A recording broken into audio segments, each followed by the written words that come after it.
baptism is. Baptism is done for the forgiveness of sins, Acts 2:38. Baptism is done to save us, 1 Peter 3:21, Acts 2:40, Mark 16:16. Baptism is done to wash away our sins, Acts 22:16. Baptism is done to be reborn to new life, John 3:5, Romans 6:3-6. Baptism is done to clothe ourselves with Christ, Galatians 3:26 and 27.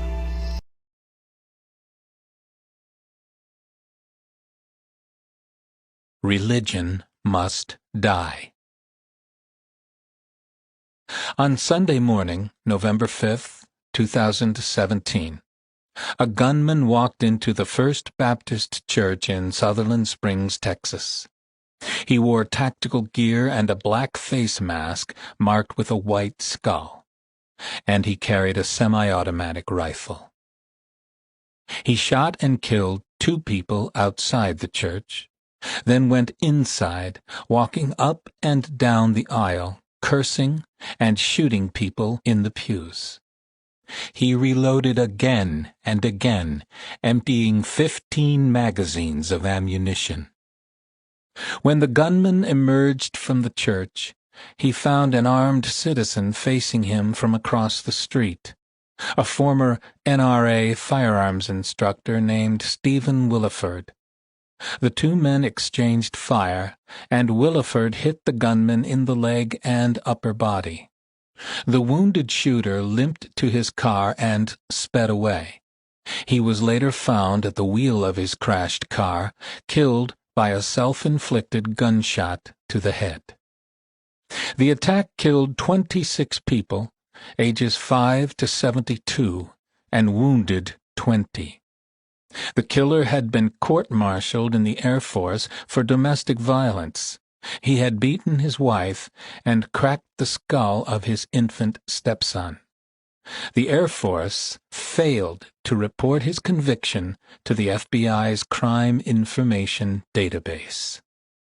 The slaughter of unarmed Christians in a church sanctuary was a cowardly attack on one church. But what happened after the church shooting was part of a wider war by the political left against Christians and Christianity. As news of the shooting broke, prominent Christians took to Twitter and urged fellow believers to pray. Speaker of the House Paul Ryan, a devout Roman Catholic, tweeted, "Reports out of Texas are devastating. The people of Sutherland Springs need our prayers right now." From Hollywood to New York and Washington, the left responded with a chorus of jeers and insults. Former MSNBC political commentator Keith Olbermann suggested in a tweet that Speaker Ryan should proctologize himself with his prayers. Seattle Democrat Representative Pramila Jayapal tweeted, "They were praying when it happened. They don't need our prayers, they need us to address gun violence." Comedian Paula Poundstone sneered, "If prayers were the answer to mass shootings, wouldn't people at a church service be safe?" Actor Will Wheaton tweeted, "The murdered victims were in a church. If prayers did anything, they'd still be alive, you worthless sack of—" These and other comments from the secular left displayed not only a smug disdain for Christians, but an amazing ignorance of how religious Christians view prayer. Christians don't view prayer as a magic incantation to make themselves bulletproof. Christians believe in the teachings of Christ, who warned them, "In the world ye shall have tribulation." In the Garden of Gethsemane, Christ prayed to be delivered from the agony of the cross, but he ended his prayer, "Nevertheless, not my will, but thine be done." The answer to Christ's prayer was silence, and he was later crucified on a Roman cross. In her commentary on the church shooting, MSNBC host Joy Ann Reid tweeted that when Jesus of Nazareth came upon thousands of hungry people, he didn't pray, he fed the people. She's simply wrong. Matthew chapter 14, verse 19 records that before Jesus fed the people, he looked heavenward and prayed. Jesus prayed and he acted. That's how his followers still view prayer. They pray and they act. At around the same time Joy Ann Reid was tweeting, the Billy Graham Rapid Response Team was already in action, rolling into Sutherland Springs with 16 chaplains to comfort grieving families and help meet their material needs. 2 days after the shooting, the Southern Baptist Convention announced it would pay all funeral expenses for the 26 slain churchgoers. Because this is a world made by flawed human beings, it will continue to be a world of tribulations. There will be more shootings, attacks, fires, floods, earthquakes, and other tragedies. Christians will call for prayer, and leftists will mock them for it, imagining there are solutions that can perfect this life, and regarding Christians as the enemies of that perfection. The War. Since its birth in the fires of the French Revolution, the political left has been at war with religion and with the Christian religion in particular. In a symbolic revolutionary act, the Jacobin leaders of the French Revolution changed the name of the Cathedral of Notre Dame to the Temple of Reason. Then, in the name of reason, they proceeded to massacre the inhabitants of the Vendée region of west-central France because its citizens were Catholics. This has been called the first modern genocide, but it was far from the last. Karl Marx famously described religion as the opium of the people and the sigh of the oppressed. Inspired by his hatred ever since, revolutionaries have regarded religion as the enemy of progress and the mask of oppression. In Russia, Marx's disciples removed religious teaching from the schools, outlawed criticism of atheists and agnostics, and burned 100,000 churches. When priests demanded freedom of religion, they were sentenced to death. Between 1917 and 1935, 130,000 Russian Orthodox priests were arrested, 95,000 of whom were executed by firing squad. Radicals in America today don't have the political power to execute religious people and destroy their houses of worship. Yet they openly declare their desire to obliterate religion. In their own minds, their intentions are noble. They want to save the human race from the social injustice and oppression that religion allegedly inflicts on humanity. Religion must die in order for mankind to live, proclaimed left-wing commentator and comedian Bill Maher in Religulous, the most watched documentary feature of 2008. Both title and script were transparent attempts to stigmatize religious people as dangerous morons whose views could not be taken seriously. Throughout the film, Maher travels to Jerusalem, the Vatican, and Salt Lake City, as well as other centers of religion, interviewing believers and making them appear foolish. How did he gain interviews with his victims? He lied to them, saying he was making a film called A Spiritual Journey.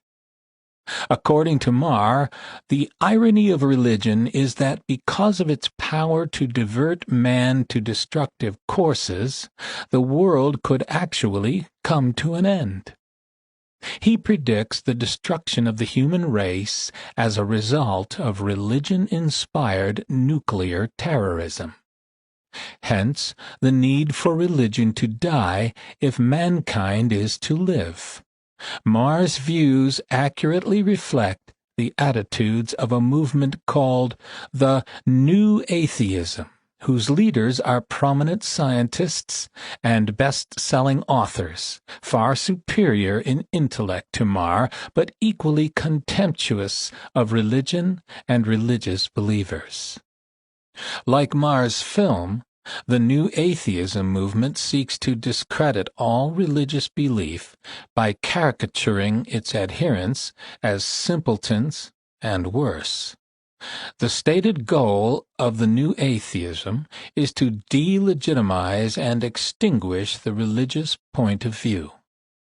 Marr's suggestion that religion, and evidently religion alone, threatens the existence of the human race is simply malicious. Both he and the New Atheists are blind to all the positive influences religion has had on human behavior, and they ignore all the atheist-inspired genocides of the last 250 years.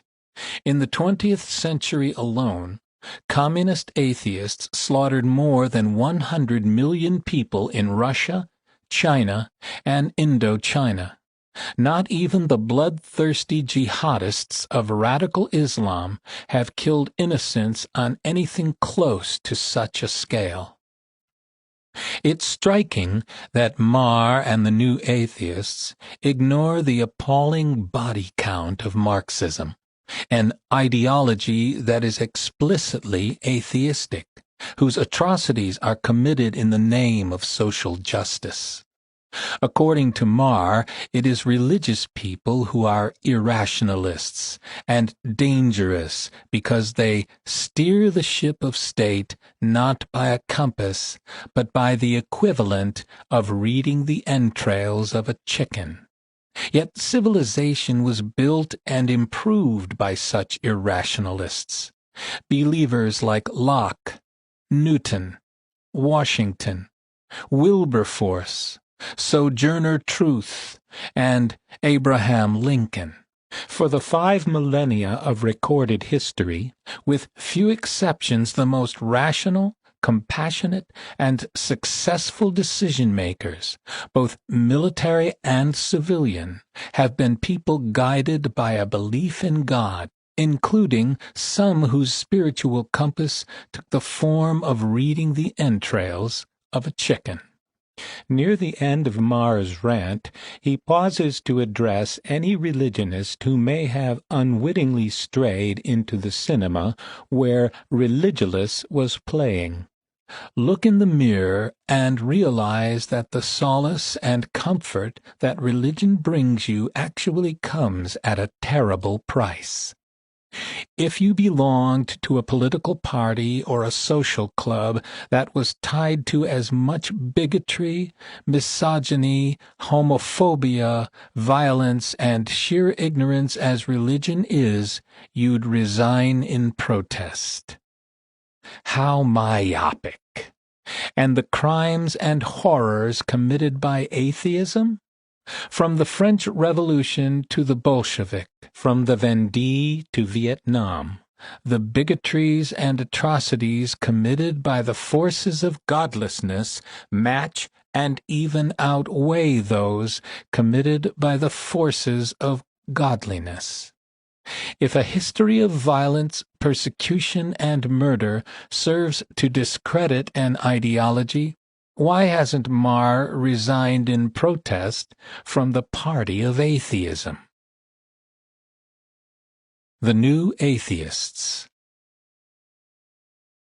The new atheism arose in response to the attacks of 9/11 when Islamist jihadists crying, "Allah is great," murdered 3,000 innocents in the World Trade Center. The 9/11 attacks were indeed a case of religious fanaticism leading to heinous results. In their wake, the new atheists, to their credit, and virtually alone among progressives, did not shrink from connecting the attacks to Islamic beliefs. They did not, however, limit their attacks to Islamic fanaticism, but maliciously included modern Christianity and Judaism in their screeds about religious terrorism. They did so despite the fact that Jews and Christians are the primary targets and victims of the Islamic jihadists. Moreover, Judaism and Christianity have undergone reformations and, as a result, have not prosecuted religious wars since the time of the Crusades. The principal manifesto of the New Atheist movement was published in 2006.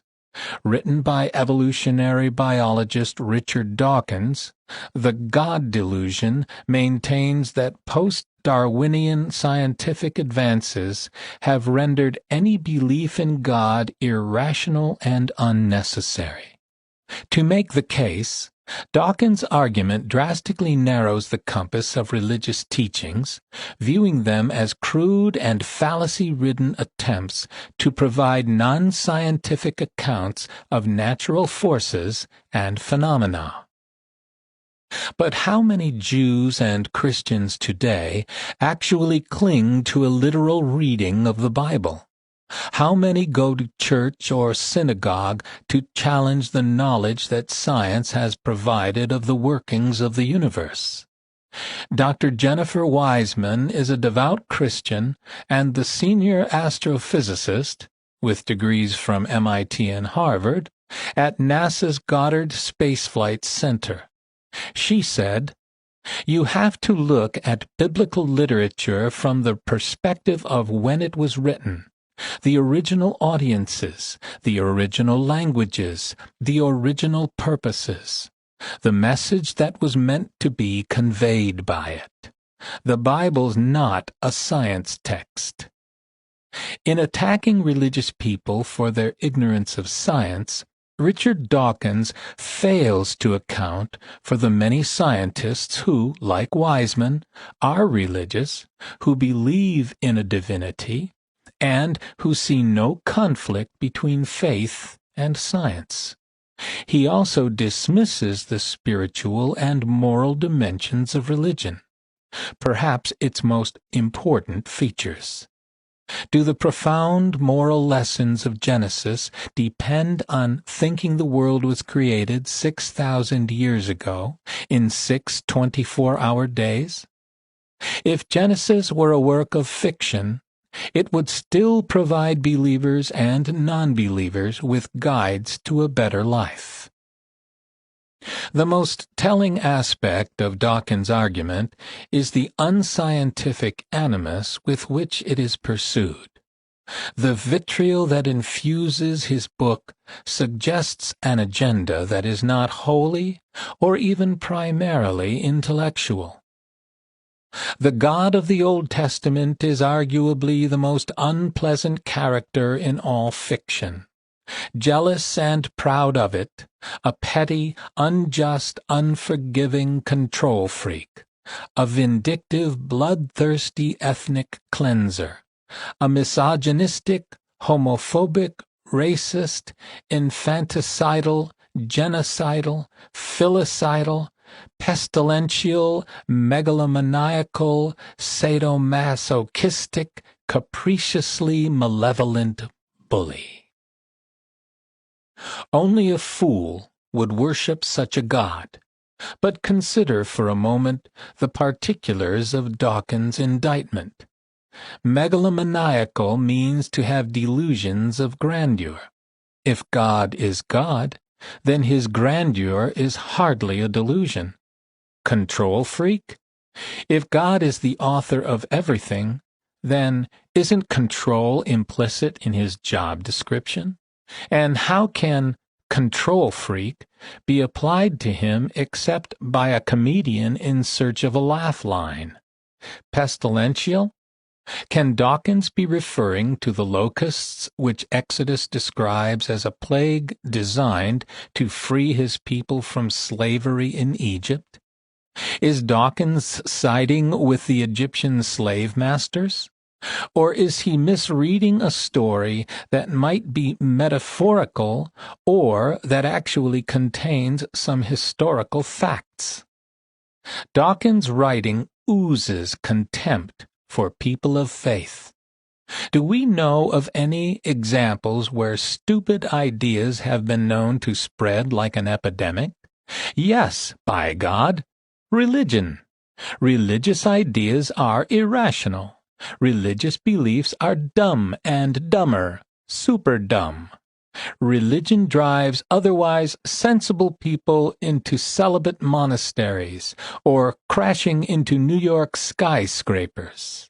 Religion motivates people to whip their own backs, to set fire to themselves or their daughters, to denounce their own grandmothers as witches, or, in less extreme cases, simply to stand or kneel week after week through ceremonies of stupefying boredom. The idea that all religious people are stupid is, well, stupid. Of course, there are dumb religious people, just as there are dumb non-religious people. However, both Isaac Newton and Galileo were devout Christians, as were virtually all the geniuses who created the science.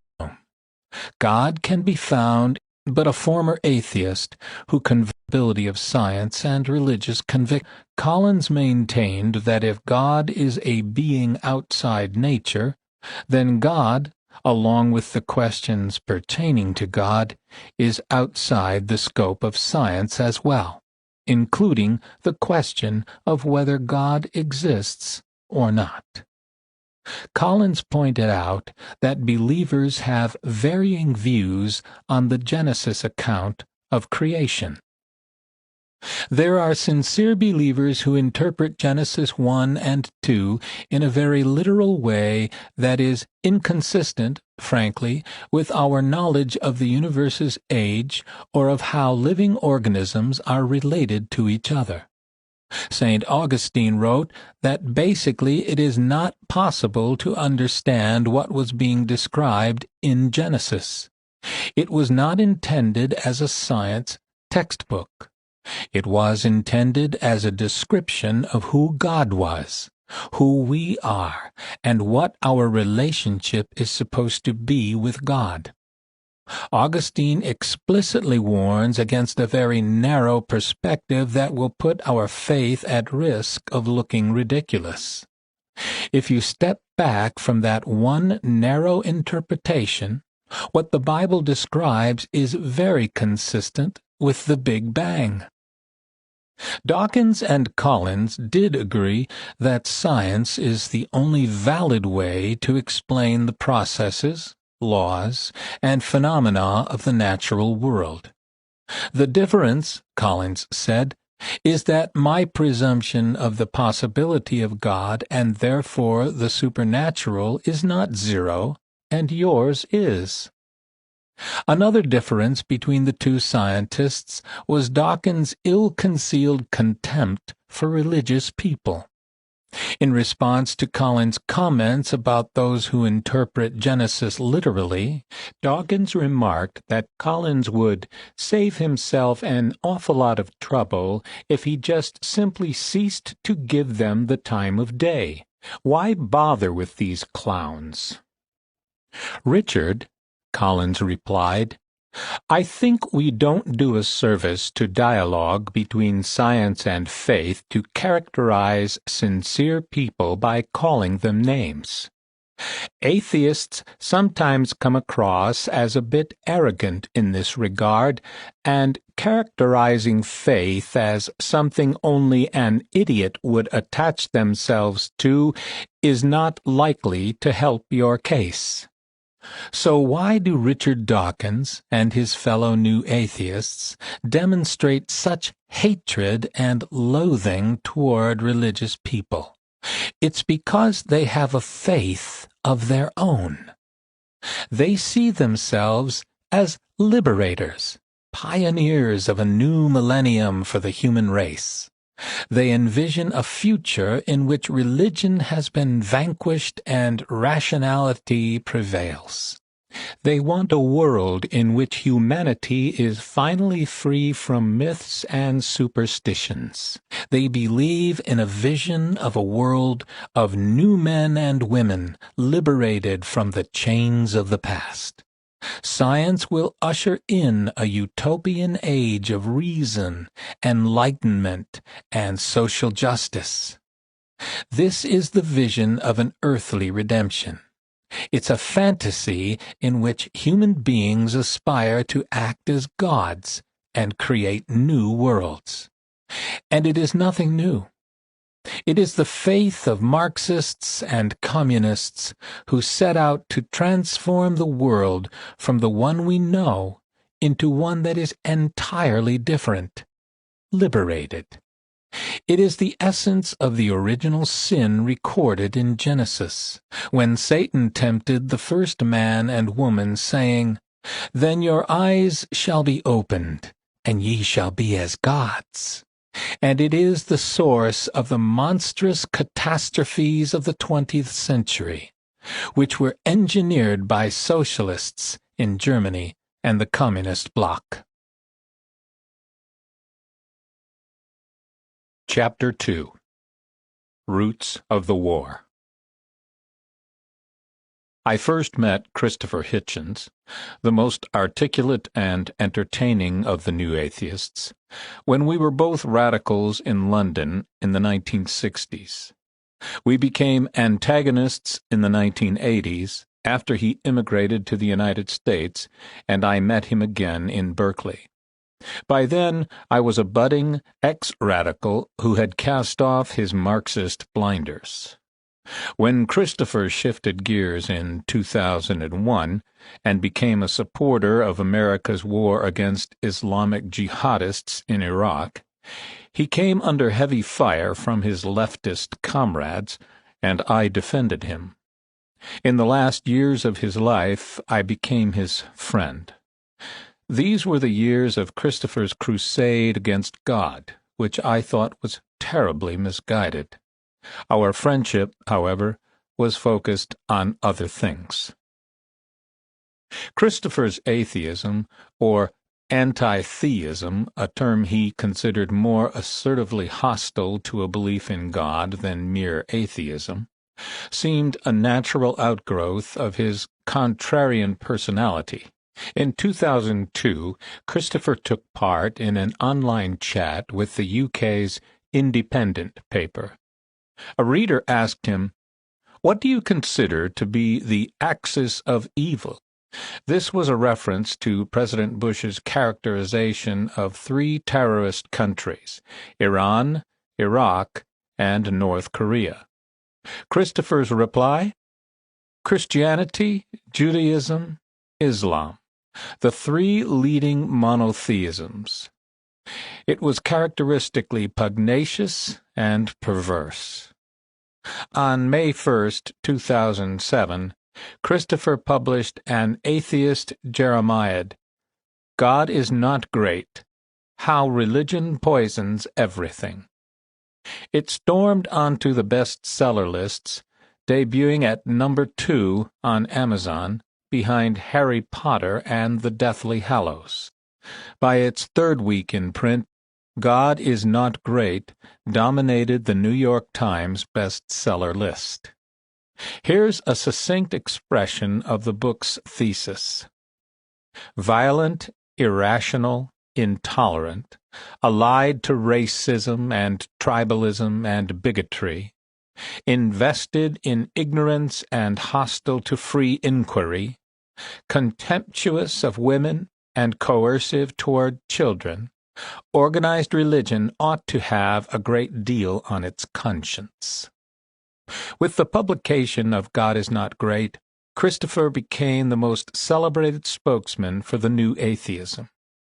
In the final chapter, he hailed the prospect of a rational future without God, calling it a new enlightenment.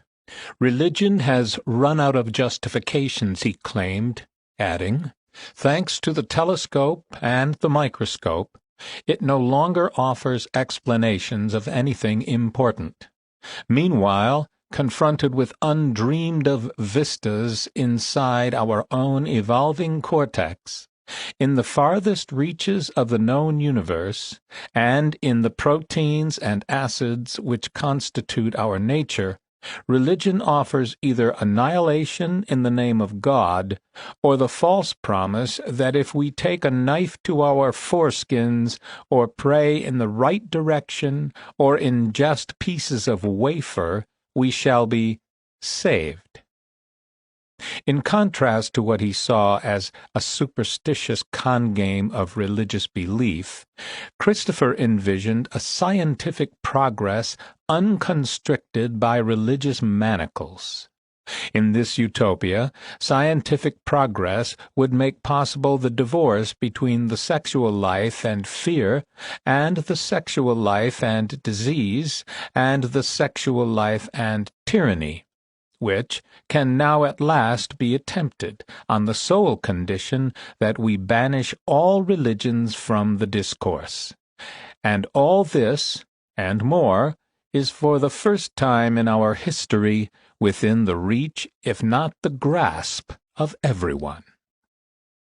Christopher's vision of mankind's liberation from timeless afflictions, fear, disease, tyranny, is as head-spinning as any flourish in Marx's writings. It is, in fact, an updated version of Christopher's lifelong romance with Marxism, which he never really abandoned.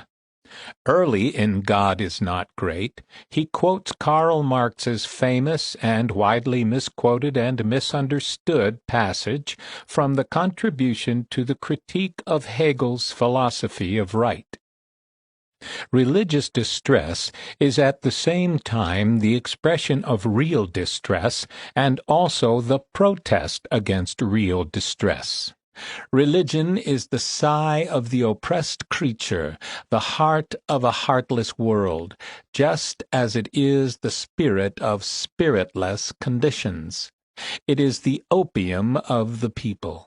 To abolish religion as the illusory happiness of the people is to demand their real happiness.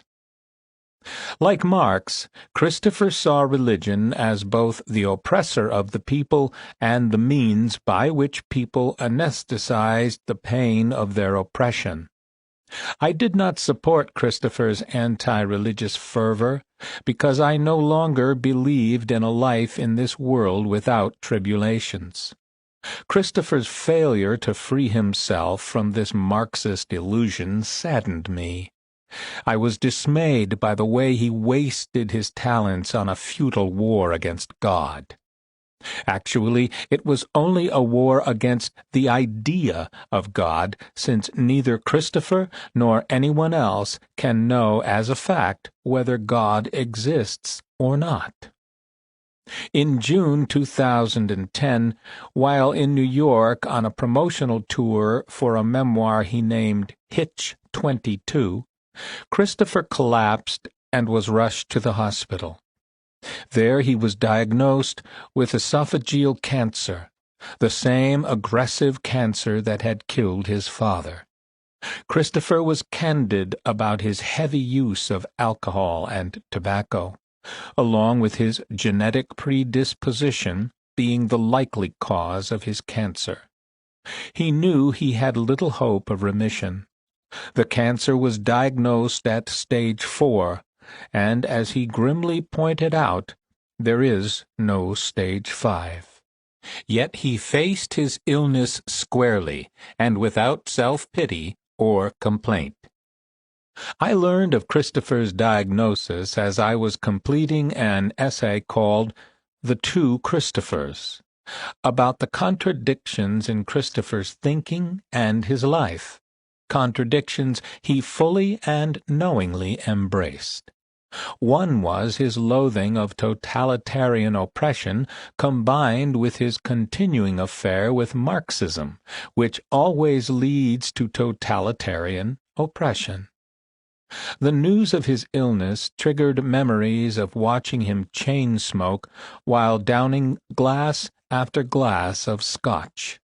I'd think, my friend is killing himself. Yet no words of mine could have altered his habits. For a week or so after learning of Christopher's diagnosis, I delayed the decision of whether to publish the piece or not. It was candid and critical of him in some respects, yet I was confident that Christopher wouldn't take offense. If ever a man appreciated blunt candor, whether on the dishing out or the receiving end, it was my friend Christopher. Yet, as he was enthralled in a life-and-death medical crisis, I didn't want to make his struggle more difficult. Finally, on July 7th, 2010, I decided to publish the piece, but I wanted to show it to him first. I emailed it with a note that read, in part, "Some of it is critical, as you would expect. When all is said and done, however, my heart is with you. I am grieved that this misfortune has befallen you, and I look to you to pull yourself through it and get on with your journey." He wrote back the same day, and, from his reply, I realized he had misunderstood something in the piece, was hurt by it, and had stopped reading at page 2. I wrote back and explained the misunderstanding. He appreciated the clarification and added, "I am not reading well enough to distinguish commas from semicolons." He never told me if he ever finished reading what I had written. 3 weeks later, on July 29th, I emailed him to say I would soon be in Washington, D.C., where he lived. Would he be available for a visit from a friend? He replied, "I'd like that very much. Can you try me nearer the time? I have a rather fluctuating condition. Hope to coincide. Christopher." We never did coincide. When I arrived in Washington, I called him, but he was too ill to receive visitors. Christopher died on December 15th, 2011, at age 62, in a state-of-the-art cancer center in Houston, Texas. I was deeply saddened at the news. He had been struck down at the height of his intellectual powers, and died without relenting in his war against God, and consequently without devoting himself to the end-of-life reflections and bondings that are proper last things. Christopher's anti-God campaign was based on a fundamental error reflected in the subtitle of his book, How Religion Poisons Everything. On the contrary, since religion, as practiced, is a human activity, the reverse is true. Human beings poison religion, imposing their prejudices, superstitions, and corruptions onto its rituals and texts, not the other way around. Pascal is a fraud.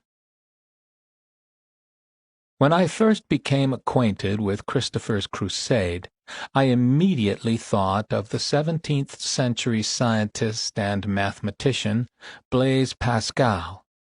In addition to major contributions to scientific knowledge, Pascal produced exquisite reflections on religious themes. When I consider the short duration of my life, swallowed up in the eternity before and after, the space which I fill, and even can see, engulfed in the infinite immensity of spaces of which I am ignorant and which know me not, I am frightened and astonished at being here rather than there. For there is no reason why here rather than there, why now rather than then. Who has put me here? These are the questions that only a religious faith can attempt to answer. There is no science of the why of our existence, no scientific counsel or solace for our human longings, loneliness, and fear. Without a God to make sense of our existence, Pascal wrote, human life is intolerable. This is what I see and what troubles me. I look on all sides, and I see only darkness everywhere. Nature presents to me nothing which is not a matter of doubt and concern. If I saw nothing there that revealed a divinity, I would come to a negative conclusion. If I saw everywhere the signs of a Creator, I would remain peacefully in faith. But, seeing too much to deny and too little to be sure, I am in a state to be pitied. To resolve this dilemma, Pascal devised his famous wager, which, simply stated, is that since we cannot know whether there is a God or not, it is better to wager that there is one rather than that there is not. Could a reasoned argument like this inspire a religious faith? Pascal knew it could not. In an even more famous passage he wrote, "The heart has its reasons, which reason does not know." His scientific head may have been skeptical, but Pascal was not. Faith, he said, is God felt by the heart. Pascal was a poignant figure. In ill health his entire life, by the time he reached the age of 35, he was in such physical pain he had to suspend his intellectual efforts. He withdrew from the world and gave his possessions to the poor. In June 1662, he took in a homeless family. Soon after their arrival, members of the family showed symptoms of smallpox.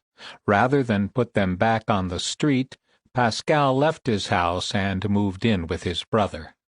Shortly after the move, Pascal was seized with a violent illness. On August 19, he went into convulsions and died. He was 39 years old. The last words he uttered were, "May God never abandon me." Because of my acquaintance with figures like Pascal, I winced at Christopher's attacks on religious people, calling them vermin and referring collectively to them as a plague. Still, I was curious to confront him in person to see how far his anger would go and how far he was able to see around it. One California afternoon we had lunch together in the Polo Lounge at the Beverly Hills Hotel. After some hesitation, I asked him what he thought of Pascal. "Pascal is a fraud," he bellowed, ending the conversation. Christopher's faith. Mercifully, Christopher was not the ferocious caricature he often presented himself to be. He was, by his own account, a Janus figure. Janus, after whom the month of January is named, was the Roman god of doorways and duality. He was depicted as having two faces, one looking to the future, one to the past. Christopher's personality was a similar duality, often looking two ways at once. When Christopher was in his polemical mode on the debating stage, he was an undisputed master of eloquent nastiness. But offstage, in small gatherings or private conversations, he was frequently quite gracious and charming. even toward religious people. When Christopher was stricken with the cancer that would soon kill him, a man he had fiercely debated reached out to him. That man was Dr. Francis Collins, mentioned earlier in Chapter 1, the noted Christian geneticist and author of The Language of God, A Scientist Presents Evidence for Belief. Collins offered Christopher the most advanced immunotherapy available, based on an analysis of his personal genome, and Christopher turned to this believer in the hope that Collins could save his life. Despite their opposing views on God and religion, the two men became close friends during Christopher's treatment. Christopher said, "It is a rather wonderful relationship. I won't say he doesn't pray for me, because I think he probably does, but he doesn't discuss it with me." Though their friendship succeeded, the therapy failed. The ecumenical side of Christopher was captured in a touching memoir by Larry Taunton, an evangelical Christian who drove him on his last journeys to the public occasions where he debated believers and, before large audiences, denied the existence of God. Christopher and Taunton became friends and had many cordial conversations about theology and religion. Christopher even allowed Taunton to lead him in a Bible study of the New Testament's Gospel of John. Taunton's memoir is called The Faith of Christopher Hitchens, the Restless Soul of the World's Most Notorious Atheist. It recounts their discussions along the way to the debates. Their conversations reveal Christopher's ability, especially when he was offstage, to discuss religious beliefs seriously and civilly. When the book was published after Christopher's death, it was savagely attacked by Christopher's political friends. They thought the title implied that Christopher had experienced a deathbed conversion. It was an idea Taunton explicitly denied in the book, which his detractors hadn't bothered to read. Taunton wrote, "For me, the debates, the late-night discussions, and the Bible studies conducted in the front seat of my car were never about winning or losing an argument. Let the bloggers and the people in online forums fight that out.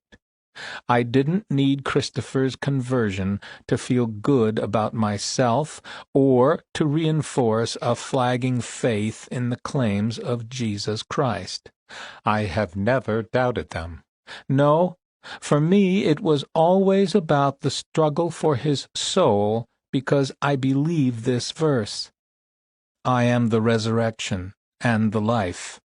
He that believeth in me, though he were dead, yet shall he live." Did Christopher have a faith? Of course he did. First, he had a faith that God did not exist, something that he could not know and that science could not prove. But beyond that, he had a more powerful belief in an earthly redemption, which religious people were obstructing. Like other new atheist romantics, Christopher was inspired by a revolutionary faith in the transformation of humankind.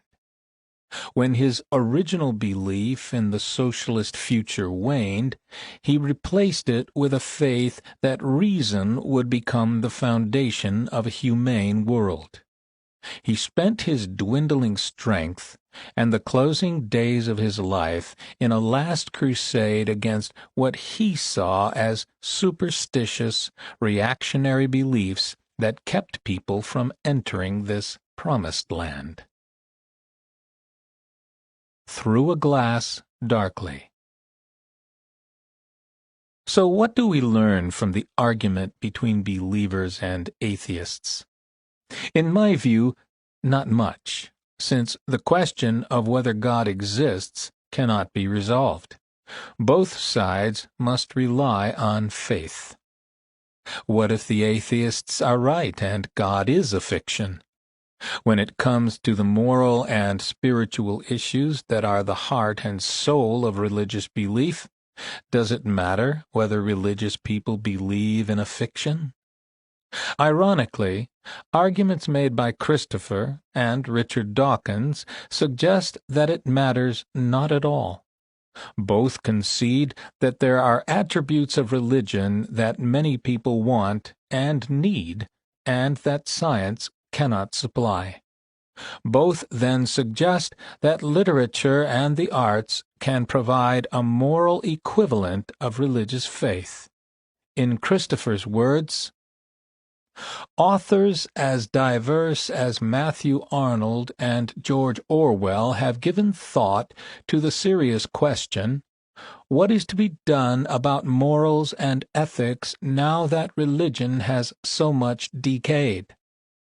Arnold went almost as far as to propose that the study of literature replace religion. I must say that I slightly dread the effect that this might have had on literary pursuit, but as a source of ethical reflection, and as a mirror in which to see our human dilemmas reflected, the literary tradition is infinitely superior to the childish parables and morality tales, let alone the sanguinary and sectarian admonitions of the holy books. In other words, Christopher suggests that the moral and spiritual guidance offered by the fictions of religion can be replaced by the superior fictions of literature. But if the atheist argument is reduced to the dubious claim that literary fictions are superior to religious ones, the whole nature of the debate has changed. It is no longer a debate about science versus religion, but about the effects of one form of storytelling versus another. Human beings have turned to the Bible's stories for insight and guidance for thousands of years, making it hard to argue that they are not more powerful and compelling. A story backed by faith in a God who has answers to the great why questions will be more comforting and compelling than a story whose answers the author acknowledges are made up. For the same reason, a story backed by religious faith can be more dangerous than a work of fiction, as Christopher and his colleagues never tire of pointing out. But religious thinkers don't deny the horrors perpetrated in the name of God. Here is Pascal's word on the subject. Men never commit evil so fully and joyfully as when they do it for religious convictions. This is true, but it's not a reason to condemn religious belief. The danger lies in human nature and the fact that human beings can poison religion and pervert its purposes. My own theological views are those of an agnostic, one who doesn't know. I do not know whether there is a divine designer or not. As an agnostic, what impresses me first of all is the woeful limits of our human knowledge. I respect the power of reason, but I also respect those aspects of religious faith that are compassionate and consoling. Many people could not live their lives without the consolation of faith. The virtues of religion should not be dismissed lightly. The Christian Testament has a beautiful phrase for our limited human understanding. For now we see through a glass darkly, but then face to face. Now I know in part, but then shall I know even as also I am known. Believers trust the biblical promise that all our questions will be answered when we meet God face to face in eternity. That promise is the heart of religious faith. For an agnostic, That promise is a reminder that our knowledge in this life is incomplete. We are well into the 21st century, and we marvel at the spectacular achievements of science. But science still does not know how the universe was created or how life began. The book of Proverbs contains a warning that speaks to us in our uncertain state. Pride goeth before destruction, and a haughty spirit before a fall. Those who believe they are changing the world, or saving the planet, or transforming the human race, are intoxicated with self-aggrandizing pride. As secular redeemers, a haughty spirit is their second nature. Consequently, they are deaf to this biblical wisdom. The secularists are confident that the non-existence of God is a self-evident fact. It infuriates them that religionists, or irrationalists, as Bill Maher calls them, resist what they think is obviously, indisputably true. Believing they know a truth that cannot be known, and that others resist, they are prepared to use any means necessary to silence their opponents and achieve their goals. Chapter 3. Radical Faith. In 1997, the psychologist Nicholas Humphrey, a self-styled liberal, gave the Amnesty Lecture at Oxford, in which he said that the purpose of his lecture was to argue in favor of censorship, against freedom of expression. The specific area that he wanted to censor was moral and religious education, especially the education a child receives at home. Children have a right not to have their minds addled by nonsense, and we as a society have a duty to protect them from it. So we should no more allow parents to teach their children to believe, for example, in the literal truth of the Bible, than we should allow parents to knock their children's teeth out or lock them in a dungeon. Where have such notions been heard before? Where has the teaching of the Christian faith been described as child abuse? In communist Russia and other totalitarian states. A Romanian pastor, Richard Wurmbrand, spent 14 years imprisoned in communist Romania, where he was also tortured. His crime was that he publicly declared communism and Christianity to be incompatible. In his book, Tortured for Christ, Wurmbrand wrote about parents under communism who dared to teach their faith to their children. If it was discovered that they taught their children about Christ, their children were taken away from them for life, with no visitation rights. Do not mistake this as a parochial issue, affecting only a persecuted religious community. In America, the war against Christians is not merely a war against an embattled religion. It is a war against an imperiled nation, a war against this nation and its founding principles, the equality of individuals and individual freedom. For these principles are indisputably Christian in origin. They are under siege because they are insurmountable obstacles to radicals' totalitarian ambition to create a new world in their image. I know this in my bones because I was born into a family of political radicals. We were a community of atheist Jews who described ourselves as progressives and identified our tribe as a persecuted people. The religious holidays we observed were Hanukkah and Passover, whose texts were drawn from the history of that people, and whose lessons, as we interpreted them, were about freedom from oppression. We purposely did not attend religious services on the high holy days, the days of awe. These holidays were about individual guilt and repentance. They were about making amends for misdeeds toward one's fellow human beings and settling accounts with the Hebrew God. In short, the days of awe were about the state of individual souls. As progressives and world changers, we were not interested in the fate of individual souls. Our cause was the salvation of mankind. We wanted justice for oppressed classes and races, and we looked at synagogues as reactionary institutions, houses of superstition whose prayers and preaching served to keep the oppressed in line.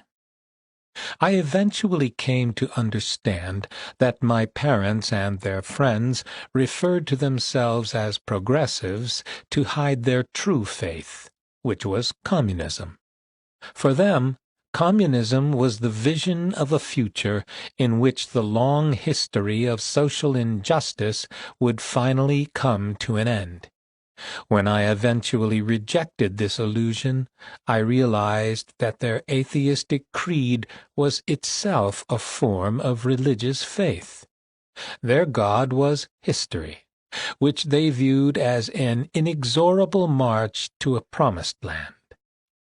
Like the religionists whom they looked down on, my parents and their leftist friends believed in a redemption, but they thought of themselves as the redeemers, not God. The real world into which their faith had led them, however, was quite unexpected and the opposite of their utopian vision. A destructive fantasy had seduced them into supporting an empire whose rulers murdered millions. When Soviet communism collapsed in 1991, progressives didn't give up their illusions. Instead, they changed the name of their utopian dream. Today, they no longer call their earthly redemption communism. They call it social justice.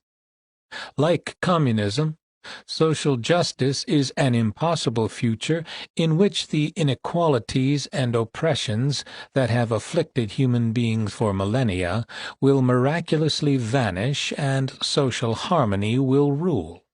The French socialist Auguste Comte called his faith the religion of humanity, to distinguish it from the religion of God. What causes injustice? My family and their political comrades prided themselves on the scientific basis of their views. They would have been appalled to hear their beliefs described as religious. But their politics were cut from the same cloth as a famous Christian heresy called Pelagianism. The author of this heresy, Pelagius, was a monk from the British Isles who lived in the 4th century.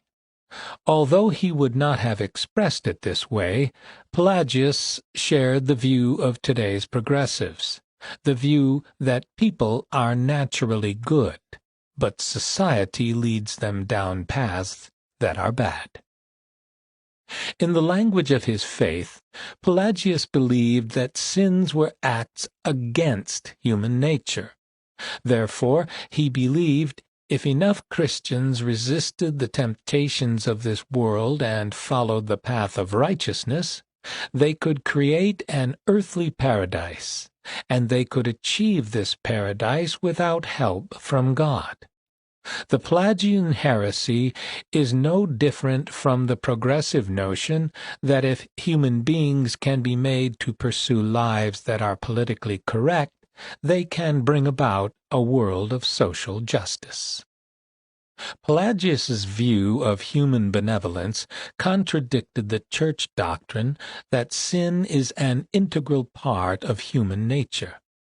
The church called this doctrine original sin, the idea that all human beings share in Adam's sin and are prone to evil, which makes redemption impossible without God. Adam and Eve were born in paradise, but forfeited their good fortune because they wanted to know evil. If you eat from the tree of the knowledge of good and evil, the serpent told them, you shall be as gods. Seduced by this temptation, they defied God's commandment and ate the forbidden fruit. Their sin was the inevitable result of the free will that was their birthright. Free will gives each individual the power to do good or evil. Free will makes us the authors of our own choices, our own sins, our own fates, not other people, not classes or races or genders. A corollary of this view is that the potential for evil is present in every individual down through the generations. Because human beings are rebellious and prone to temptation and evil, they will corrupt every effort of redemption. Therefore, there can be no path to an earthly paradise without divine intervention. The chief proponent of this doctrine was St. Augustine, who condemned Pelagius as a heretic and cast him out of the community of faith. As it happens, the Pelagian heresy was on my mind when I turned my back on the progressive cause.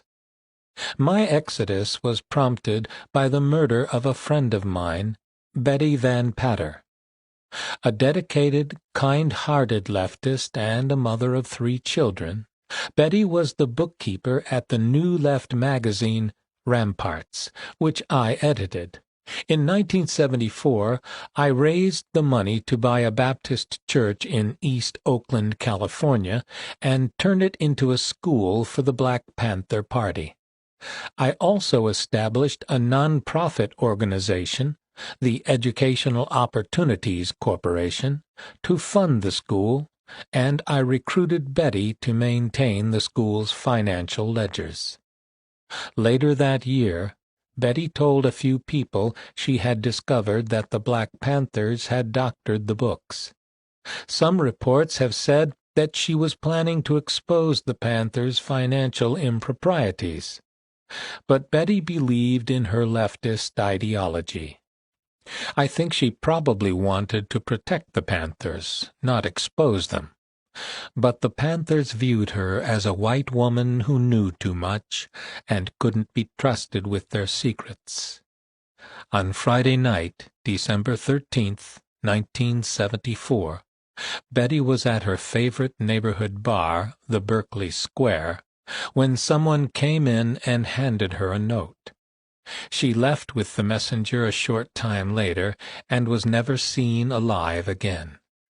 Her body was found weeks later in San Francisco Bay. She had been raped and tortured and beaten to death. I pursued the truth of her murder and discovered that the Black Panther Party was a criminal gang engaging in extortion, arson, drug racketeering, and several murders. The Panthers conducted these crimes while enjoying the support of the leaders and institutions of the American left, including the Democratic Party, local trade unions, and even Oakland business concerns. The head of Oakland-based Clorox was on the board of directors of the Educational Opportunities Corporation I had created. The people who had murdered Betty and engaged in criminal activities were not my political enemies. They were my progressive comrades. The left defended the killers because they were voices of the oppressed and champions of the progressive cause. Betty had tried to help the Panthers because she believed in that cause. The dream of a liberated future blinded her, as it had blinded me, to the reality of who the Panthers actually were, blinded us to the dangers that had killed her.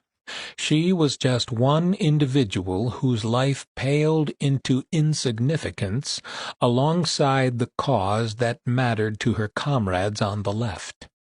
So the left's reaction to her murder was silence. That murder and that silence shattered my faith in everything I had believed in until then.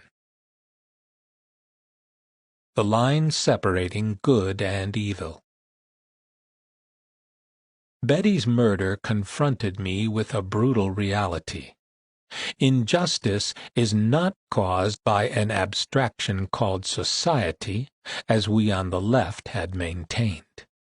Nor was injustice caused by oppressive races and genders, or solely by our political enemies. Injustice is the result of human selfishness, deceitfulness, malice, envy, greed, and lust. Injustice is the inevitable consequence of our free will as human beings. Society is not the cause of injustice. Society is merely a reflection of who we are. The politically correct, who think it is their mission to save the world, cannot fix the problems that afflict us because the problems are our creations, theirs and ours. Because the self-appointed social redeemers seek too much power and do not understand the source of evil and injustice, they will only make the problems worse, as the romance with communism has shown. When I thought about the murder of my friend Betty, even though I was not religious, my first thought was to wish I had understood the doctrine of original sin, the perception that evil runs through the human heart, and through every human heart. Whether or not God exists, whether or not the biblical account is true, the doctrine of original sin is an accurate diagnosis of the human condition. My first encounter with this idea was a passage in the Gulag Archipelago by the great Soviet dissident and Christian Alexander Solzhenitsyn. The line separating good and evil passes not through states, nor between classes, nor between political parties either, but right through every human heart and through all human hearts. In contrast to the progressive mission of saving society, the goal of Christian belief is saving individual souls. Christians see the imperfections and sufferings of the world as the results of acts by individuals who have failed to do good or have chosen to do evil. The social redeemers, on the other hand, do not see individuals as agents of their own destinies. They see them as products of social forces, as objects of class, race, gender, and religious oppressions. Progressives focus on alleged injustices that do not depend on the willful acts of racist or sexist individuals, but on mythical factors like institutional bias and systemic discrimination. Through the progressive lens, individuals and their choices disappear. That is why progressives do not hesitate to impose their solutions on others by force, including the people they propose to save. These opposing visions are the root cause of the war that is the subject of this book. The social redeemers view the Christian concern for the salvation of individual souls as counter-revolutionary, a cause of social oppression. To them, religious believers are obstacles on the path to the future and must be removed. That is why progressives have declared war on religious liberty, which is America's founding principle. And that is why they seek to silence and suppress its defenders. Chapter 4. Christian America. The U.S. Capitol Visitor Center opened on December 2, 2008, to serve as a museum and information center for visitors to the nation's capital. The $621 million center is less a monument to the nation's founding and institutions than it is to the anti-religious left's vision for America. When it opened, all references to God and faith had been carefully, deliberately edited out of its photos and historical displays. One panel in particular claimed that the national motto of the United States is E pluribus unum, out of many, one. In fact, the national motto, as established by an act of Congress in 1956, is "In God We Trust." A replica of the Speaker's rostrum of the House of Representatives omits the gold-lettered inscription, "In God We Trust," above the chair. Photos of the actual Speaker's rostrum were cropped to hide the inscription. A protest by Senator Jim DeMint and other conservative lawmakers led to a rectification of this particular misrepresentation, but many others remained. The designers of the center had gone to great lengths to alter essential American history. An enlarged image of the Constitution was photoshopped to remove the words, "In the year of our Lord," above the signatures of the signers. The table on which President Lincoln placed his Bible during his second inauguration is on display. Just the table, not the Bible. One of the oddest features of the Capitol Visitor Center is the inscription over the entrance. "We have built no temple but the Capitol. We consult no common oracle but the Constitution." This is a misquotation of a statement made by an obscure 19th-century politician, Rufus Choate, who actually said, "We have built no national temples but." Rufus Choate served but one term in the House and one term in the Senate. History remembers Choate as the lawyer who invented the sleepwalking defense, winning acquittal for a murderer who had semi-decapitated his mistress while supposedly asleep. Why did the designers of the Capitol Visitor Center seize on the words of this obscure Whig politician for its welcoming inscription? Apparently, Choate was the only figure in American history who, when misquoted, articulated the leftist vision of an America whose only temple was that of a secular state. A secular republic built by Christians. In his introduction to The Portable Atheist, Christopher Hitchens compares the influence of religionists to a plague.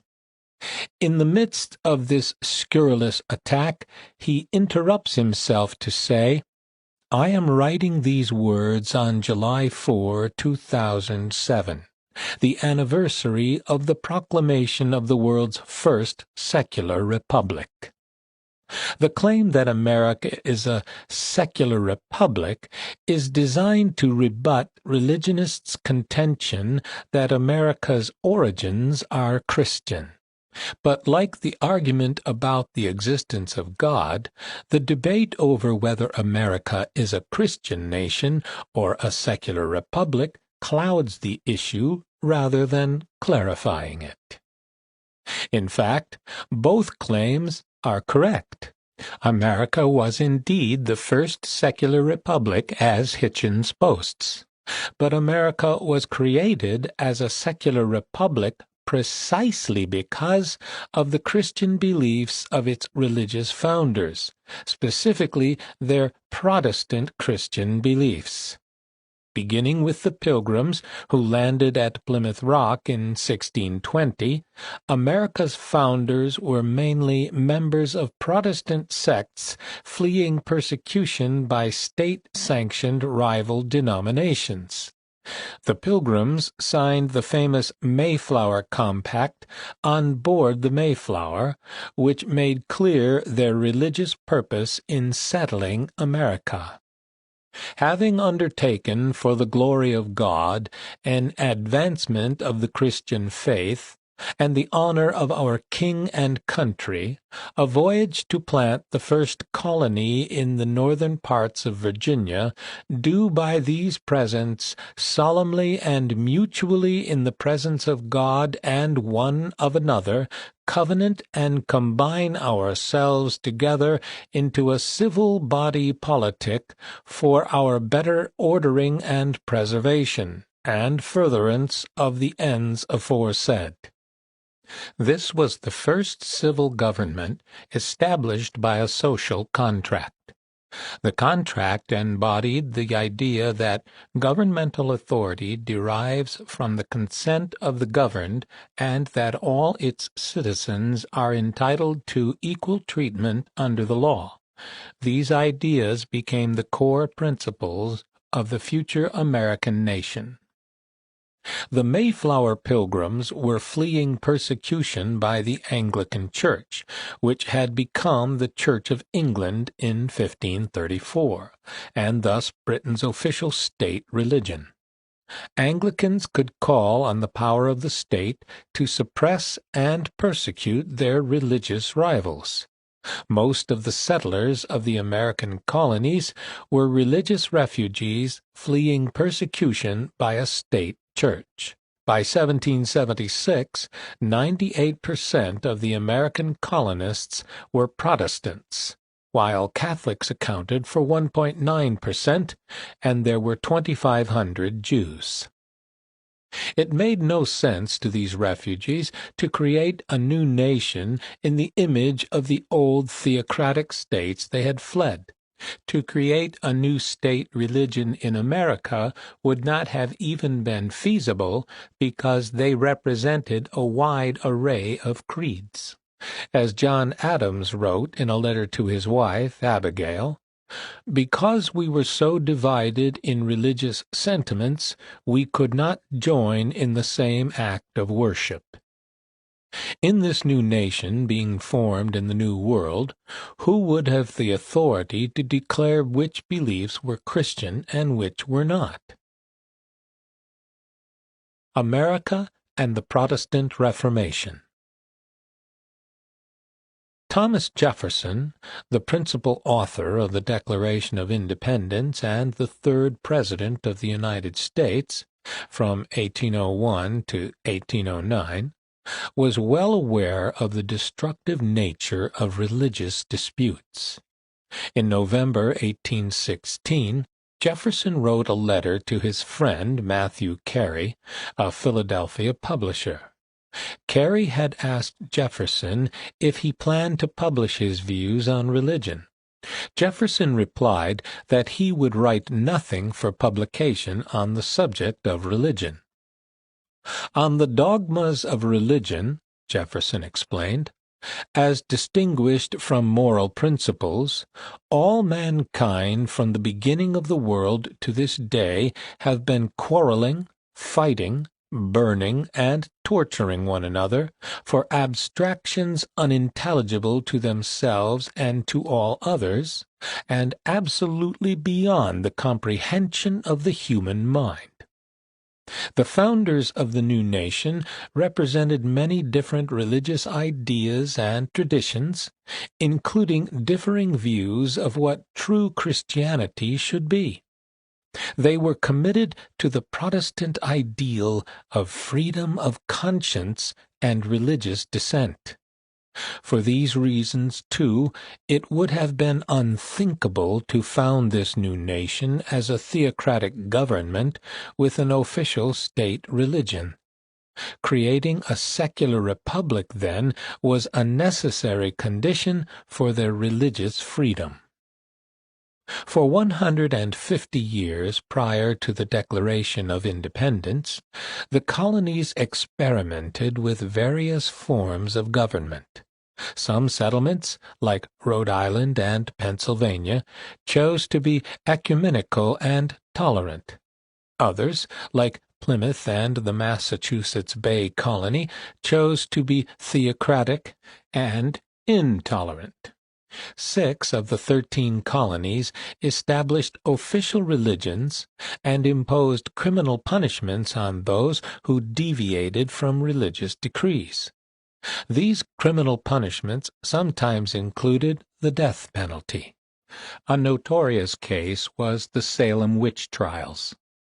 By 1776, the colonists had come to a revolutionary conclusion.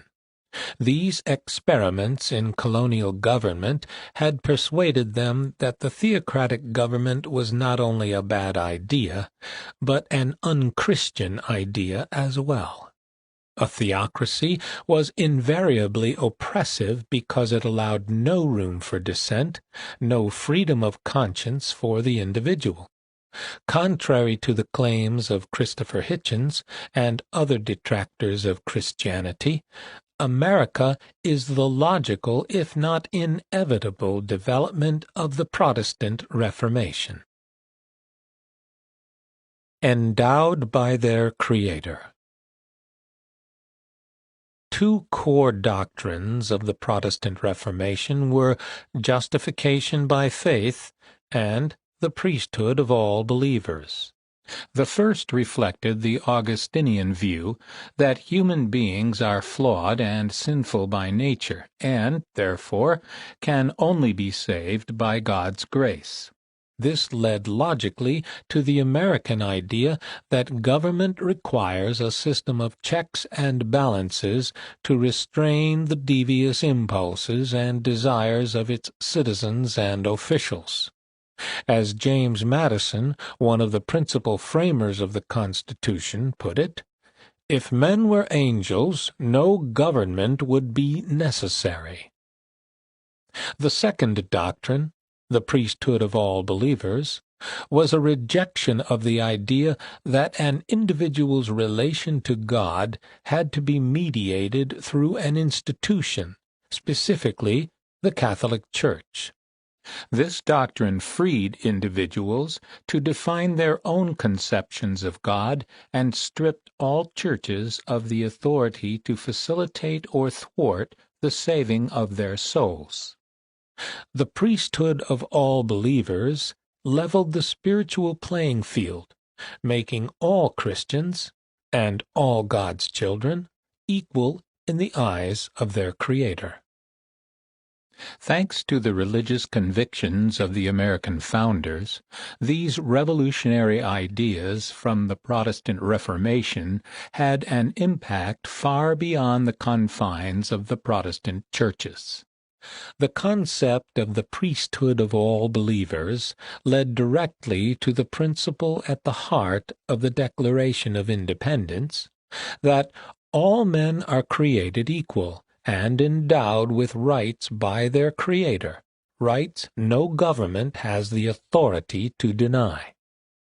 The fact that neither the Declaration of Independence nor the Constitution employs Christian language is a logical result of the Protestant view that Christians are free to disagree about what it means to be a Christian. Among the American founders, there was great latitude on this point. For example, Thomas Jefferson was practically a religious denomination unto himself. He famously edited the New Testament, eliminating all references to Jesus' divinity. Benjamin Franklin was also uncertain of the divinity of Jesus. He summarized his typically American mixture of skepticism, tolerance, and belief in a letter to Ezra Stiles, a Congregationalist minister and then president of Yale College. In that letter, written a month before his death, Franklin summarized his minimalist convictions. I believe in one God, creator of the universe, that he governs it by his providence, that he ought to be worshipped, that the most acceptable service we render to him is doing good to his other children. The Declaration's proclamation that all men are created equal and endowed by their Creator with unalienable rights was unique in the history of nations. It led to the abolition of slavery and the enfranchisement of women. Members of Hitchens' godless faith could not have created this American framework because it is only the fact that the basic rights to life, liberty, and the pursuit of happiness are seen as gifts from God that they are unalienable. Government did not give them, and therefore government cannot take them away. Without the founders' belief in God, fiction or not, America could not exist. The most important right. The first and most important right guaranteed in the Bill of Rights is religious liberty, along with its related rights to free assembly, a free press, and freedom of speech. Long ago, the philosopher Aristotle declared courage to be the most important of the virtues, because without courage one could not defend and sustain the other virtues. The right to religious liberty and its ancillary right to free speech occupy a similar place among political virtues. If individuals do not have freedom of conscience, if they are not free to articulate and defend what they believe, they will not be able to defend any of their freedoms. Consequently, the framers of the Bill of Rights made the guarantee of these rights its very first order of business. Congress shall make no law respecting an establishment of religion, nor prohibiting the free exercise thereof. The first of the two clauses in this sentence forbids the formation of a state religion. The second guarantees all Americans the freedom to express and exercise their religious beliefs. It is the Free Exercise Clause that has become the first casualty of the war against religion and America. Chapter 5. Prayer in the Schools. In the cafeteria of Carolyn Elementary School in Oviedo, Florida, a 5-year-old girl bowed her head to say grace before eating lunch. Moments later, a school employee, a lunchroom monitor, bent down beside the child and told her it was wrong to pray at school, and she must never do so again. A Memphis, Tennessee elementary school teacher gave a writing assignment to her class, telling her students to write about their heroes and explain why they looked up to them. 10-year-old Erin Sheed chose to write about God. When Erin turned in her assignment, the teacher refused to accept it. In fact, the teacher said Erin had to take her paper off school property immediately because just having it in the classroom where her classmates might see it could violate the First Amendment. Some students overheard the teacher rebuking Erin and later mocked her for believing in God. After school, Erin asked her mother why it was wrong to talk about God in school. At Helen Hunt Jackson Elementary School in Temecula, California, A teacher assigned a class of first graders to give a 1-minute show-and-tell presentation about family holiday traditions. One girl, Bryn Williams, held up a Star of Bethlehem ornament from the family Christmas tree, briefly told the class about the birth of Jesus, then began to recite a Bible verse. The teacher interrupted her and told her, "Go take your seat." Bryn was the only student prevented from finishing her talk. Bryn's father later said that she was hurt and humiliated, feared she was going to be punished, and couldn't understand what she had done wrong. These are just a few examples of how religious ideas have been banned in American schools. Hundreds of similar incidents have been reported by the news media. The framers of the Constitution wrote the First Amendment to prevent the suppression of religious freedom that is now epidemic in American schools. The First Amendment expressly guarantees a child's right to voluntarily pray and to write about and speak about his or her religious beliefs, openly and freely in front of other students. Yet teachers, administrators, and even school cafeteria workers now regard it as their responsibility to police small children to prevent them from expressing their religious beliefs. This can all be traced to a disastrous Supreme Court decision rendered nearly 6 decades ago. A wall of separation. In 1962, a landmark case about religious liberty known as Engel versus Vitale came before the U.S. Supreme Court. It was the forerunner of a series of cases that would ban any discussion of God from public schools and bar religion from the public square. The suit was brought by a group of 5 liberals, 3 Jews, and 2 self-described spiritual people. They complained that a brief voluntary prayer written by the New York Board of Regents, addressed to Almighty God, violated their religious beliefs, even though some of them were atheists. The Regent's prayer was to be read every day at the opening of school. This is the full 23-word text of the prayer.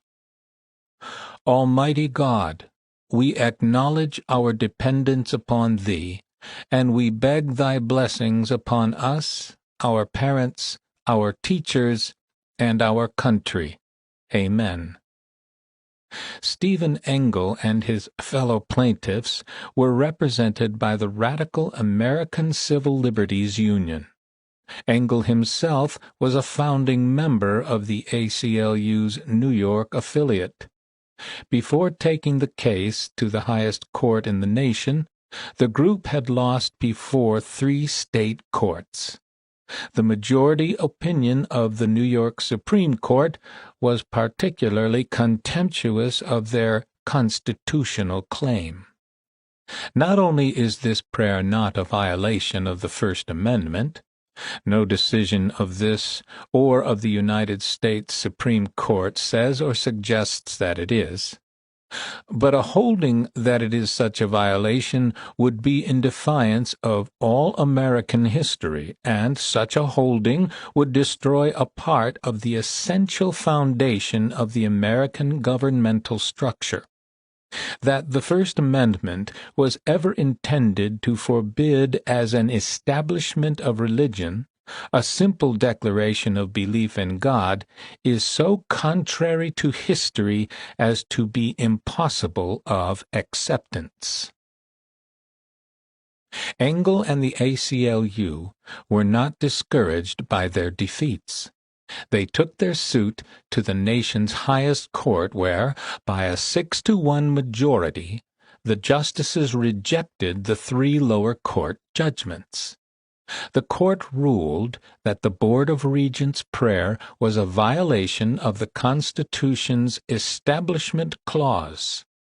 Speaking for the majority, which included 4 prominent liberals, Justice Hugo Black rejected the defense's 2 key arguments. 1. That the prayer was voluntary, and 2. That it reflected no particular religion. The court majority held that, because the prayer did not address the belief of atheists, it violated the Establishment Clause. Justice Black did not cite a single legal precedent or court decision in his majority opinion, because there were none. As the religious website freetopray.info observed, for 170 years following the ratification of the Constitution and Bill of Rights, no court had ever struck down any prayer in any form in any location. Many years after the 1962 decision, the plaintiff, Stephen Engel, was interviewed about his thoughts on the case. Engel characterized, or mischaracterized, the views of people on the other side of the case this way. You can disguise it any way you want, and there seem to be new disguises every day in this area, such as school vouchers. But it all comes down to the same thing. There are many who would love to stick their hand in the public till because they feel imposed upon and feel they are taxed unjustly for public education that they don't participate in. I understand that, but I still pay for a lot of things that I think are unjust, like the Vietnam War and the war in Iraq. Engel viewed the question of prayer in schools as a quarrel over taxation and ideology. He saw his opponents as a political faction that was disgruntled over having to pay to support an educational system which censored their political views. Engel was simply oblivious to the central role that religious beliefs have played in shaping American government and American freedoms, including the freedom to dissent. The legal argument the ACLU used to support Engel and his fellow plaintiffs was that the Regents' non-denominational prayer violated the Establishment Clause. The ACLU backed its argument not with a clause in the Constitution, but with a phrase taken from a private letter written by President Thomas Jefferson. In a letter to the Danbury Baptist Association of Connecticut on January 1, 1802, Jefferson wrote that the First Amendment, enacted on behalf of all the American people, declared that their legislature should make no law respecting an establishment of religion or prohibiting the free exercise thereof, thus building a wall of separation between church and state. Jefferson coined the metaphor of a wall of church-state separation to assure the Baptists in Connecticut that the government would never infringe on the free exercise of their religion. The ACLU stood Jefferson's reassurance on its head, turning it into a rationale for suppressing the free exercise of religion. That phrase, wall of separation between church and state, became a bumper sticker slogan for leftists and secularists who want to silence religious people and marginalize their beliefs. We don't have to guess at Jefferson's actual thoughts on the issue, because he himself invoked God and non-sectarian religious beliefs in the documents he drafted. The most famous example is the Declaration of Independence, which states that God the Creator is the source of our unalienable rights. Jefferson also drafted the Virginia Statute for Religious Freedom, which begins, "Whereas Almighty God hath created the mind free. Clearly, Jefferson did not see a non-sectarian invoking of God as an establishment of religion. The lone dissenter on the court bench, Justice Potter Stewart, noted that under the First Amendment, government endorsements of religion had been common in America since its inception in phrases such as, "God save the United States and this honorable court," and didn't think that allowing school children to pray in a non-denominational manner served to establish a religion. We deal here not with the establishment of a state church, which would, of course, be constitutionally impermissible, but with whether school children who want to begin their day by joining in prayer must be prohibited from doing so. Changing the culture by force. To grasp the full implications of the court's decision, consider the process by which school prayer was outlawed. Prayer had been a common practice in public schools across the country for nearly 2 centuries, and had never been seen as an establishment of religion. Reasonable people can differ over the practice of prayer in a public institution. There are many democratic platforms available for resolving disagreements that don't involve a blanket ban on school prayer from the Supreme Court bench. Most religious people would agree to making an accommodation for children from a minority viewpoint, such as atheism, so they wouldn't feel excluded. If the plaintiffs in Engel versus Vitale were primarily interested in protecting their children from being offended by the regent's prayer, they could have sought to remedy their concerns at the local or state level. They could have organized other parents to press for a change in how the prayer was implemented. Since the regents are elected by the state legislature, Engel and the other plaintiffs could have lobbied their representatives to seek an ecumenical solution that would have been acceptable to all. Instead, they bypassed the democratic channels and pursued a constitutional challenge in the courts. They did so because victory in this arena would make their partisan view the new fundamental law of the land.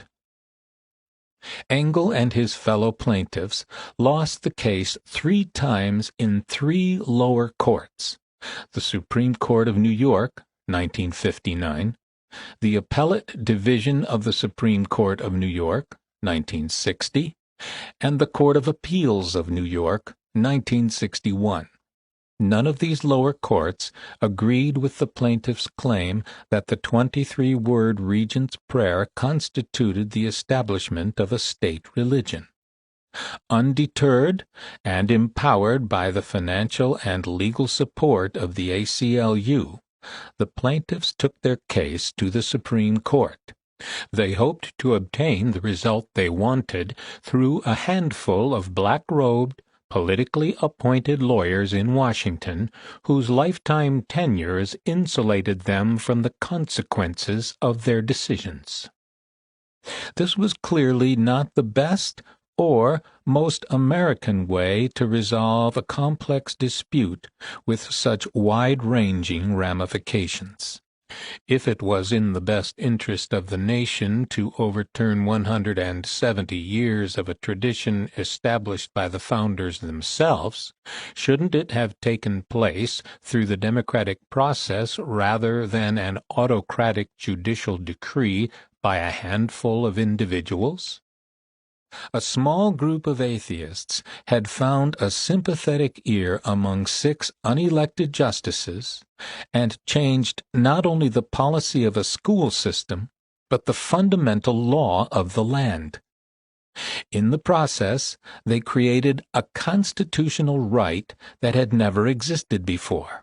the right of a non-believing minority to deny the majority of Americans their right to express their belief in God while at school. This decision set forces in motion that would change the culture and alter the course of a nation. Engel versus Vitale became the basis for other decisions that continued the attack. In Wallace versus Jaffrey, 1985, the Supreme Court ruled that an Alabama law permitting 1 minute for meditation or voluntary prayer was unconstitutional.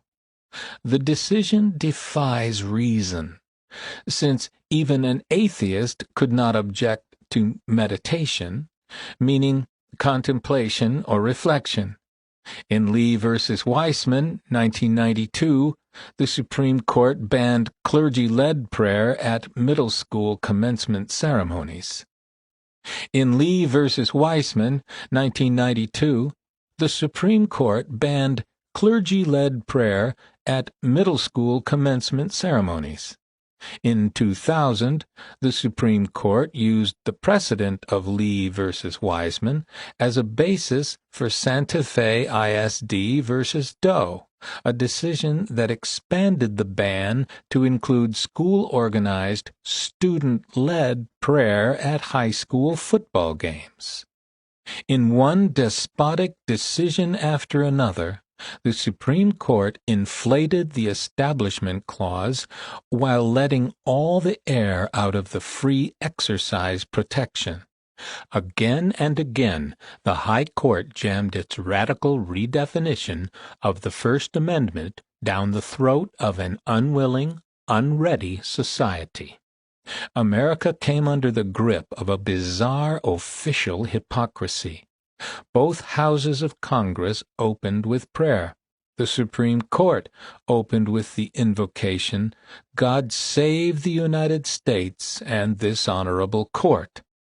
The lunch money that jingled in the pockets of school children was stamped, "In God We Trust," but God could not be invoked in any public school in America.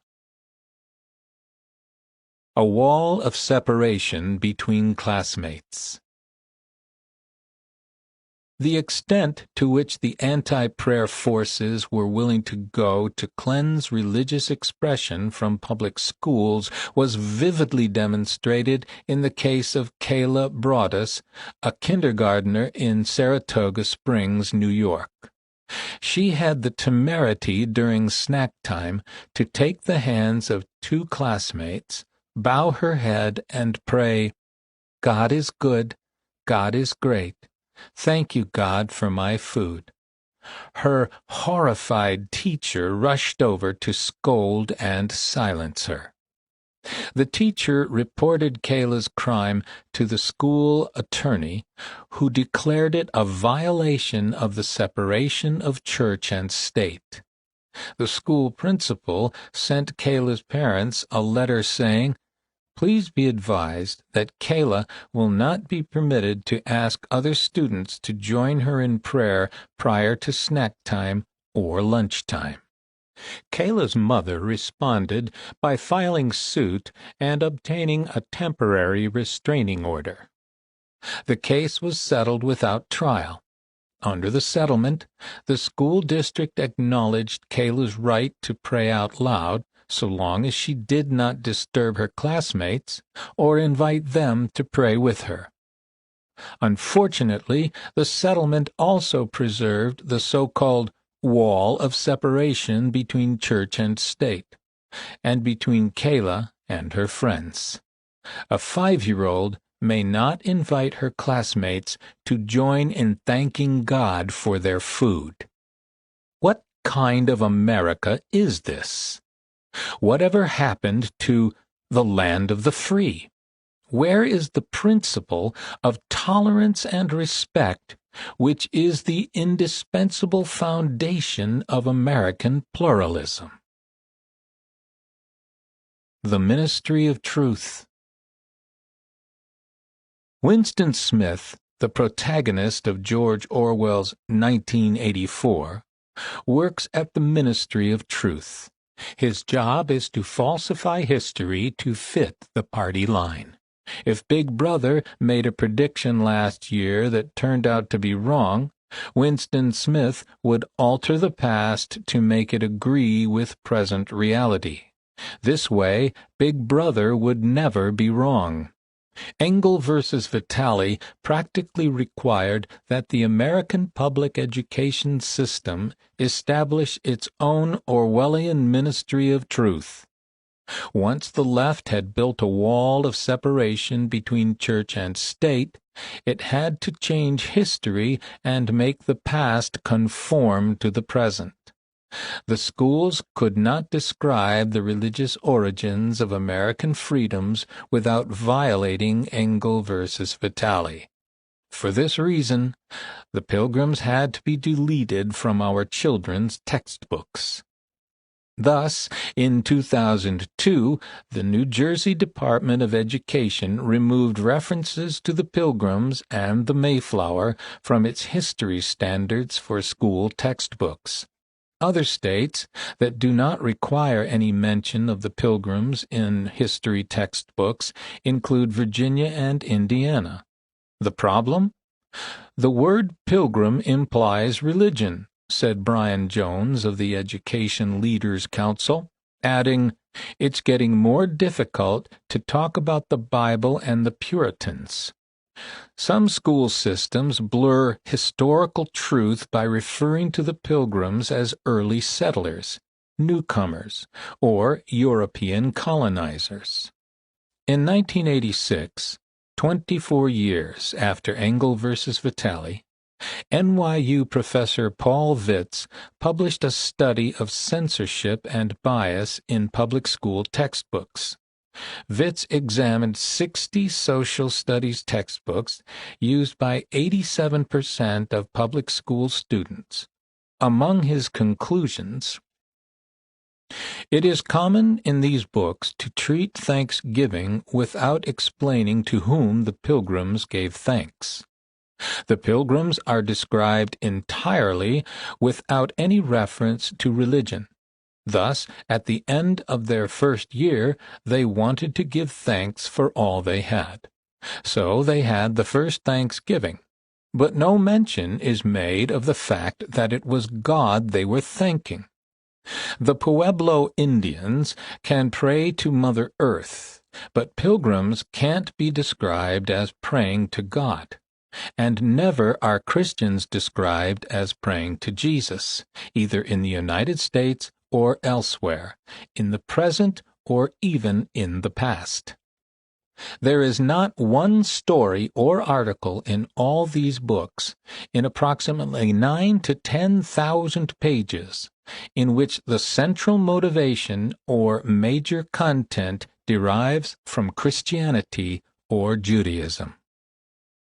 Censorship and the rewriting of history are the practices of totalitarian regimes. In a perverse way, the current anti-religious bias of liberal justices and textbook publishers shows how the absence of religion from our historical memory not only distorts our history, but undermines our present liberties. As our freedoms are steadily diminished under the onslaught of political correctness and social justice fanatics, the true story of American freedom must be revised, rewritten, and censored by school officials, textbook publishers, and other tentacles of our Ministry of Truth. No separation of mosque and state?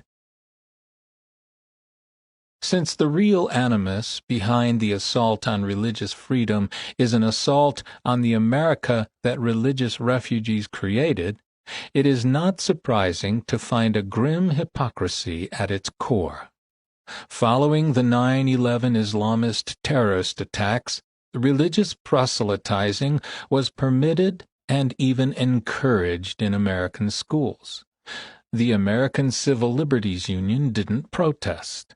The Freedom from Religion Foundation didn't object. The left had purged all Christian references and prayers from the public schools, but this new wave of proselytizing was perfectly acceptable to them because it was proselytizing on behalf of Islam, whose jihadist elements had declared war on the West. Leftists don't object to religion being taught in schools, apparently, so long as the religion is opposed to Western values in general and American values in particular. In January 2018, Libby Hilsenrath and Nancy Geyer, two mothers of students at Chatham Middle School in New Jersey, filed a federal lawsuit against the school. Their complaint? The school had shown two videos to their students' classes that were clearly designed to convert viewers to Islam. One was called Intro to Islam. The video included such statements as, "Allah is the one God who created the heavens and the earth, who has no equal and is all-powerful. What is the noble Quran? Divine revelation sent to Muhammad, the last prophet of Allah, a perfect guide for humanity. May God help us all find the true faith, Islam." The other video, 5 Pillars, presented the tenets of Islam in a computer-animated cartoon in which a Muslim boy, Yusuf, explains his religion to his non-Muslim friend, Alex. At the end of the video, Alex is sad that he is not going with Yusuf to pray. Then Yusuf invites Alex to come see how I pray, and the boys go off happily together. Represented by the Thomas More Law Center, Hilsenrath and Geyer filed their lawsuit as a last resort. They had first appealed directly to the school board to remove the videos from the lesson plan, but were rebuffed. When they continued to pursue a resolution of their complaints, the mothers were attacked on social media as bigots and Islamophobes, and called hateful, ignorant, intolerant, and racist.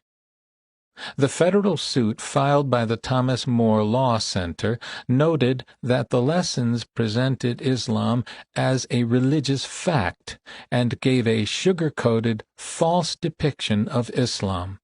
Students were not informed of the kidnappings, beheadings, slave trading, massacres, and persecution of non-Muslims, nor the repression of women, all done in the name of Islam.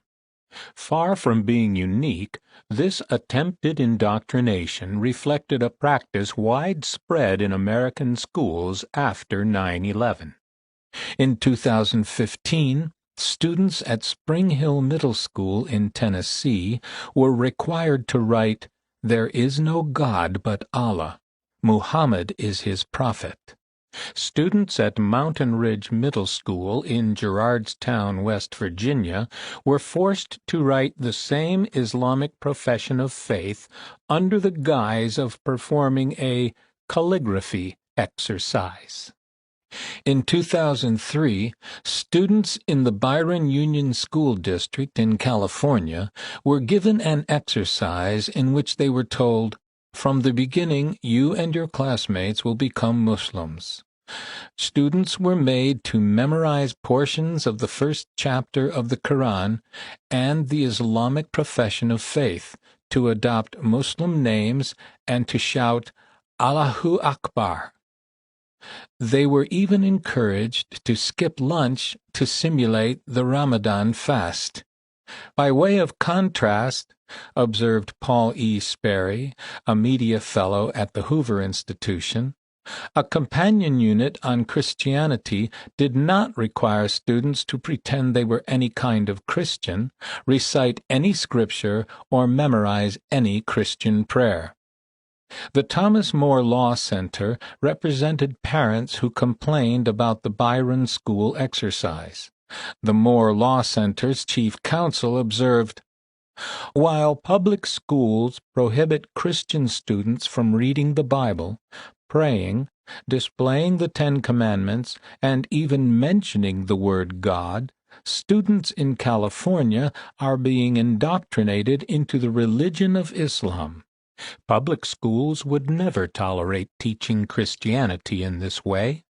Just imagine the ACLU's outcry if students were told that they had to pray the Lord's Prayer, memorize the Ten Commandments, use such phrases as Jesus is the Messiah, and fast during Lent.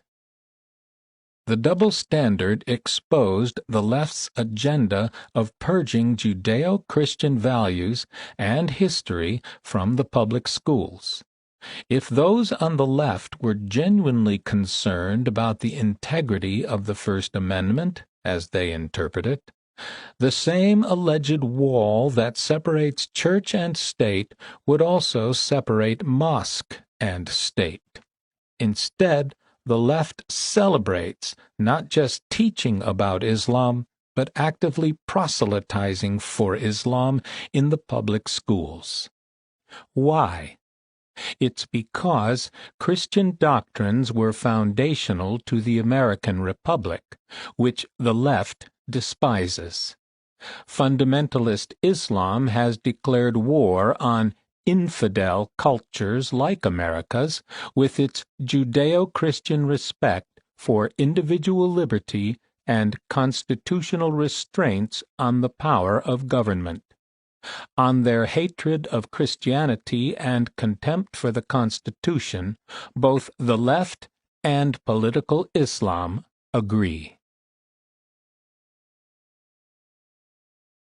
Chapter 6. The War Begins. The 1960s saw the emergence of a world-class provocateur and media celebrity, Madalyn Murray, the founder and president of American Atheists. She filed a lawsuit which could be called the Fort Sumter of the war over religious liberty. Like the South Carolina fort where the first shots of the Civil War were fired, the lawsuit known as Murray versus Curlett ignited a cultural civil war in America by vaulting Murray to national prominence.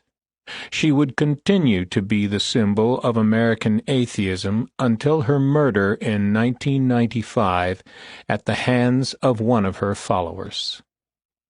In 1960, prior to the Engel versus Vitale ruling, Murray filed a suit against the Baltimore City public school system, claiming it was unconstitutional for the public schools to require her 14-year-old son William to participate in Bible readings, specifically the daily recital of the Lord's Prayer. Judge J. Gilbert Pendergrast of the Baltimore City Court dismissed the petition, stating, "It is abundantly clear that petitioners' real objective is to drive every concept of religion out of the public school system." This was certainly Murray's objective, and also that of the American Civil Liberties Union, which provided her with financial support and legal expertise. Her lawsuit, Murray versus Curlett, reached the United States Supreme Court in 1963, combined with a similar case from Pennsylvania, Abington School District versus Schempp, 1 year after striking down school prayer in Engel versus Vitale. The court voted 8-1 in Madalyn Murray's favor, banning mandatory reading or recitation of the Bible at public schools. Once again, Justice Potter Stewart was the lone dissenter. The most hated woman in America. After 170 years in which prayers were said and the Bible was read daily in schools across the nation, the practice was declared unconstitutional overnight. So much for stare decisis. The court majority defended its ruling on the grounds that the Establishment Clause required the state to be neutral toward religion. Justice Stewart argued that the decision led not to true neutrality with respect to religion, but to the establishment of a religion of secularism. The Wall Street Journal agreed, saying that atheism was now the one belief to which the state's power will extend its protection.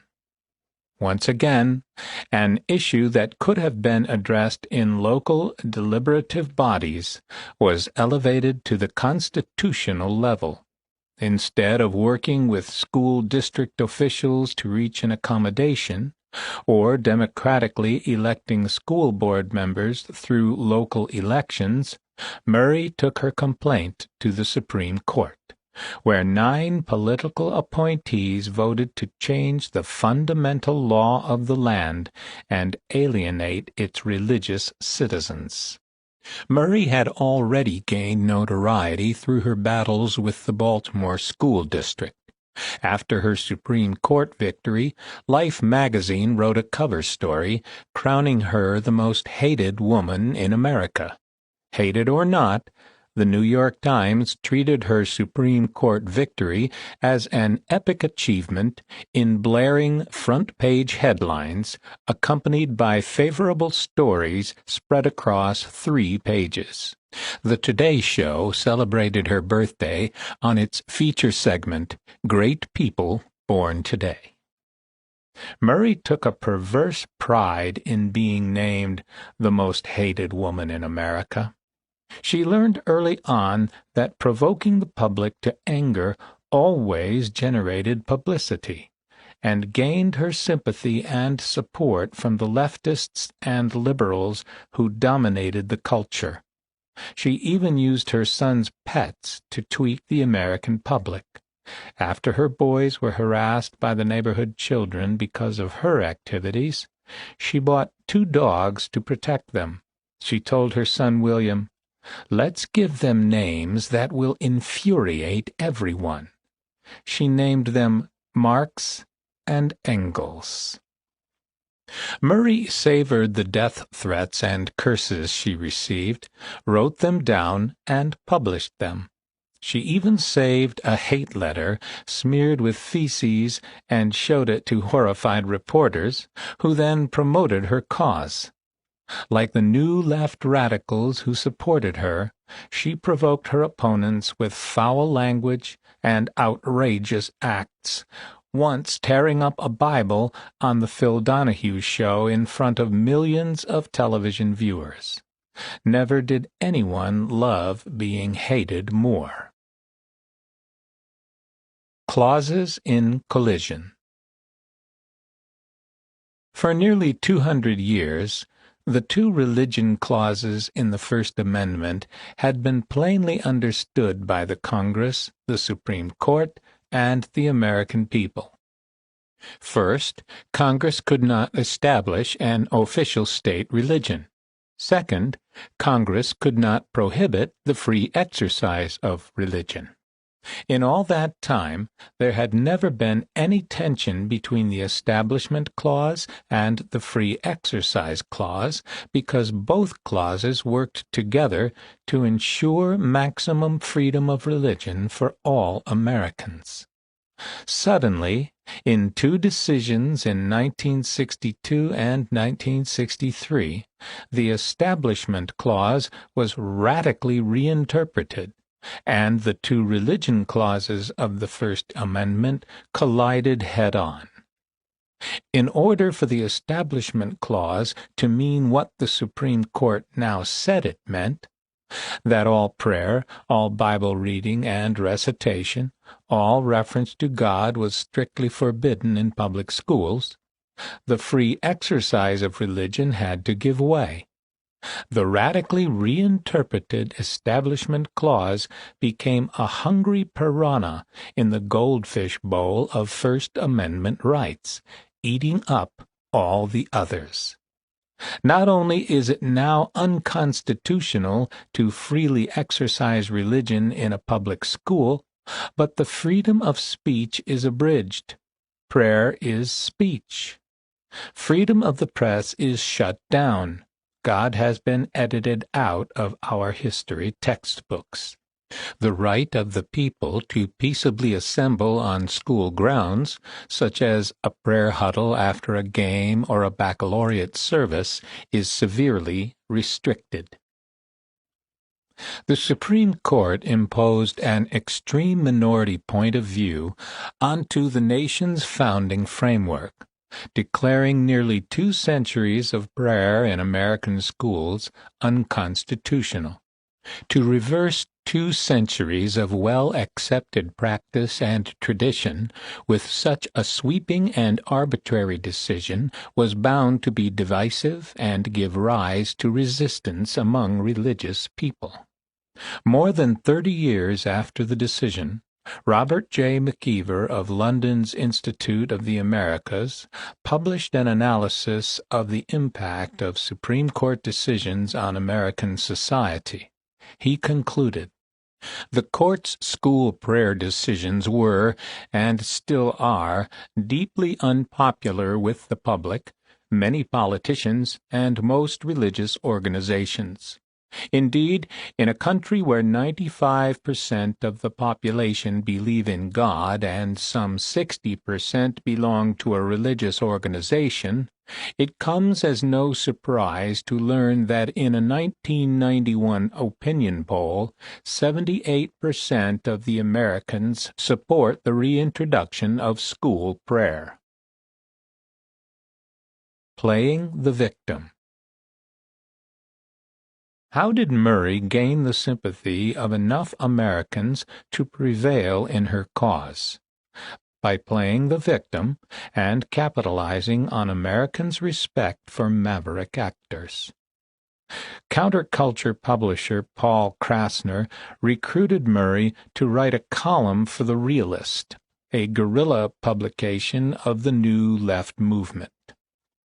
In her maiden column, she delivered a cornucopia of taunts.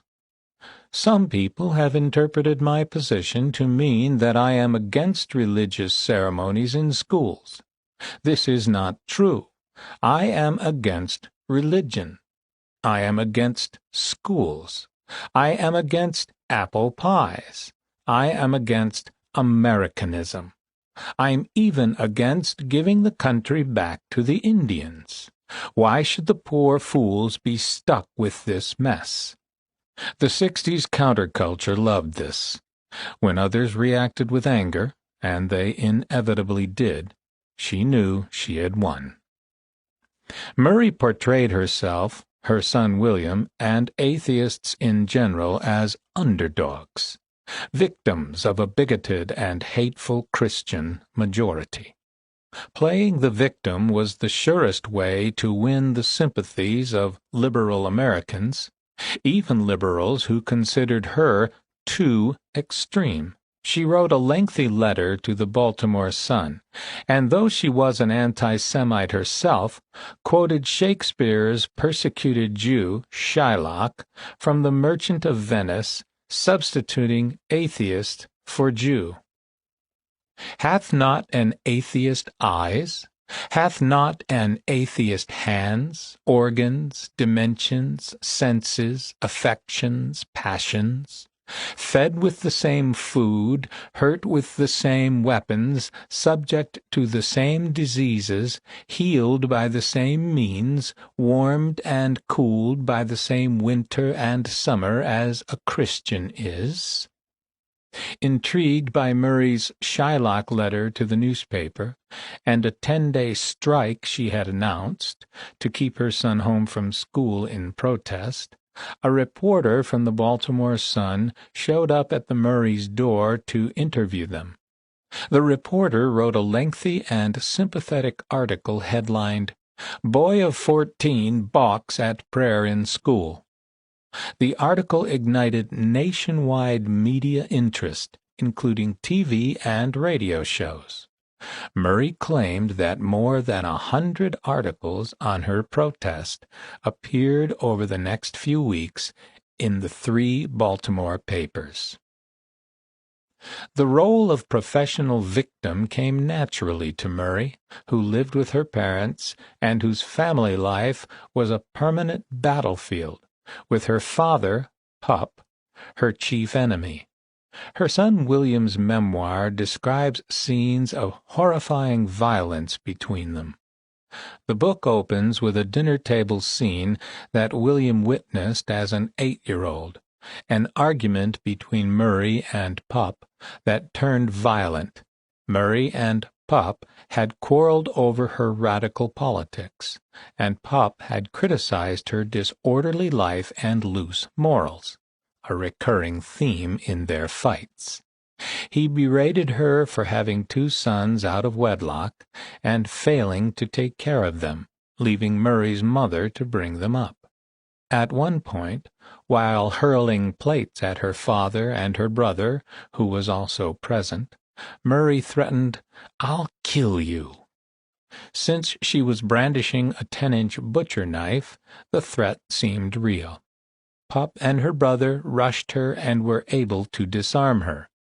After the struggle, young William saw that both men had been slashed and bloodied. There was blood dotting the walls. Murray shrieked at her father, "I'll see you dead. I'll get you yet. I'll walk on your grave." Then she ran out of the room. William Murray recalled his home life this way.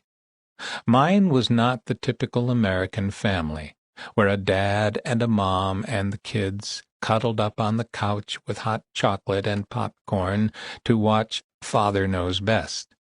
At my house, we argued about the value of the American way, whether or not the workers should revolt, and why the Pope, Christians, and Jews, anybody who believed in God, were morons." America, a fascist slave labor camp.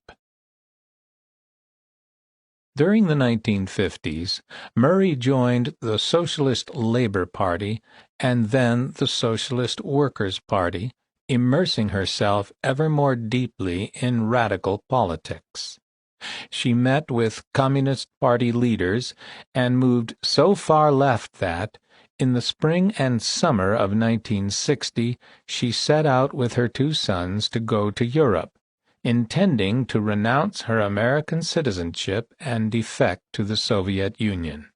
She made repeated attempts to defect through the Soviet embassies in Paris and Rome, but the Soviets rebuffed her each time.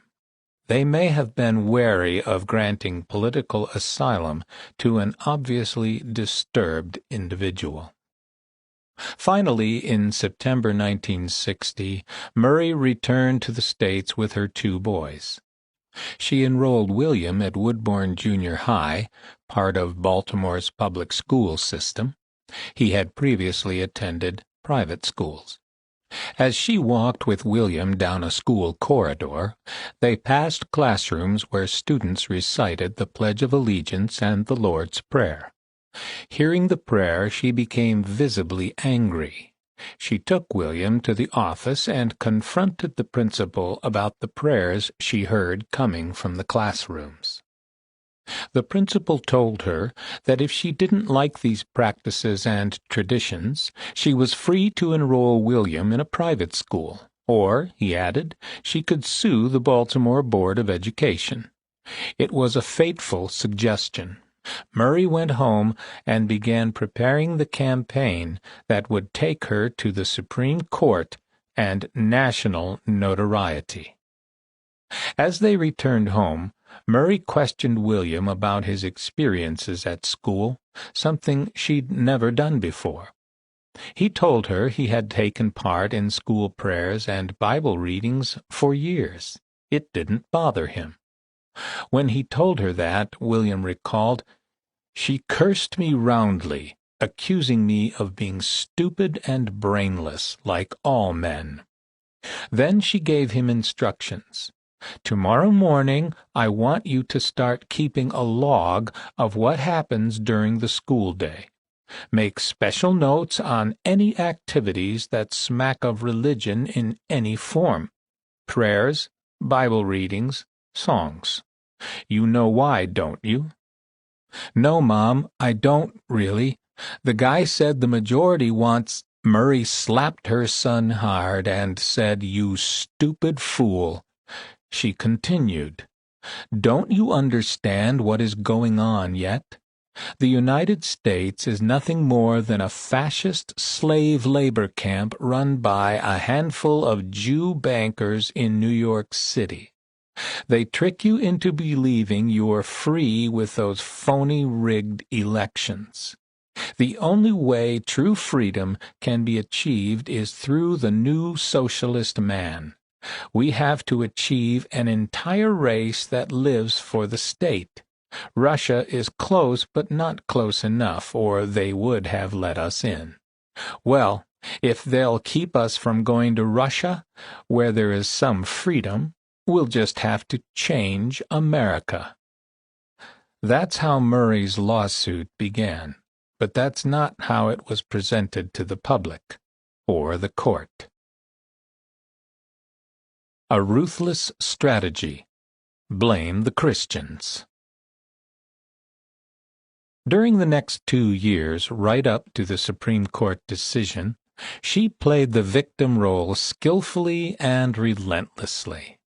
She created a false narrative, which is aptly summarized on the back of An Atheist Epic, the book she wrote about her anti-God crusade. An Atheist Epic tells the dramatic story of how 14-year-old William J. Murray III and his mother Madeline Murray, later O'Hare, challenged the compulsory recitation of the Lord's Prayer and forced reading of the Christian Bible in the public schools of Baltimore. It tells of the beatings young Bill received with the approval of school authorities, police, and courts, and of the attacks on the Murray home instigated and led by good Christians, attacks that led quite directly to the fatal heart attack suffered by Mrs. Murray's father. It describes the Christian execution of little Garth's kitten and the sorry demise of the 2 atheist dogs that Bill and Garth had as companions after loss of the kitten. Virtually all the religious attacks upon the First Amendment, mandated separation of state and church that America has endured since 1963, have been in retaliation to Murray versus Curlett, the case that Madeline successfully took all the way to the U.S. Supreme Court to obtain the ruling that forced prayer and Bible reading were unconstitutional. According to William, An Atheist Epic by Madeline Murray O'Hare, she added O'Hare after marrying Richard O'Hare in 1965, was a highly spun and unreliable version of events. The back cover blurb was even less honest than the book itself. In the book, Murray doesn't claim to know who killed the cat, but the blurb blames a Christian execution for the pet's death. One false claim in particular sheds a glaring light on Murray's character and her ruthless strategy. Her claim that Christians were responsible for her father's death. One morning in January 1963, 6 months before the Supreme Court rendered its decision, Madeline and her father were at the breakfast table, arguing bitterly. Finally, she stood and headed for the door, shouting at her father, "I hope you drop dead. I'll dump your shriveled body in the trash." William, who was 16 at the time, recalled, "She slammed the door and was gone." Grandfather sat down, his hands shaking, as he lifted his cup of coffee to his lips. That afternoon her father went to the supermarket. While talking to a friend at the checkout stand, he clutched his chest and fell over dead. Later that day, Murray returned home, ready to resume the fight. She called out to her mother, "Where's the old man?" and let a few epithets fly. Her mother walked into the room, looked at her daughter in the eye, and said, "You got your wish. You wished your father dead this morning, and dead he is. He had a heart attack at the A&P." According to William, his mother said, "Well, I'll be. Where's the stiff?" She then told William to make some calls and find the lowest-priced undertaker and order a cheap wood box. When the family gathered at the mortuary, Murray had second thoughts. She changed her orders and demanded the most expensive casket the funeral home offered. Was it remorse that changed her mind, or a political calculation? The Supreme Court decision was only months away. A situation had presented itself that she could manipulate to her advantage. She took the receipt for the funeral expenses, the receipt was prominently marked "paid," and placed it next to Pup's body. Then she maintained a vigil at the casket for 2 days. In an interview with Playboy, she told the story of Pup's death this way. "Late one night our house was attacked with stones and bricks by 5 or 6 young Christians, and my father got very upset and frightened.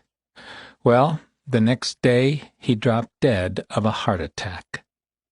Years later she dedicated her book, an atheist epic, to her father with these lines: "This book is for Pup, who died in Baltimore, Maryland, and for those glorious Christians, known to us by name, who killed him." How did the First Amendment guarantee of religious freedom change overnight into a suppression of that same freedom? A circus put on by a calculating, truth-challenged anti-American crackpot, egged on by ACLU radicals, provided an opportunity for 8 lifetime political appointees, elected by no one and accountable to no one, to reinterpret the Constitution, overturn nearly 2 centuries of precedent and tradition, and change the life of a nation. Chapter 7. Moving the World. In the 3rd century BCE, the Greek scientist Archimedes stood before King Hero II of Syracuse, explaining the physics of the lever to the king. "Give me a lever," he said, "and a place to stand, and I will move the earth."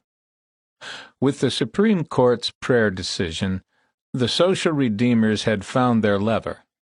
They had bypassed America's democratic platforms, where they were greatly outnumbered, and by a vote of 6 unelected lawyers they had overturned nearly 2 centuries of precedent and tradition. And they had done so for all 50 states at once. People like Stephen Engel and Madeleine Murray and groups like the ACLU represented a minority in America. But the court's power to reinterpret the Constitution was so broad, and its authority so absolute, that this radical minority was able to impose its will on all Americans. The court gave the radicals a lever they could never have attained through the democratic process.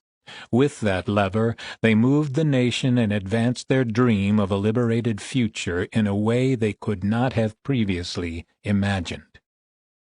The war against prayer in schools had coincided with the rise of a radical movement which referred to itself as a New Left, and bore a hostility toward America that only old left communists had manifested before. The degree of their revulsion against their country can be measured in the fact that America was then engaged in a life-and-death struggle with a nuclear-armed communist Russia. Yet the new left radicals openly declared their opposition to America's anti-communist cause. To underscore their sympathy for the communist enemy and hatred for their country, new left radicals identified themselves as anti-communists and spelled America with 3 Ks to link the entire nation to the Ku Klux Klan. After winning the fight against school prayer, the radicals widened the war and won victories in 2 more landmark Supreme Court cases. These were decided on shakier constitutional grounds than the prayer in schools decisions, sometimes even non-existent constitutional grounds.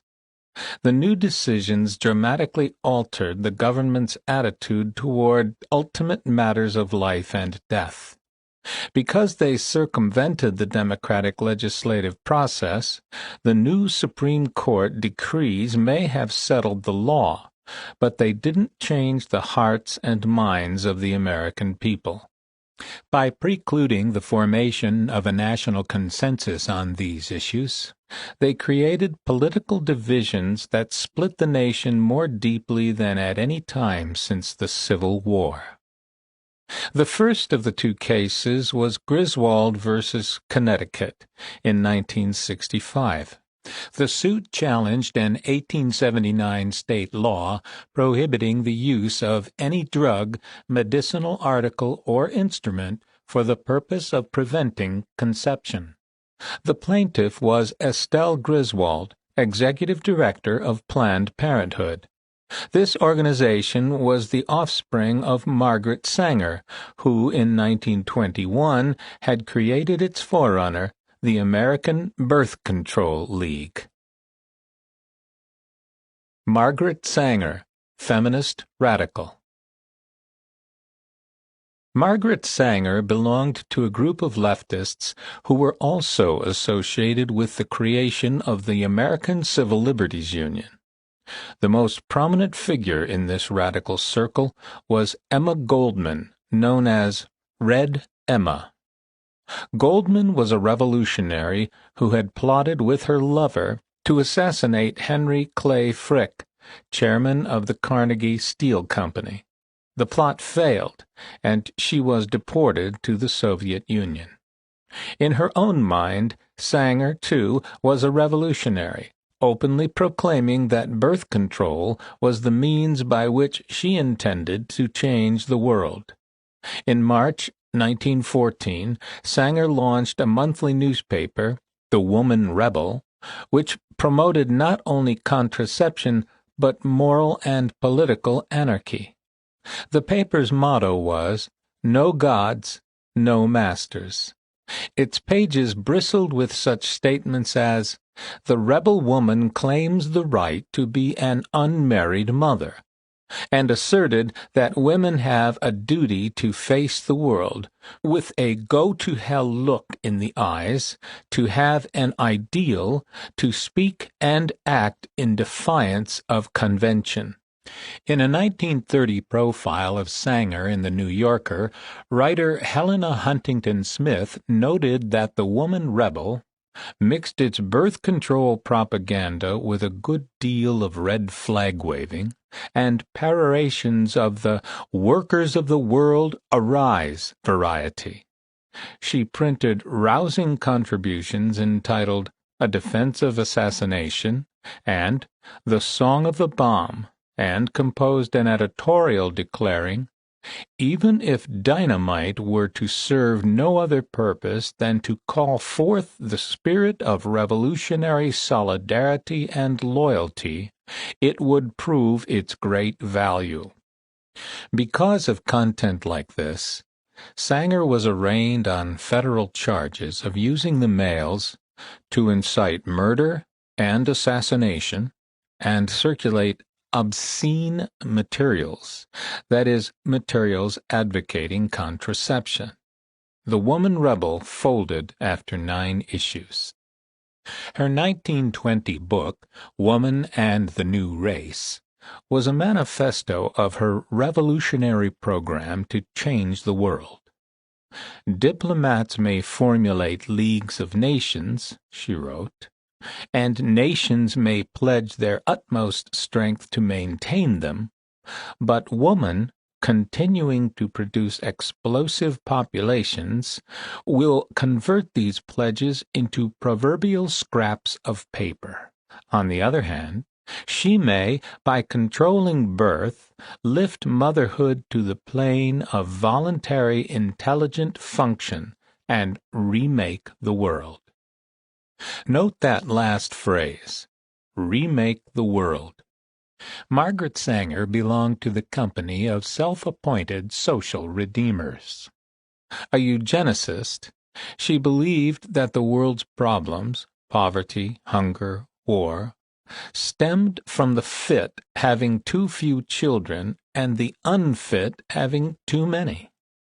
The unfit were people of the lower classes and races she regarded as inferior. The disastrous situation that uncontrolled births created could be remedied, she believed, if people could be bred like animals with an eye to improving the species. She attributed the lack of proper breeding to the sexual subservience of women that allowed this to happen.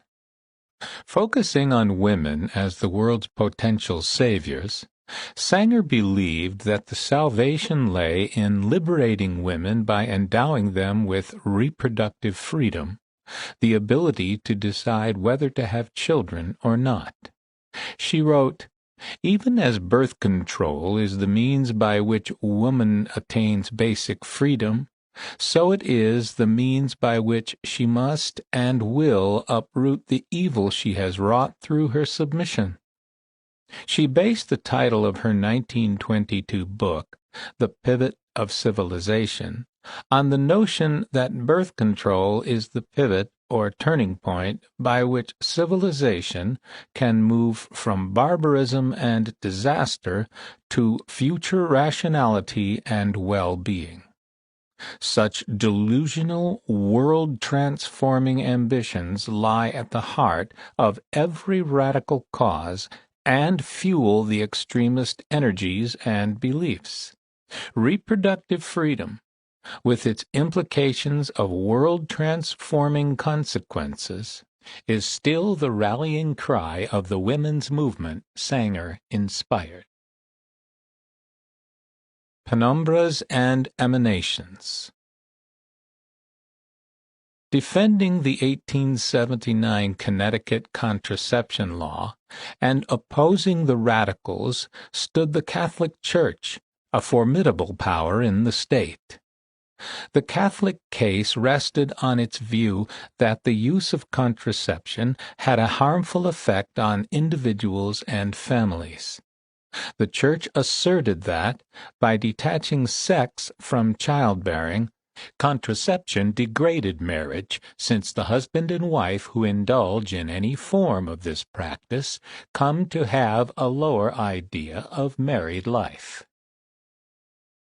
The Church also argued that legalizing contraceptives would break down the character and willpower of unmarried people, making it easier for them to give in to the urge for sex outside marriage and detached from procreation. The deliberate restriction of the family through these immoral practices weakens self-control and the capacity for self-denial, and increases the love of ease and luxury. These claims were rooted in observations about the behaviors of individuals and could be argued and disputed. The disagreements could have been resolved in democratic forums, as the founders intended. In a representative democracy, contending parties are forced to compromise to resolve a dispute. Compromise leads to a more tranquil resolution of quarrels. The obvious remedy for a bad law or an obsolete law is to replace it with a better law. The plaintiffs in Griswold versus Connecticut had already tried changing the law through the legislature. This course had failed because the reformers were too small a minority to overcome the Church's influence. Estelle Griswold, Planned Parenthood, and the ACLU did not then embark on a campaign to persuade the people of Connecticut to press for repeal of the law. As radicals, they were pursuing more intoxicating goals: new rights to reproductive freedom, gender equality, the liberation of women. Such goals could not wait on the persuasion of a majority. Such goals justified an effort to impose them on the majority. The radicals knew they had potential allies in the liberal justices who had earlier abolished school prayer without a clear precedent, and they were excited at the prospect, once again, of achieving a revolutionary goal simultaneously in all 50 states. Consequently, the Planned Parenthood legal team began developing a constitutional argument they could take to the Supreme Court. The argument they came up with claimed that the Connecticut law violated a constitutional right to privacy. There was no such constitutional right. There is no mention in the Constitution of a right to privacy. Nor does the Constitution refer to sexual relations between men and women. But the legal team knew that the court had played fast and loose with the Constitution in the prayer cases and pressed ahead. The plaintiff lawyers filed suit against the Connecticut law and proceeded to make their right to privacy argument. In June 1965, the U.S. Supreme Court ruled by a majority of 7-2 that the right to contraception was guaranteed by a right to privacy, claiming that such a right could be found in the penumbras or shadows of other rights in the Constitution, even if the Constitution was mute on the subject itself. The court agreed with the plaintiff's argument and found the Connecticut law to be unconstitutional. This decision, and the reasoning behind it, produced much head-scratching among legal commentators. It was Justice William O. Douglas who wrote the majority opinion conceding that the Bill of Rights did not contain an explicit right to privacy. Nonetheless, he contended that the rights explicitly guaranteed in the Constitution had penumbras created by emanations from these guarantees that help give them life and substance. According to Douglas, the spirit of the First Amendment, guaranteeing free speech, the Third Amendment, prohibiting forced quartering of troops, Fourth Amendment, freedom from unreasonable searches and seizures, Fifth Amendment, freedom from self-incrimination, and Ninth Amendment, as applied to the states by the 14th Amendment, created a general right to privacy that could not be unduly infringed. Justices Hugo Black and Potter Stewart dissented from this tortured construction. Black emphasized the fact that the right to privacy was not in the Constitution, and he specifically criticized Douglas's interpretations of the Ninth and 14th Amendments. Stewart observed that while the Connecticut statute was an uncommonly silly law, it was nonetheless constitutional. The problem posed by the 1879 prohibition, he said, could properly have been addressed by changing the law instead of a fundamental change in interpreting the Constitution. But fundamental change was what the court majority wanted. The Griswold decision applied only to married couples. But the discovery of a right to privacy in the penumbras and emanations of the Bill of Rights would provide a rationale for a series of new rights that would change the American landscape for generations to come. In 1972, the right to birth control for unmarried couples. In 1973, a woman's constitutional right to abortion. In 1977, a right to contraception for juveniles at least 16 years of age. In 2002, a right to homosexual relations. And in 2015, a right to same-sex marriage. Of these, the 1973 ruling in Roe v. Wade had by far the most dramatic and far-reaching impact. The issue is revolution.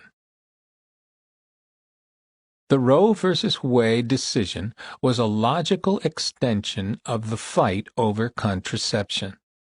Leftists generally viewed abortion as simply another form of birth control, and another advance on the road to women's liberation. But there's obviously a profound difference between abortion and contraception. Abortion involves another party, the unborn child. Outside the Catholic community, Griswold and other rulings on contraception had provoked very little controversy. The Roe v. Wade abortion ruling, by contrast, divided the entire nation because it involved the sanctity of life itself. The abortion controversy created intensely passionate political factions on the left and right, whose battles are still raging nearly half a century later. Pulitzer Prize-winning author David J. Garrow has written the definitive history of the campaign behind Roe v. Wade. In Liberty and Sexuality, the Right to Privacy and the Making of Roe v. Wade, he locates the origins of the decision in the activities of a few radical women at the University of Texas, members of the New Left organization Students for a Democratic Society, SDS. The leader of this group contributed an article to Austin's leftist underground newspaper, The Rag. "We in women's liberation," she wrote, "deny any inherent differences between men and women. All of us are trapped by the society that created our roles. We are questioning the ideals of marriage and motherhood, and the very society that has created these roles and values must also be questioned." The idea that people are trapped in roles that society imposes on them, like marriage and motherhood, is Marxist in origin. It takes away the choices that individuals make. For example, what roles they should accept or reject, or how they should conduct them. It subordinates questions like whether to have an abortion to grandiose abstractions like patriarchal oppression and reproductive freedom, which eliminate individual circumstances and choices altogether.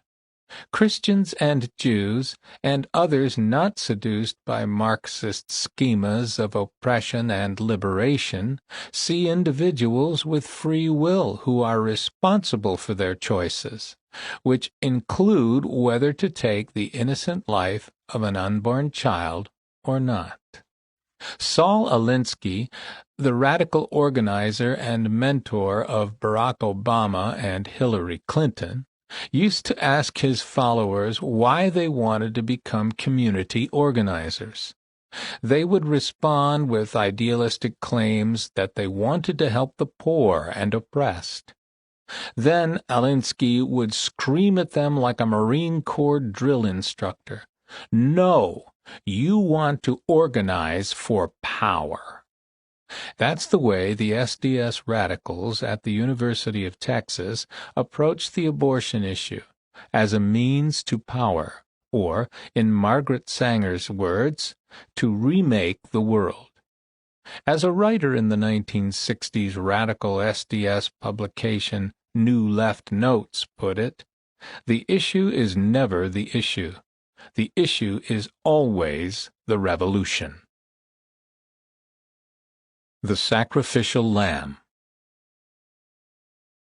Sarah Weddington was a graduate of the University of Texas Law School and a friend of the campus radicals. While in law school, she had become pregnant, and because this would interfere with her career, she and her husband decided to abort the child. Since abortions were illegal in Texas, they traveled across the border to the Mexican town of Piedras Negras. Part of the campus group's birth control project was counseling women on how to obtain Mexican abortions. They wanted Weddington to give them legal advice on whether giving this advice exposed their group to criminal prosecution. The discussions led rapidly to the idea of filing a Supreme Court suit. To accomplish this, they needed a plaintiff, a woman who was already pregnant and needed an abortion for reasons the court would find compelling. The problem was that most women who wanted an abortion wanted to get it over with as soon as possible. A court case, they knew, could take years. Weddington and her co-counsel found the plaintiff they were looking for in Norma McCorvey, who would become the Jane Roe of Roe v. Wade. The 22-year-old McCorvey had been married and divorced twice. She'd had a child by each husband and had passed both children on to be raised by relatives. Now she was pregnant again by a man she wasn't married to. She was desperate to get an abortion. Her life was in chaos. She was a drug abuser, homeless, sexually confused, emotionally unstable, and fragile. Sarah Weddington's political goal was to make abortions as available as contraception, and she was willing to use any means necessary to do so, even offering to help a woman in dire circumstances and then betraying her. Because of the requirements of the legal case, instead of recommending an abortionist, Weddington persuaded the impressionable McCorvey not to abort her baby pending the court's decision, even though she was well aware that McCorvey would deliver her baby long before the case was concluded. As it turned out, it took 3 years for the case to reach the Supreme Court. In the meantime, McCorvey gave birth to a girl and put her daughter up for adoption. Years later, Norma McCorvey had a change of heart, renounced her role in Roe v. Wade, and joined the anti-abortion camp. In 1997, she wrote an account of what she felt was the shabby treatment she had received from Weddington and her feminist colleagues. Though Sarah had passed herself off as my friend, in reality she used me. When I sat down with her and discussed the possibility of getting an abortion, Sarah knew where I could get one because she had gotten one herself 3 years before. When I asked her if the court's decision would come in time for me to get an abortion, she gave an evasive answer, and she did so with full understanding that it would come way too late to help me. If Sarah Weddington was so interested in abortion, why didn't she tell me where she got hers? Because I was of no use to her unless I was pregnant. Weddington's behavior outraged even a pro-abortion reporter for the Texas Observer, who wrote, "By not effectively informing Norma of where she could get an abortion, the feminists who put together Roe v. Wade turned her into Choice's sacrificial lamb." McCorvey agreed with that assessment, saying, "I never signed up to be a sacrificial lamb for anyone. I was just a young woman who needed help and turned to the wrong people. After I gave up my child for adoption, I spent years searching the faces of children I passed on the streets and in supermarkets. Is that her? I'd ask myself. Could that be my child?" On the Front Lines. When the Roe v. Wade decision was announced, it had a familiar ring and a familiar majority ruling of 7-2. Once again, the newly invented right of privacy formed the basis of the majority opinion, written this time by Justice Harry Blackmun. This right of privacy, whether it be founded in the 14th Amendment's concept of personal liberty and restrictions upon state action, as we feel it is, or, as the District Court determined in the 9th Amendment's reservation of rights to the people, is broad enough to encompass a woman's decision whether or not to terminate her pregnancy. The liberal media, led by the New York Times, applauded the Roe decision, as they had Griswold and the Madeleine Murray result before. Dissent from the court bench and from legal scholars, on the other hand, was as harsh as it had been when Griswold first invoked the right to privacy claim. One dissenter, Justice Rehnquist, pointed out that even if the Constitution contained a right to privacy, and it didn't, an abortion was hardly a private act. Justice White wrote, "I find nothing in the language or history of the Constitution to support the Court's judgment."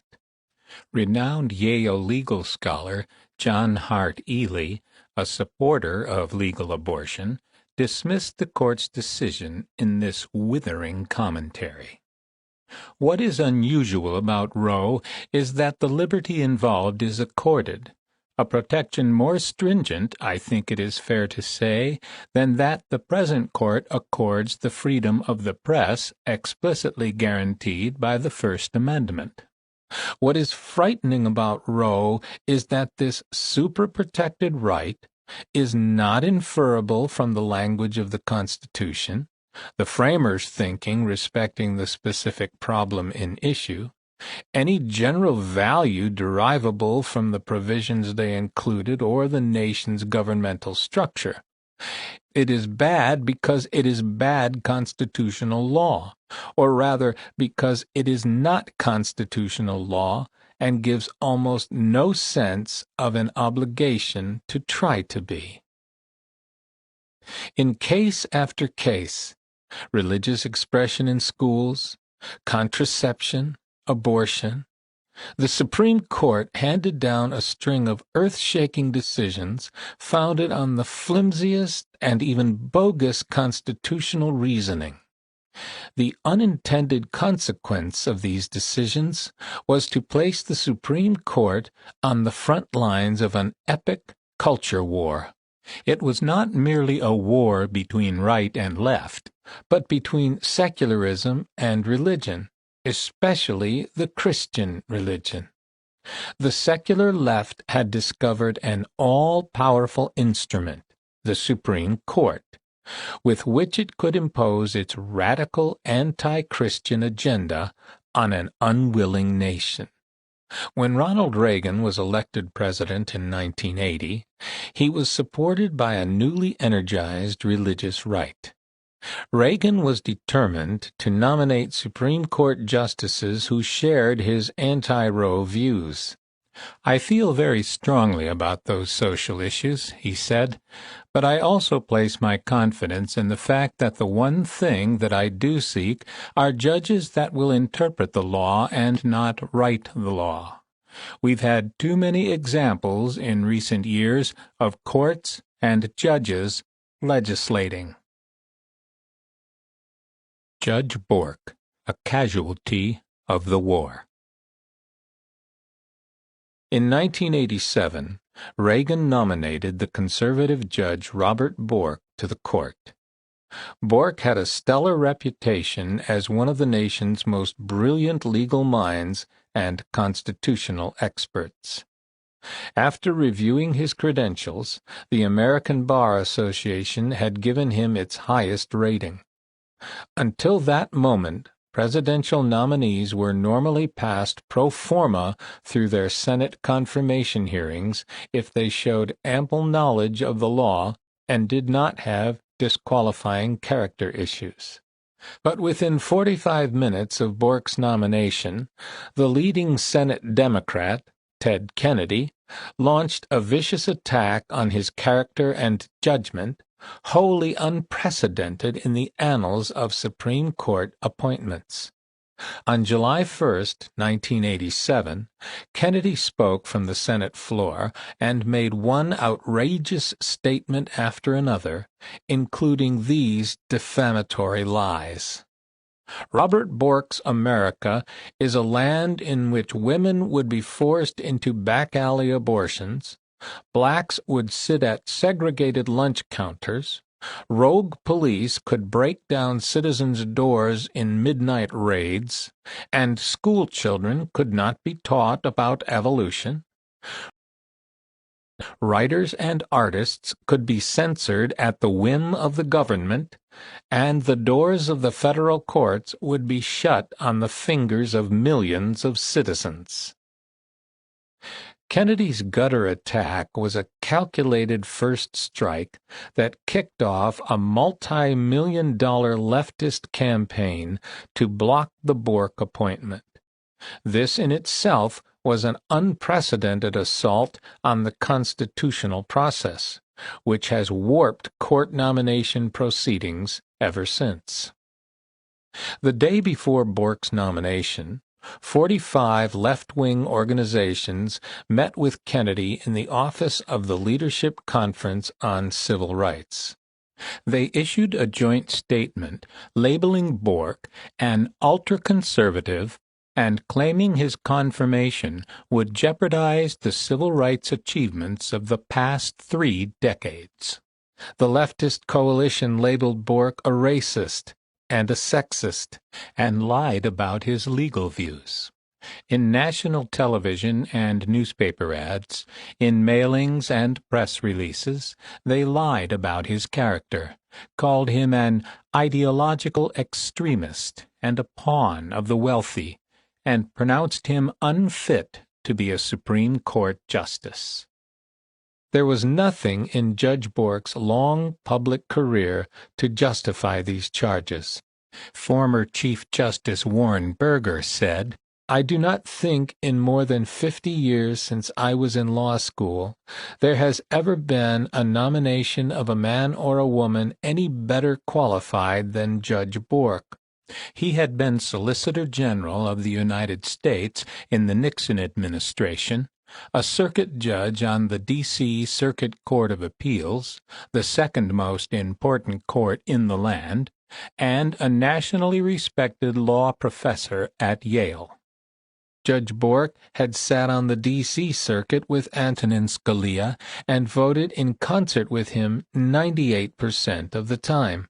Scalia had already been confirmed to a Supreme Court seat without a dissenting vote. Yet Planned Parenthood took out a full-page ad in papers across the country calling Bork an ultra-conservative judicial extremist. The American Civil Liberties Union sent an urgent fundraising telegram to supporters alleging that detailed research reveals Bork far more dangerous than previously believed. We risk nothing short of wrecking the entire Bill of Rights. His confirmation would threaten our entire system of government. For 25 years, ever since the 1962 decision on school prayer, the Supreme Court had been the all-powerful lever that a radical minority had used to impose its will on the majority. That judicial lever had radically reinterpreted and twisted the Constitution to fit the leftist agenda. Judge Bork was an originalist, a legal scholar who believed in interpreting the Constitution as it was written. He opposed engaging in judicial activism and legislating from the bench. The left feared that Robert Bork's confirmation would threaten its control of the Supreme Court and take away that lever, and possibly overturn or limit Roe v. Wade. So, led by Senator Ted Kennedy, the left pulled out all the stops to destroy Bork's reputation. The scurrilous attacks on his character were intended to mobilize Democratic constituents through fear, especially black voters, even before the confirmation hearings began. The smear campaign worked. Bork's nomination was rejected by the Democrat-controlled Senate, 58-42. Only 2 Democrats voted to confirm. The Judge Bork episode reflects the nature of the war the radicals are waging against religious liberty and Christian America. The left, and this has come to include the Democratic senators who sit on the Judiciary Committee, has no conscience or restraint when it comes to destroying people who stand in its way. The war began with the removal of the religious presence from America's public schools. Since then, it has only grown more divisive and intense. Chapter 8. Battle Lines. When Dr. Dolores Bernadette Greer died on February 22, 2018, 3 communities mourned: the pro-life community, the Catholic community, and the African American community. The founder of the Association of Black Catholics Against Abortion, Dr. Greer, was inspired to oppose abortion in 1977 after hearing a speech by civil rights leader Jesse Jackson. After his speech, she went up to him and said, "Reverend Jackson, I'm going to join the pro-life movement. You said the pro-life movement needed youth and color, and I am the color." Dolores Greer deeply admired Reverend Jackson's position as a black pro-life Democrat. In an interview published 2 months after the Roe v. Wade decision, Reverend Jackson told Jet magazine, "Abortion is genocide. Anything growing is living." Dolores Greer was heartbroken years later when Reverend Jackson sought the support of the hard left wing of the Democratic Party for his presidential run, and reversed his stance on abortion. Dr. Greer gave a speech in 1989 for the American Life League saying, "Abortion is racism. It is a way of pruning, if you will, the black population. In 1973, shortly after the civil rights struggles, when there were more benefits for black people, all of a sudden we were given this free thing from the Society of America, abortion. 78% of your free abortion clinics were placed in black and urban areas for the purpose of something free of charge from a racist society. To put it in the words of one pro-abortionist, we don't need so many Negroes anymore. There's no more cotton to pick." Dr. Greer joined an exodus of Democrats from a party they and their families had been committed to for generations. Threatened and besieged. By ending traditions and practices that went back to the founding of the nation, by reversing even longer-standing moral attitudes, and by doing so overnight, the Supreme Court had produced an earthquake in the political landscape. By establishing new moral codes based on questionable interpretations of the Constitution and inserting them into the very foundations of the nation, by imposing them simultaneously on every precinct in every city and state in the Union, regardless of whether their inhabitants were sympathetic to the new codes or not, 9 politically appointed justices had declared war on everyone who viewed the changes as assaults on their identities as Americans, or on their fundamental religious beliefs, or simply on their membership in communities that did not approve of those changes. In a dissent from one of the Supreme Court's post-Roe abortion decisions, Justice Scalia rightly observed, "By foreclosing all democratic outlets for the deep passions this issue arouses, by banishing the issue from the political forum that gives all participants, even the losers, the satisfaction of a fair hearing and an honest fight, by continuing the imposition of a rigid national rule instead of allowing for regional differences, the court merely prolongs and intensifies the anguish. Over the years, that anguish has hardened into resistance, and Americans have become divided not only over particular issues, but over the fundamental laws of the nation itself, and, even more ominously, over what it means to be an American." These Supreme Court decisions and the politics that inspired them were assaults on American pluralism, on the diversity of American communities, and on the fundamental American principles of equality and religious liberty. The court itself, however, is only an instrument. The force behind the assaults was a radical movement whose members are convinced the society-transforming ends justify the undemocratic and extra-constitutional and even racist means. Their legal teams marched the issues through the courts and shaped the arguments, especially the invented right to privacy, to take advantage of an authority that could impose their minority agendas on an entire nation. The Roe decision divided the nation along ideological, cultural, and even geographical fault lines.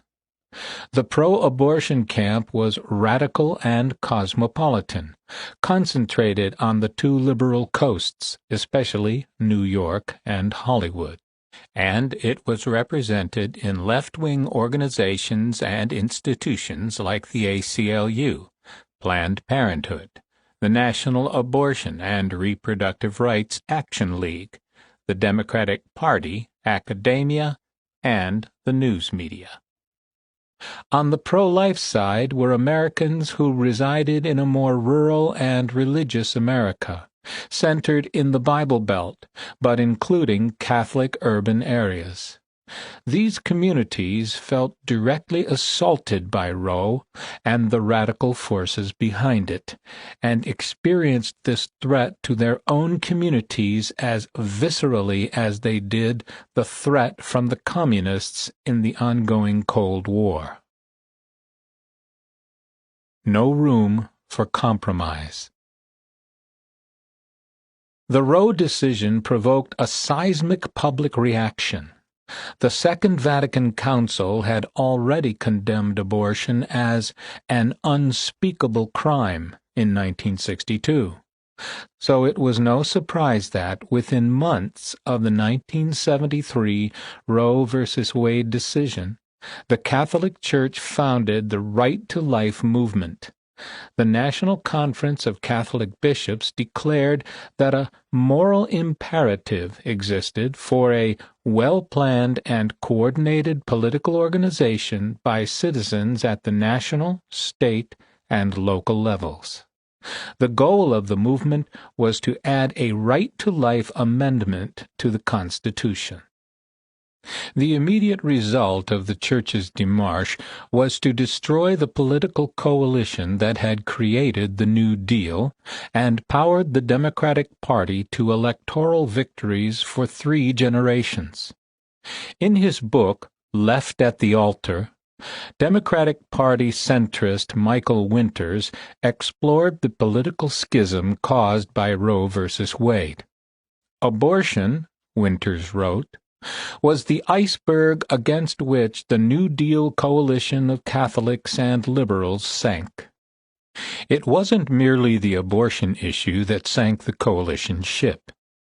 The coalition was destroyed by the offensive and demeaning arguments put forth by the defenders of Roe, especially the radical feminists. They hailed Roe as a victory in the feminist battle to overthrow the existing order. The radicals' demands were framed in such an aggressive and offensive way that a split became inevitable. Michael Winters observed, Catholics heard echoes of anti-Catholic bigotry and of eugenics in the arguments for liberalizing abortion laws, echoes that were disturbing and unwelcome. One particularly offensive attack was leveled by feminist icon Florence Kennedy, who said, "If men could get pregnant, abortion would be a sacrament." The word sacrament was a calculated attack on Catholics' beliefs, in a sentence that accused them of misogyny. More important was the series of non-negotiable claims underlying all the feminist arguments. Abortion is just another form of contraception. A woman has a right to control her own body, regardless of the decisions that caused her pregnancy or the rights of the unborn child. To the feminists, abortion is the cornerstone of gender equality and women's liberation.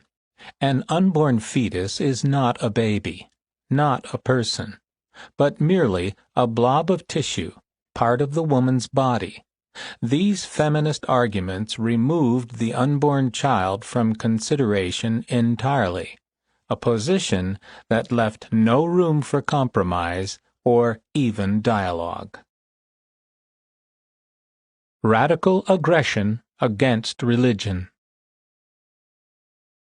In 1968, the Democratic Party had adopted one of its equality of outcomes socialist rules, requiring that 50% of delegates to its national convention be women regardless of whether they merited the status of being a delegate. This gave the feminists the leverage to force the party to accept their extreme views as the party line. The religious fervor of the radical feminist position was expressed by Catholic feminist Mary Daly. The repeal of anti-abortion laws should be seen within the wide context of the oppression of women in sexual hierarchical society.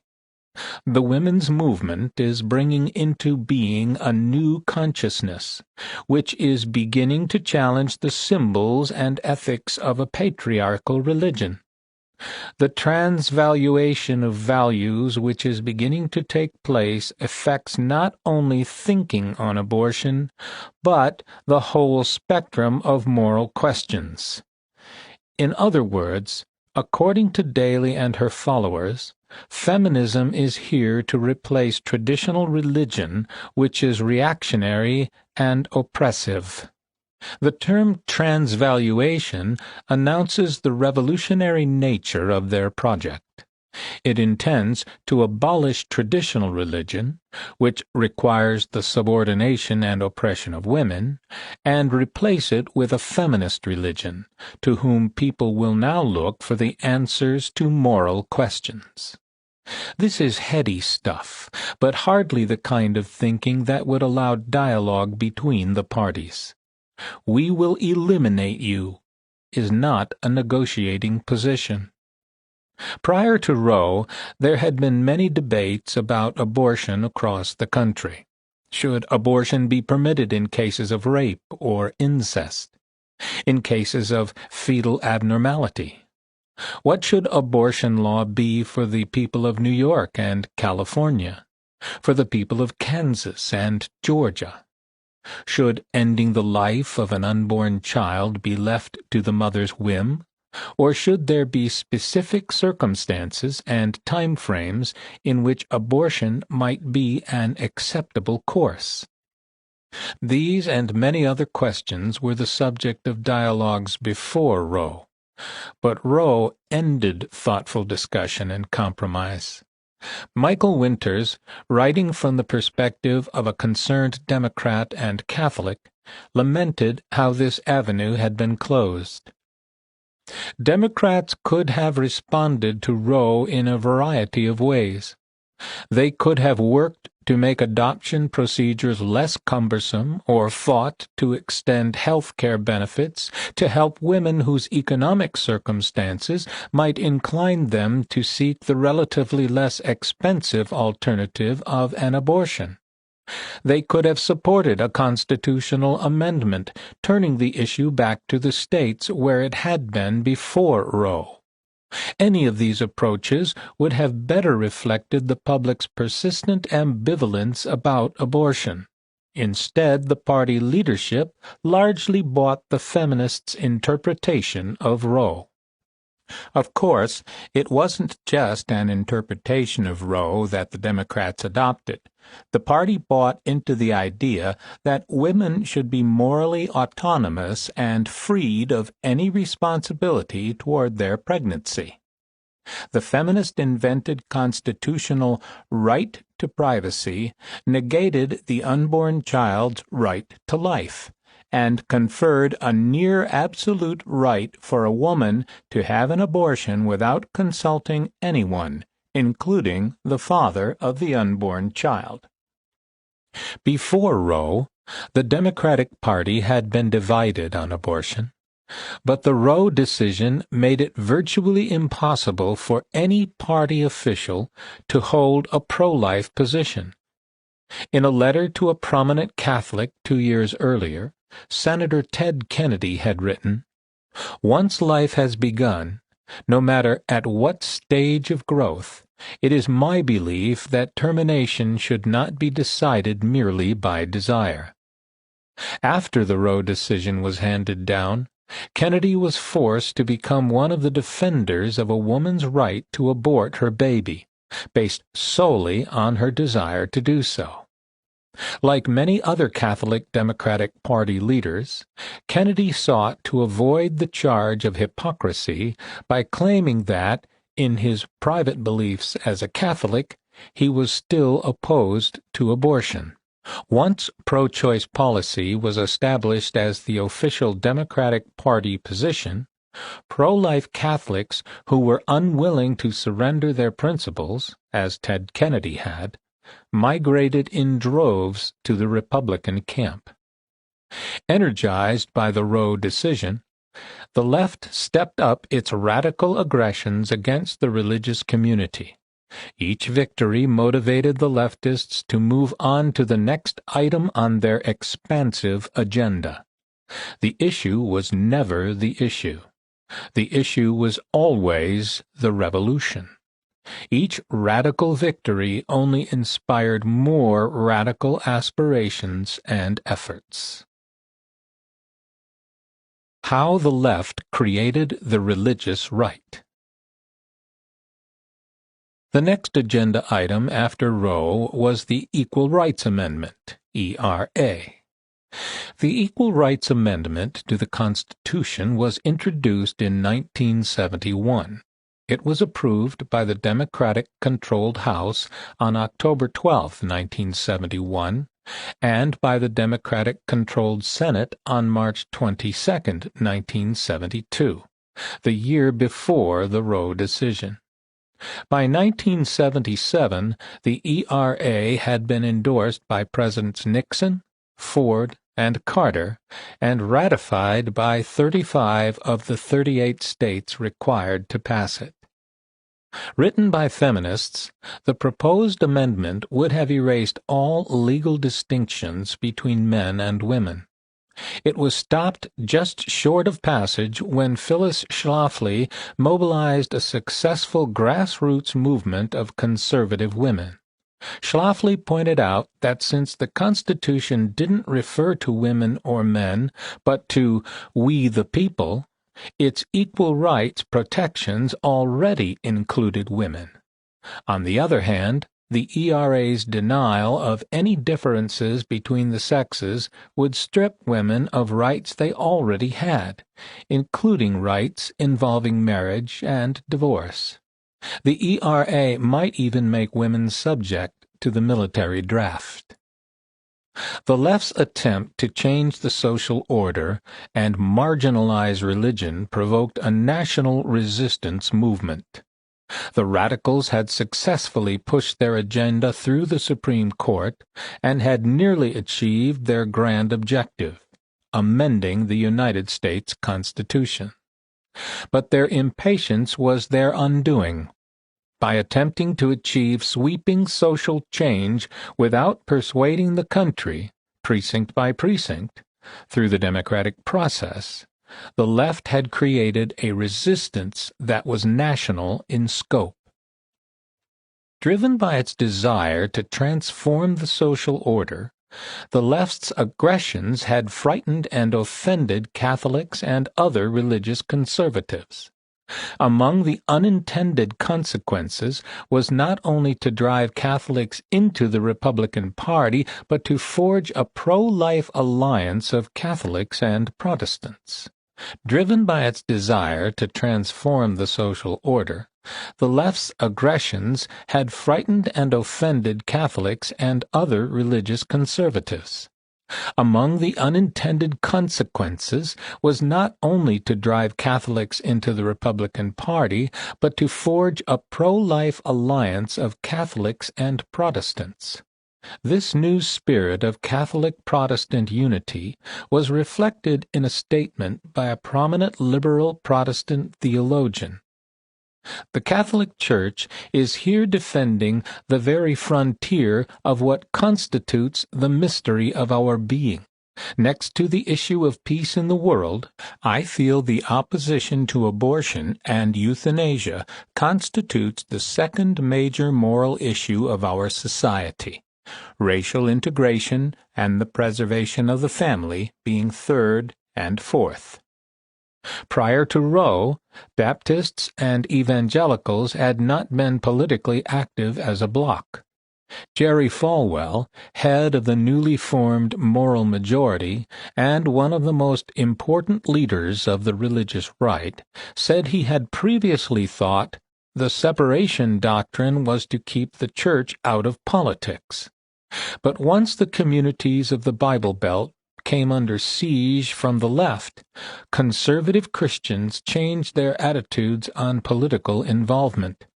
The Moral Majority, one of the most powerful new religious right organizations, defined its politics as pro-life, pro-traditional family, pro-morality, and pro-American. At its height, Falwell's movement claimed 4 million members. The school prayer decision had already stimulated a dramatic growth of Christian schools, plus an increase in the number of parents choosing to homeschool their children. A 1978 attempt by the IRS to revoke tax-exempt status for Christian schools encountered overwhelming resistance and was quickly withdrawn. It was, as one observer wrote, the precise trigger for the rise of the religious right.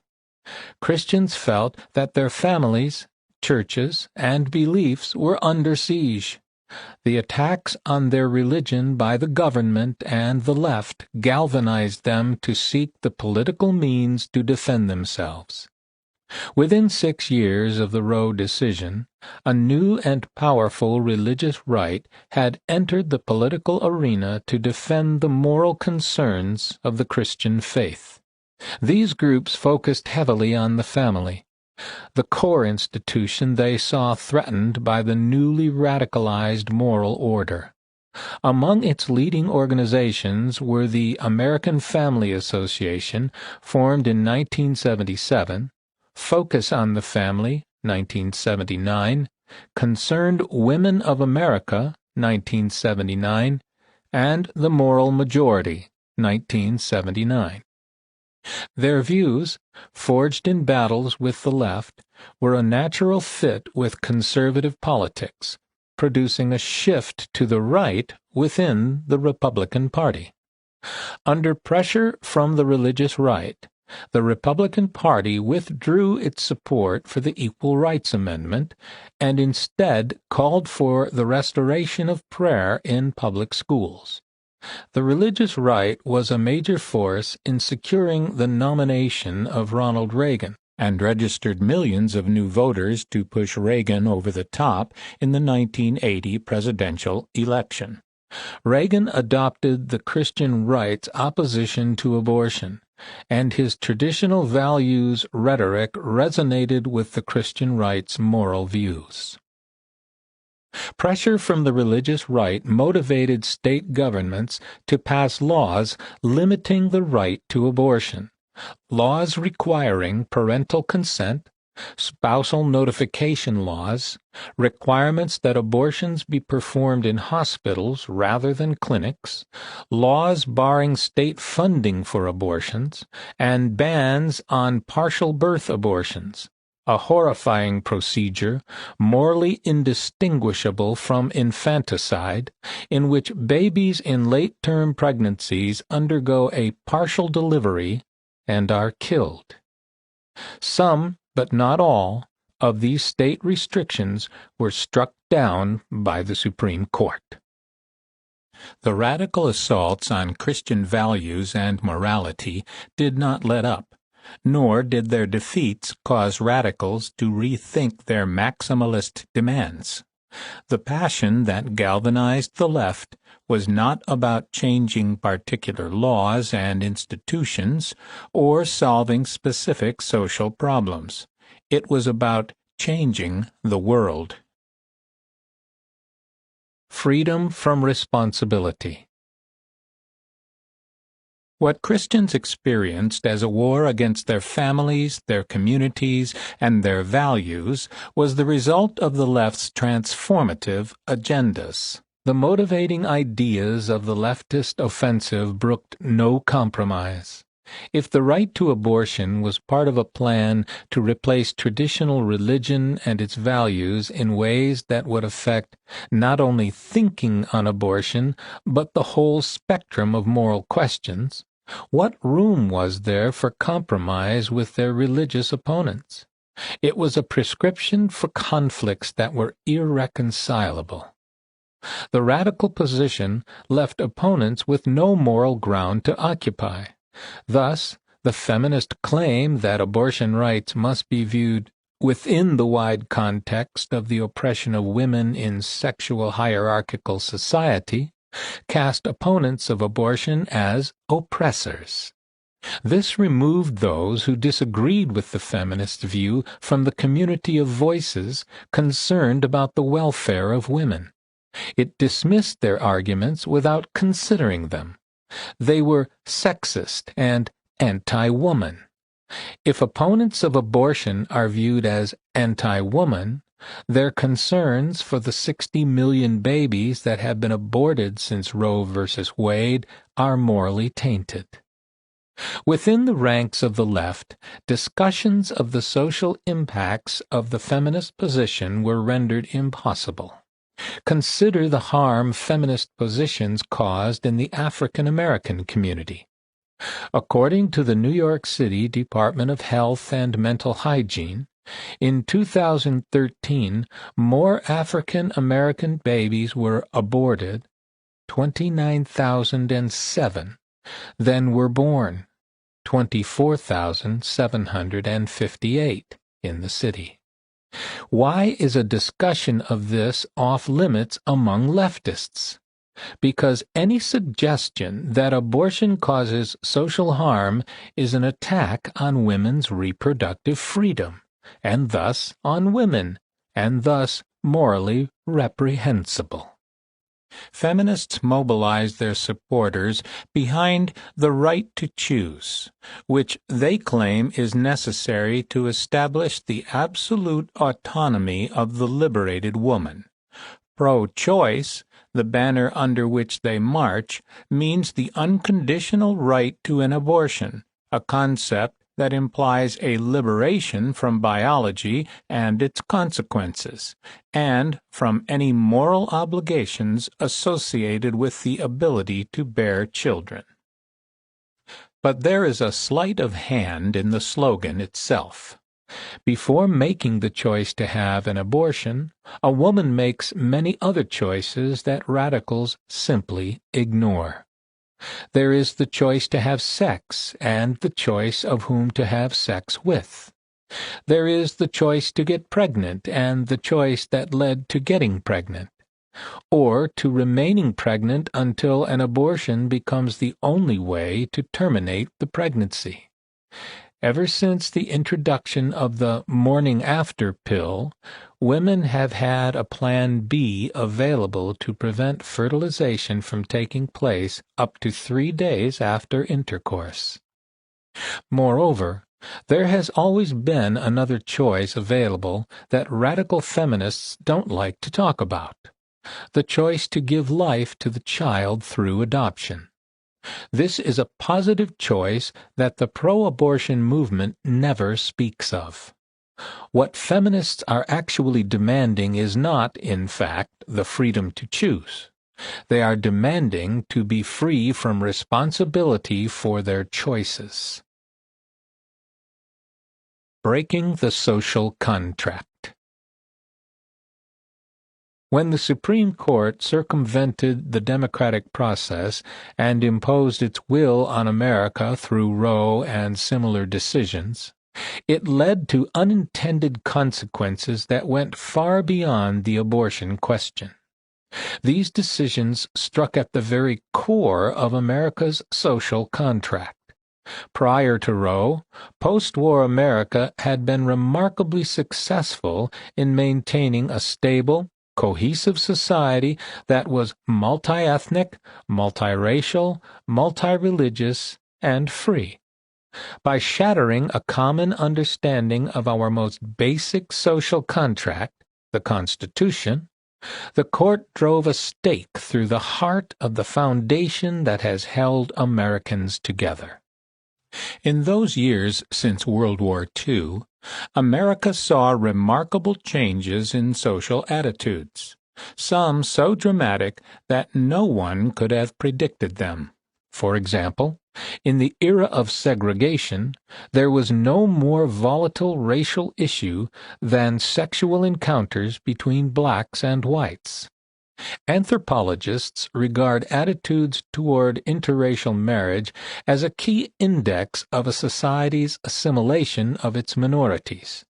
In 1958, only 4% of white Americans approved of interracial marriages between blacks and whites. By 2013, the approval figure had jumped to 87%. Over the years, black and white couples have become ubiquitous in public life and popular culture, on television shows and even in commercials, whose producers take special care not to use images that might offend and alienate customers. Interracial sexual relationships that once could have provoked lynchings are now accepted as normal. How did this happen? There was no Supreme Court decision that declared interracial marriage to be a constitutional right. This result was achieved through years of conversation and persuasion throughout our culture. Attitudes changed as all Americans came to accept that black Americans are included in America's social contract, which requires that all citizens be treated with dignity as equals. Jerry Falwell, the founder of the Moral Majority, was once a committed segregationist, as were many members of the religious right in the Bible Belt. Many Christian leaders in the South had resisted the Supreme Court's 1954 decision to end segregation in the public schools. But in the 1960s, Falwell's attitude changed. He had hired an Indonesian musician of dark complexion for his music ministry at the Thomas Road Baptist Church, which he had founded. When some parishioners objected, he stood firm and kept the new man on staff. In 1968, Thomas Road Baptist Church accepted its first black members. In 1969, Falwell's Lynchburg Christian Academy accepted its first black student. Falwell had experienced a conversion. I realized that I was completely wrong, that what I had been taught was completely wrong, he said. For me, it was a scriptural and personal realization that segregation was evil. I realized it was not taught in the Bible. For over 225 years, democratic persuasion, a process made possible by the First Amendment, and by government through the consent of the governed, is what has made the American social contract work. Americans talked about their differences, listened to one another, and debated and compromised. It was all made possible by mutual respect for the right of others to dissent and disagree. This is the process to which radicals have laid siege. Chapter 9. A Radical Epidemic. In the early morning hours of June 28, 1969, New York City police raided the Stonewall Inn, a gay bar on Christopher Street in Greenwich Village. Police raids were a common occurrence at the Stonewall Inn, and the bar patrons usually cooperated with police. This night was different. The patrons threw coins and bottles at police and refused to disperse.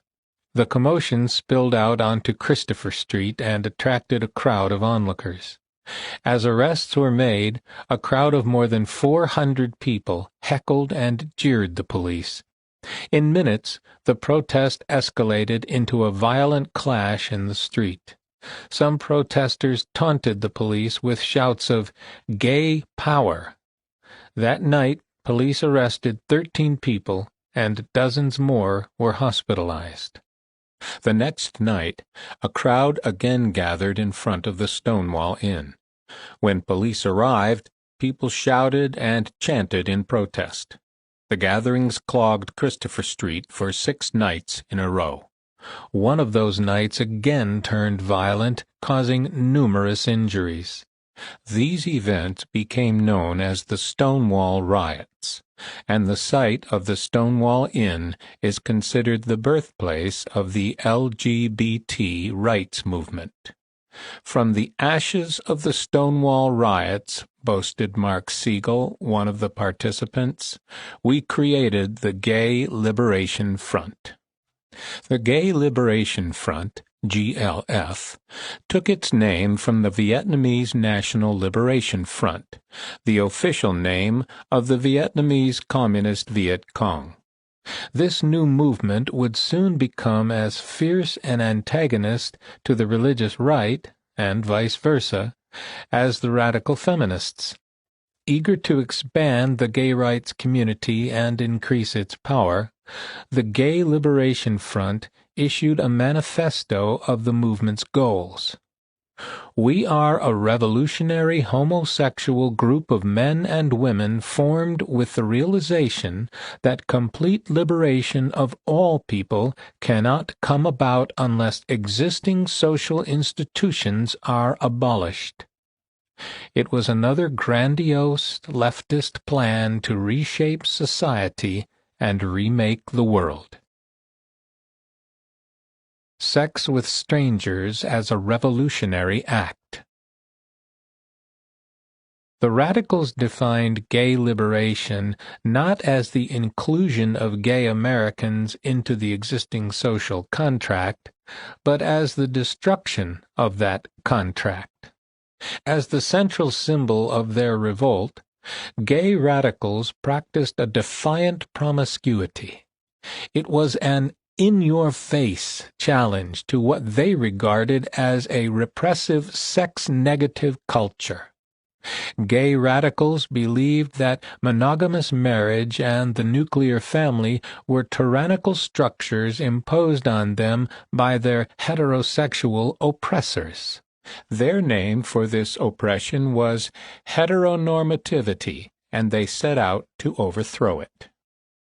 In the view of gay radicals, existing sexual prohibitions reflected no lessons drawn from humanity's biological realities and moral experience. They were merely social constructions imposed by an oppressive culture. Consequently, gay liberators did not seek civic tolerance, respect, and integration into the public order of bourgeois life. On the contrary, they were determined to do away with traditional middle-class standards of morality, sexual restraint, and even public hygiene. The effect of this radical agenda was immediate and devastating.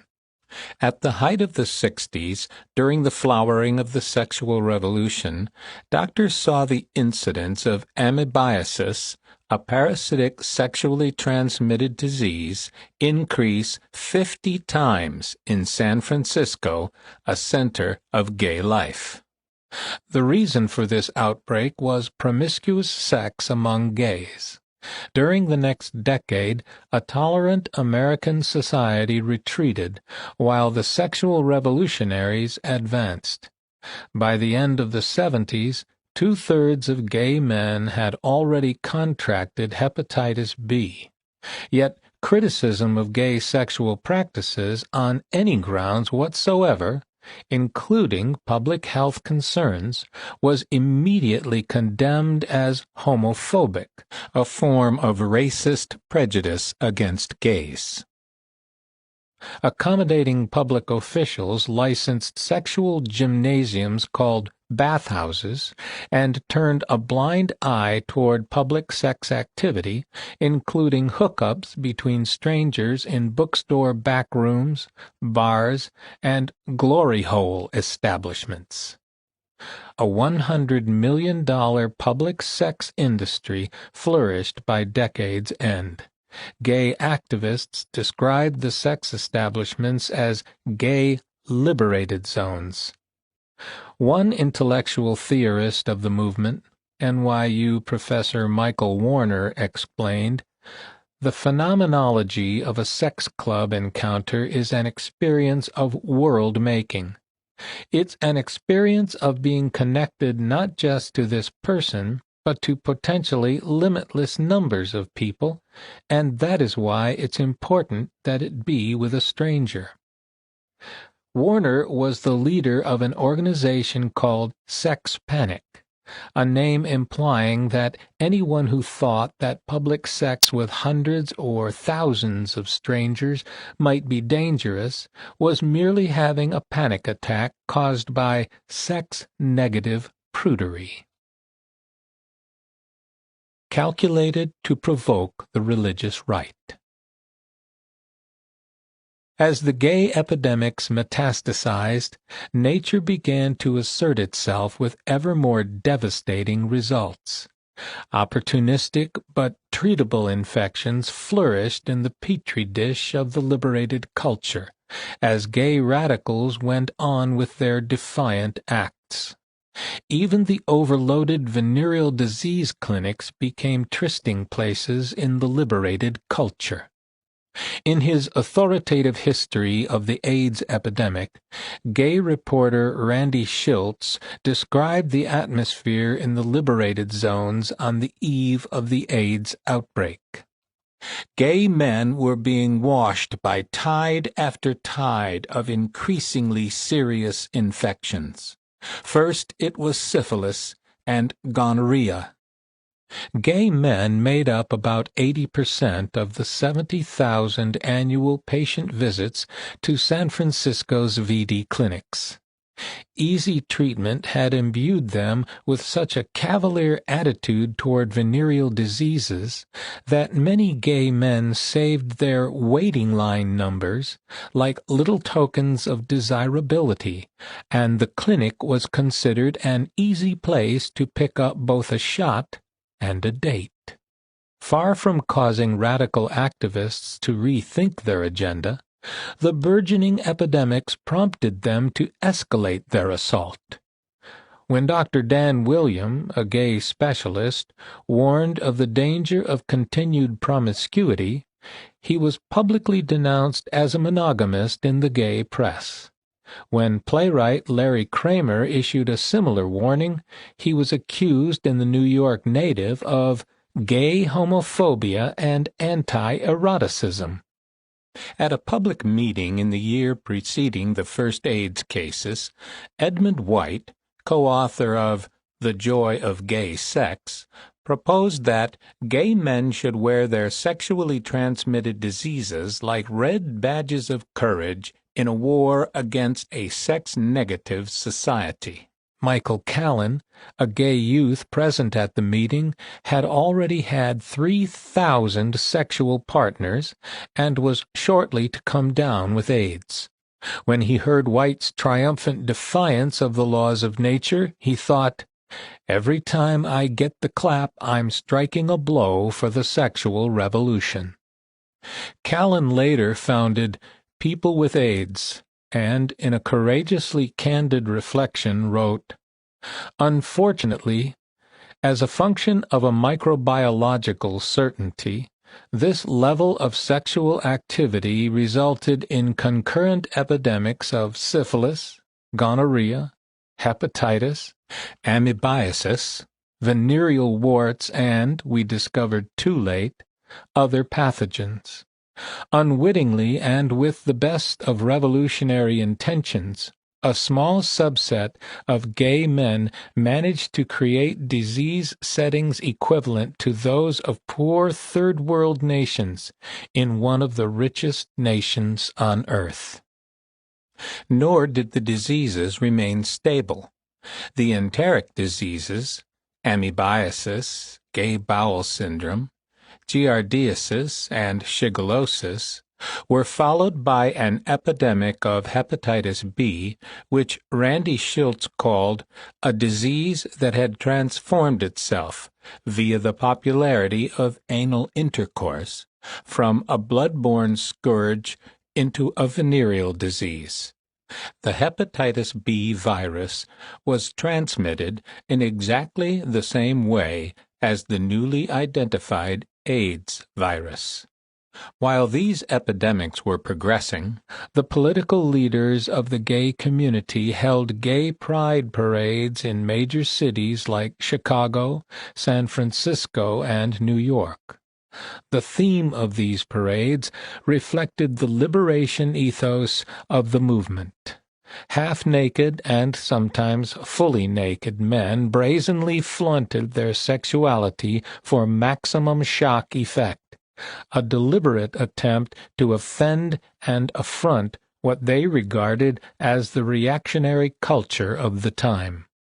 These flamboyant displays of gay liberation persisted for 20 years, inspiring a satiric critique by the liberal website The Onion.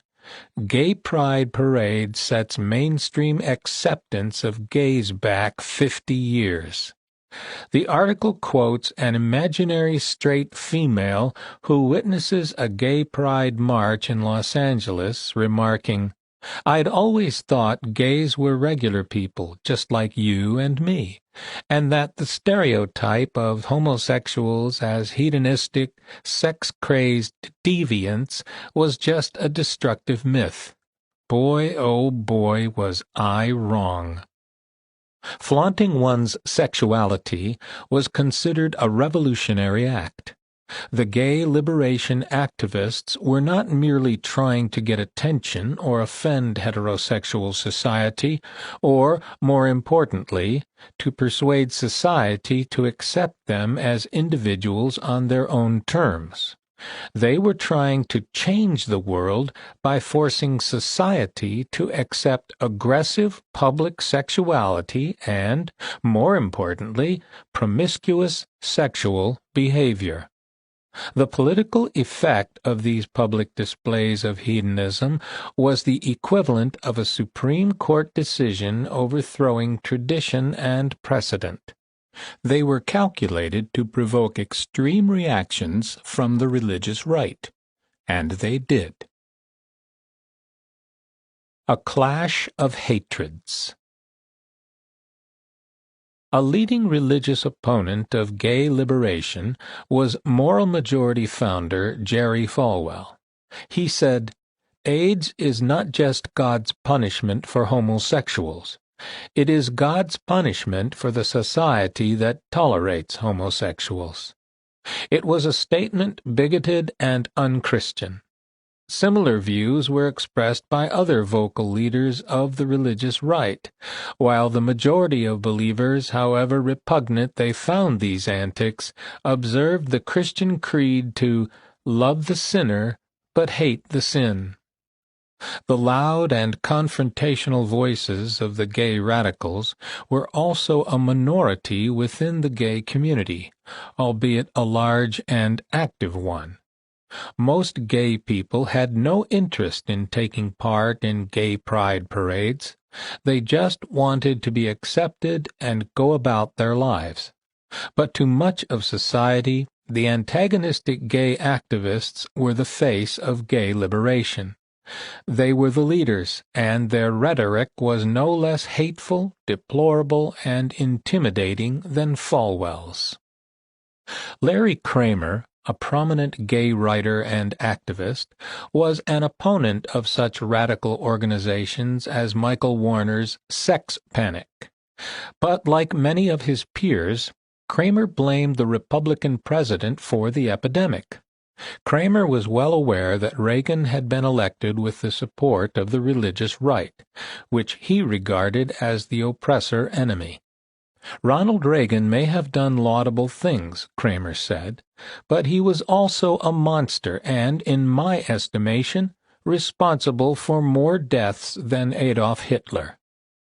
This was the expression of an extreme and baseless hatred all too common on the left. There was little that Ronald Reagan could have done to stop the epidemic.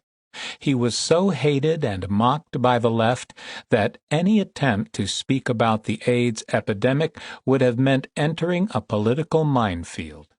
The claim that he didn't provide enough money for research was a canard, since public health officials already knew before they isolated the virus that HIV was transmitted like hepatitis B, which meant that unprotected anal sex with strangers was an extremely dangerous practice. Members of the Reagan administration also demonstrated genuine concern for the victims of the epidemic. In 1983, still early in its progress, Reagan's Secretary of Health and Human Services, Margaret Heckler, made a publicized visit to the hospital bedside of a 40-year-old gay man dying of AIDS. Not only was Heckler the top-ranking health official in the Reagan administration, she was a devout Catholic. She held the man's hand out of compassion, and also to calm public fears that the disease might be spread by casual contact. Afterward she said, "We ought to be comforting the sick rather than afflicting them and making them a class of outcasts." The only institution in a position to arrest the AIDS contagion at that time was the public health system. But public health officials were already under attack by gay radicals as instruments of the sex-negative society. Health officials were well aware that the gay bathhouses were a breeding ground for the various infections that ravaged the gay community. But fear of attacks from gay activists caused officials to take a hands-off policy toward the bathhouses.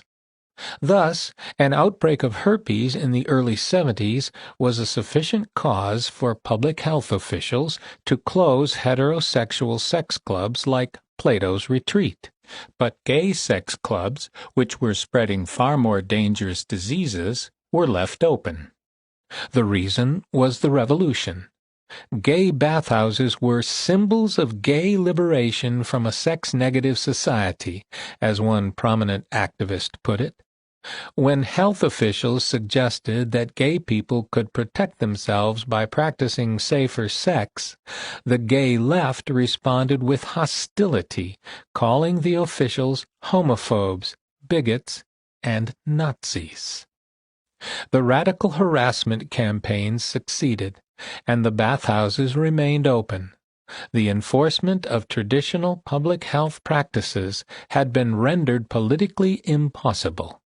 Consequently, the epidemic continued to spread, and young gay men continued to die. The myth of the equal opportunity virus. I co-authored one of the early articles on AIDS in 1983. When I interviewed Don Francis, the Centers for Disease Control official in charge of fighting both the hepatitis B and AIDS epidemics, he explained why public health officials didn't close the bathhouses during the epidemics that preceded AIDS in the 1960s and 1970s. We didn't intervene, he told me, because we felt that it would be interfering with an alternative lifestyle. I understood what he really meant. He didn't want his agency to be picketed and attacked as homophobic, and he didn't want gay activists calling the health officials Nazis. In 1983, when the article appeared, the AIDS epidemic was still confined to 3 cities with large homosexual communities: San Francisco, Los Angeles, and New York. At the time, the number of AIDS carriers was small enough that aggressive public health methods might have prevented the outward spread of the contagion.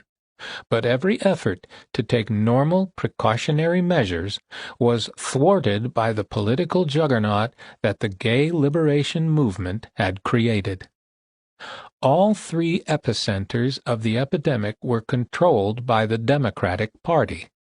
Gay radicals were a key faction in the party, especially in San Francisco. Gays were also part of the radical rights coalition, which included feminists and pro-abortion crusaders. The Democratic Party lined up behind the radicals and supported their efforts to block the enforcement of public health policy.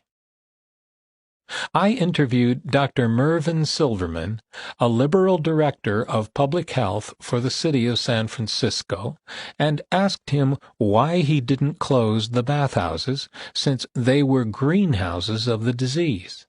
He told me he wouldn't do so because they were valuable centers of education about AIDS.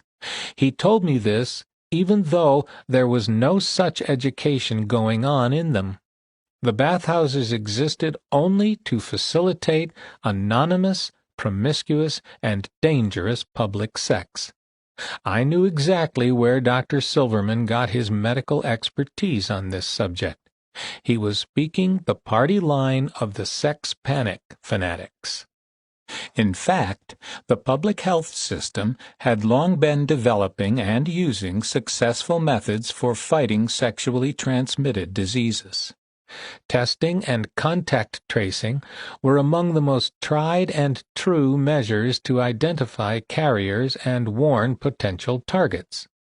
Separating carriers from the uninfected who were at risk was the key to fighting an epidemic, as Don Francis had informed me.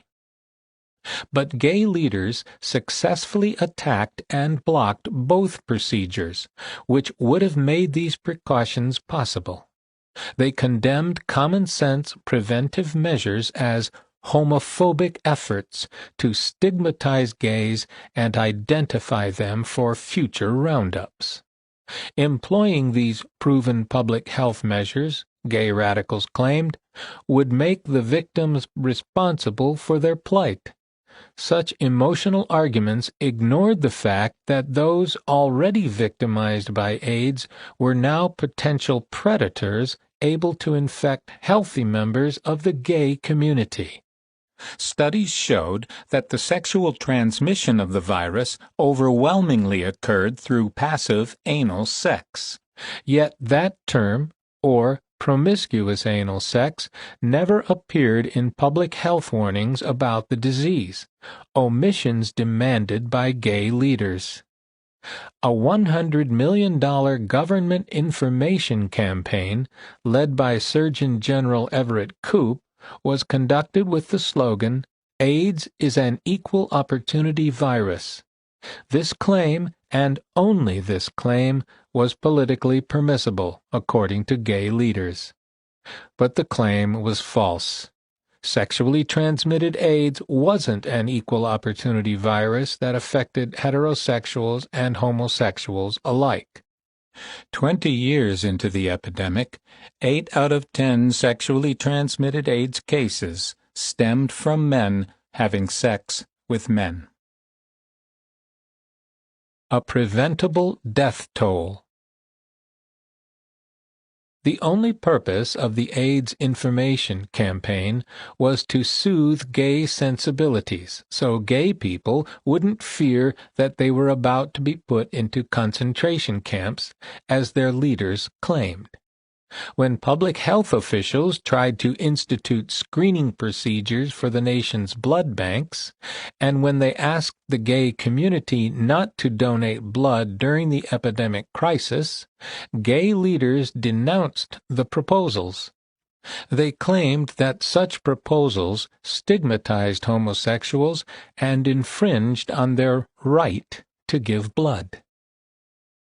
The San Francisco Coordinating Committee of Gay and Lesbian Services, chaired by city official Pat Norman, issued a policy paper asserting that donor screening was reminiscent of miscegenation blood laws that divided black blood from white and similar in concept to the World War II rounding up of Japanese Americans in the western half of the country to minimize the possibility of espionage. The fact that tainted blood donations gave surgical patients and other blood recipients a deadly incurable disease was not a consideration. During my interview with Don Francis, I asked him when the primary public health methods of testing and contact tracing would be resumed. He said, "When enough people are dead." It never happened. Apparently, the death toll was never high enough. In 1983, when our AIDS story was published, there were only 3,000 AIDS cases nationally, but they were doubling every 6 months. When I was researching the AIDS article in 1983, many doctors and researchers I spoke to speculated, correctly, as it turned out, that an AIDS vaccine would be decades away, if one was ever developed at all. To date, there is no licensed HIV/AIDS vaccine, although HIV-infected patients are living longer thanks to new antiviral therapies. Hearing that prospects for a vaccine were so bleak made me feel helpless and deeply saddened. When I did a mental calculation of the coming death toll, I figured that in 20 years there would be 200,000 dead. My arithmetic was faulty. By 2003, there were 523,442 recorded deaths from AIDS in the United States, most of them young and previously healthy gay men. Most of those deaths could have been prevented if the public health system had not been crippled by radical ideologues. Attack on a church. The gay radicals kept the bathhouses open as symbols of the revolution. They shut down the testing and contact tracing programs, which would have exposed the path of the epidemic, allowing health officials to warn those in its path. The radicals did, however, agree on one prophylactic measure to save lives: the use of condoms to practice safe sex. The gay community leaders turned it into a campaign with posters proclaiming, "Safe sex is hot sex." Unlike other measures to prevent the spread of disease, condom use was not viewed as homophobic by the gay community and wouldn't interfere with the liberated lifestyle. Using condoms was prudent advice, but it relied on the responsible behavior of individuals. Responsibility, on the other hand, was precisely the moral characteristic that gay liberation had thrown to the winds. Condom use also brought the activists up against the moral positions of their Christian nemesis, the Catholic Church. The Church advocated sexual abstinence and opposed prophylactic measures, even though condoms didn't serve a contraceptive purpose in gay sex. In a statement titled Call to Compassion, the Catholic bishops warned against the notion of safe sex because it compromises human sexuality and can lead to promiscuous behavior. Promiscuous behavior was, of course, the rallying cry of the liberationists and the root cause of the epidemic. This moral conflict led directly to the most notorious demonstration of the AIDS-era protests. In 1989, Larry Kramer's newly formed ACT UP, AIDS Coalition to Unleash Power, joined with WHAM, Women's Health Action and Mobilization, to attack a Sunday Mass at St. Patrick's Cathedral in New York City. Over 4,000 raucous protesters gathered outside the cathedral, while dozens rushed inside screaming, "You're killing us!" and "Murderers!" at the bewildered congregation. In a calculated outrage that brought widespread condemnation, even from the gay community, one activist crushed a wafer symbolizing the body of Christ. The cardinal called it a desecration. While extreme, these acts of violent hatred were not unusual.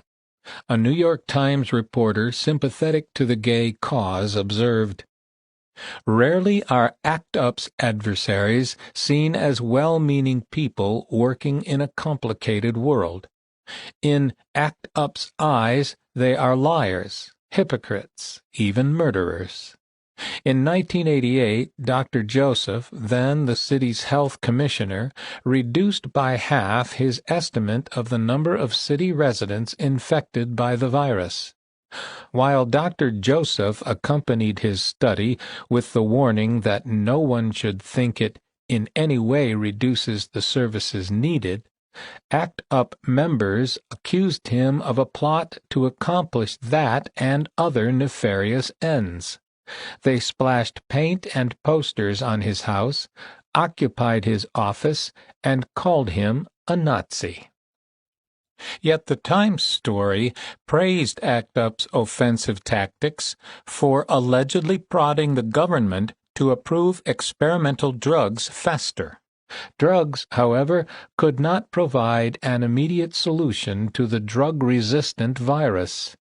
30 years after the attack on St. Patrick's, medical advances have reduced fatalities and stemmed the tide of the epidemic, but there still is no cure for AIDS. By promoting sexual promiscuity as a revolutionary act, by disregarding proven social restraints, and by viciously attacking all critics, gay activists led their own community into one of the worst human disasters in American history. The radicals were so focused on their agendas and so bent on destroying their perceived enemies that they lost sight of reality. Their revolution was killing the people it was intended to liberate. A leftist assault on freedom and equality.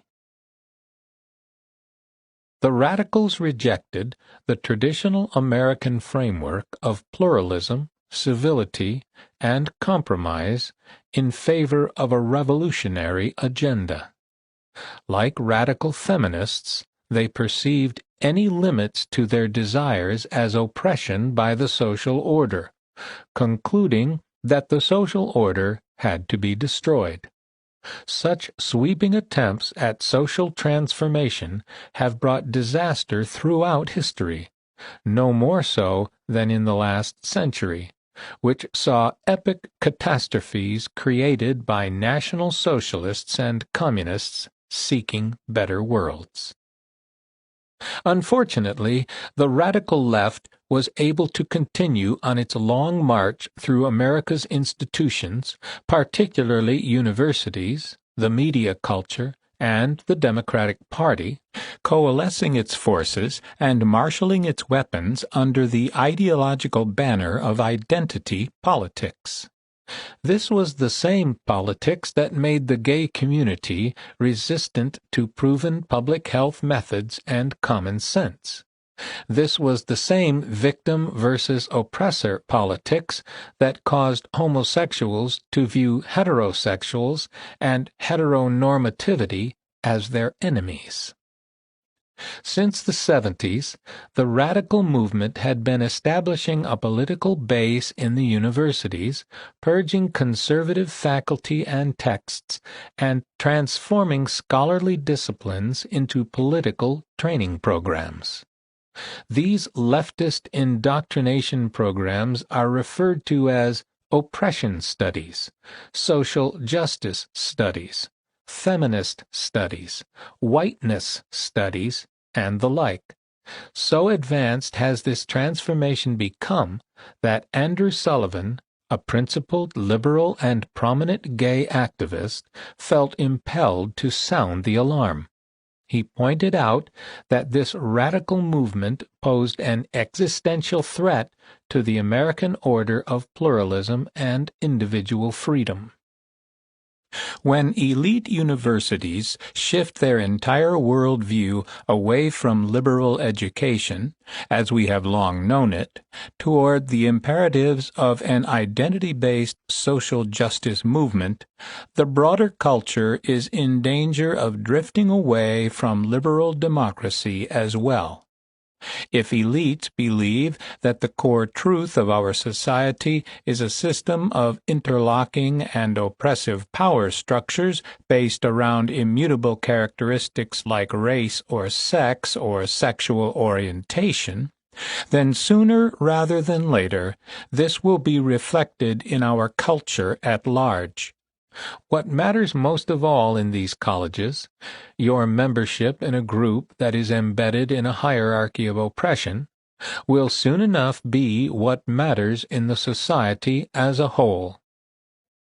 Sullivan went on to describe how this notion constituted an assault on the fundamental American principle of the freedom and equality of individuals.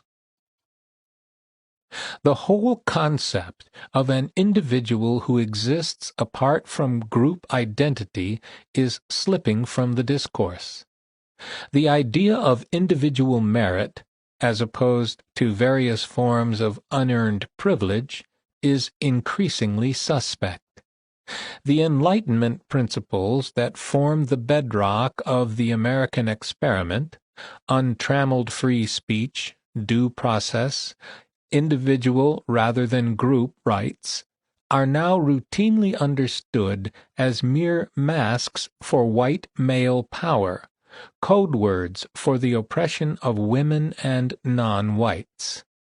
Any differences in outcome for various groups must always be a function of hate, rather than a function of nature, or choice, or freedom, or individual agency.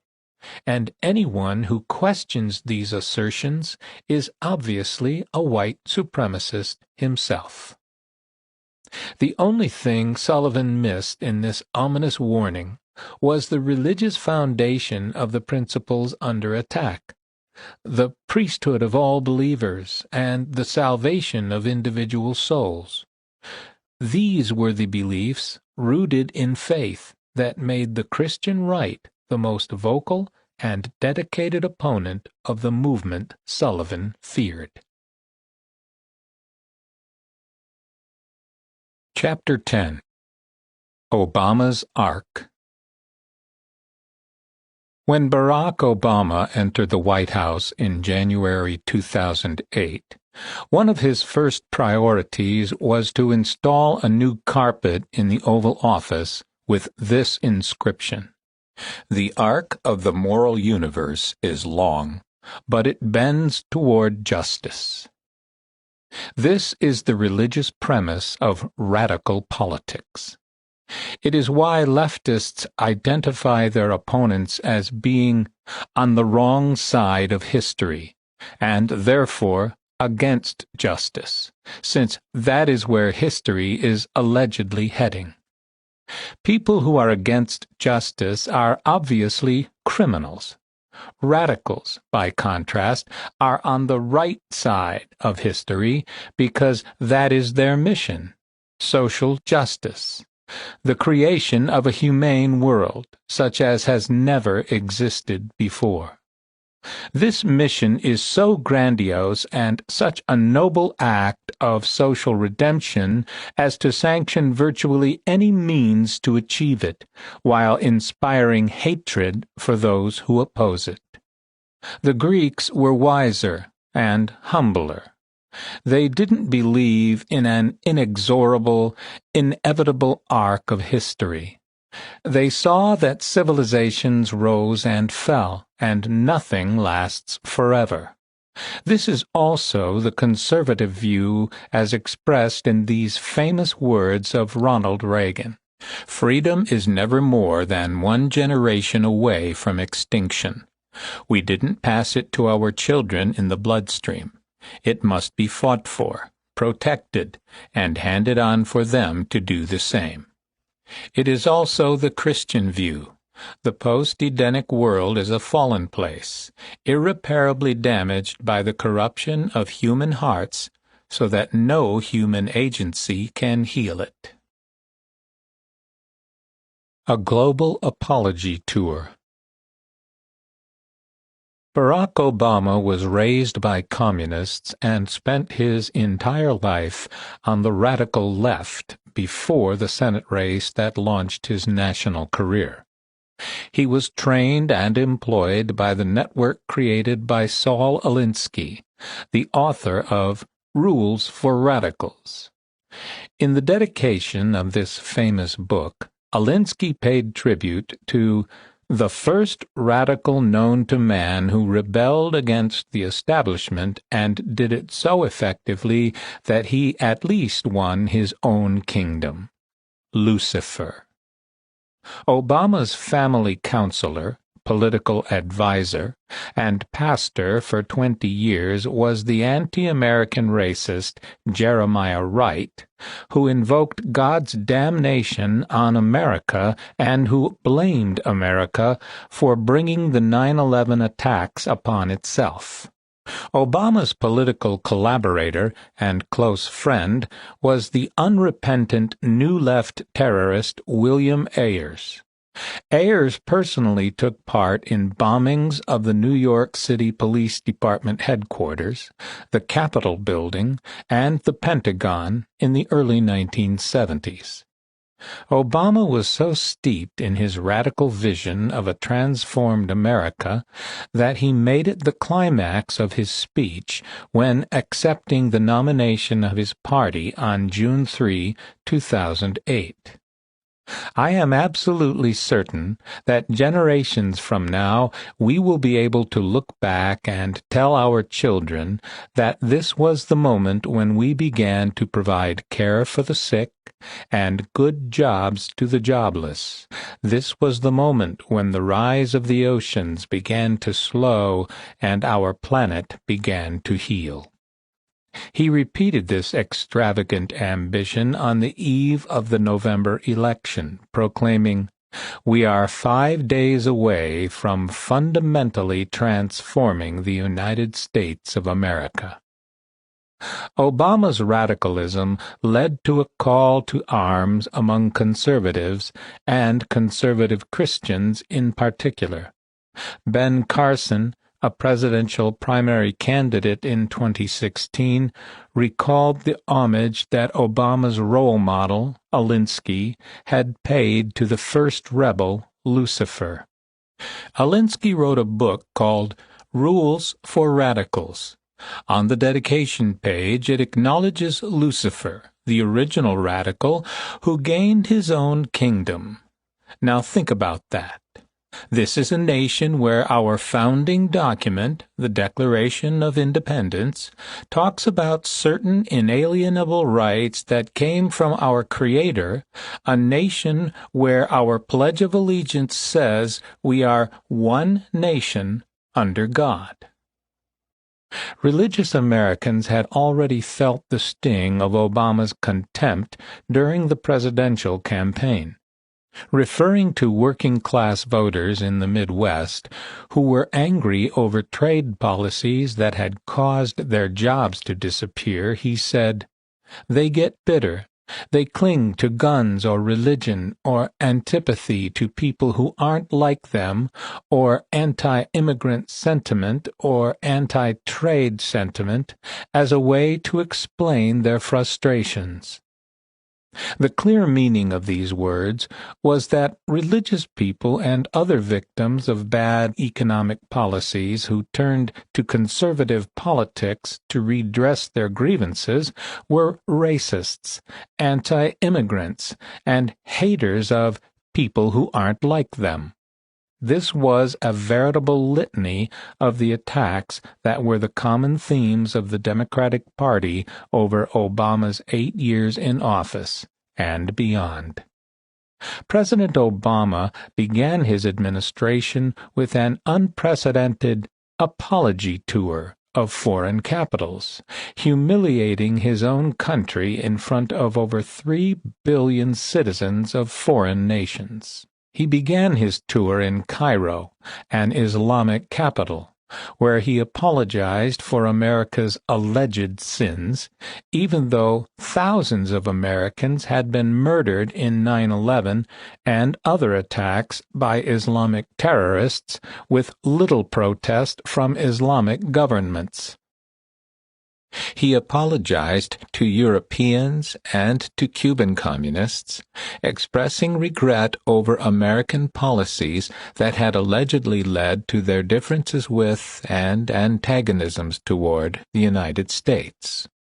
A Heritage Foundation report, Barack Obama's Top 10 Apologies, How the President Has Humiliated a Superpower, concluded, "A common theme that runs through President Obama's statements is the idea the United States must atone for its past policies, whether it is America's application of the war against Islamist terrorism or its overall foreign policy." Steps toward revival. The contrast between Obama's view of America and that of the religious right and conservatives in general could not have been greater. To celebrate the bicentennial of the Declaration of Independence on July 4, 1976, Jerry Falwell had organized a rally on Liberty Mountain, the campus of his Liberty Baptist College. At the rally, 25,000 Christians assembled to sing hymns and patriotic songs. The event featured a sermon by Falwell's fundamentalist mentor, B.R. Lakin, foretelling the Great Awakening that was coming to American politics. Falwell also held 112 I Love America rallies across the country. Their purpose was to revive patriotic feeling and religious faith.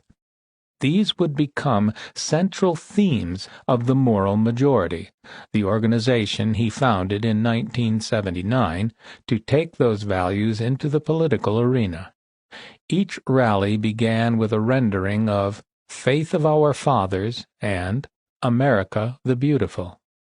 The biblical theme for the rallies was 2 Chronicles chapter 7, verse 14.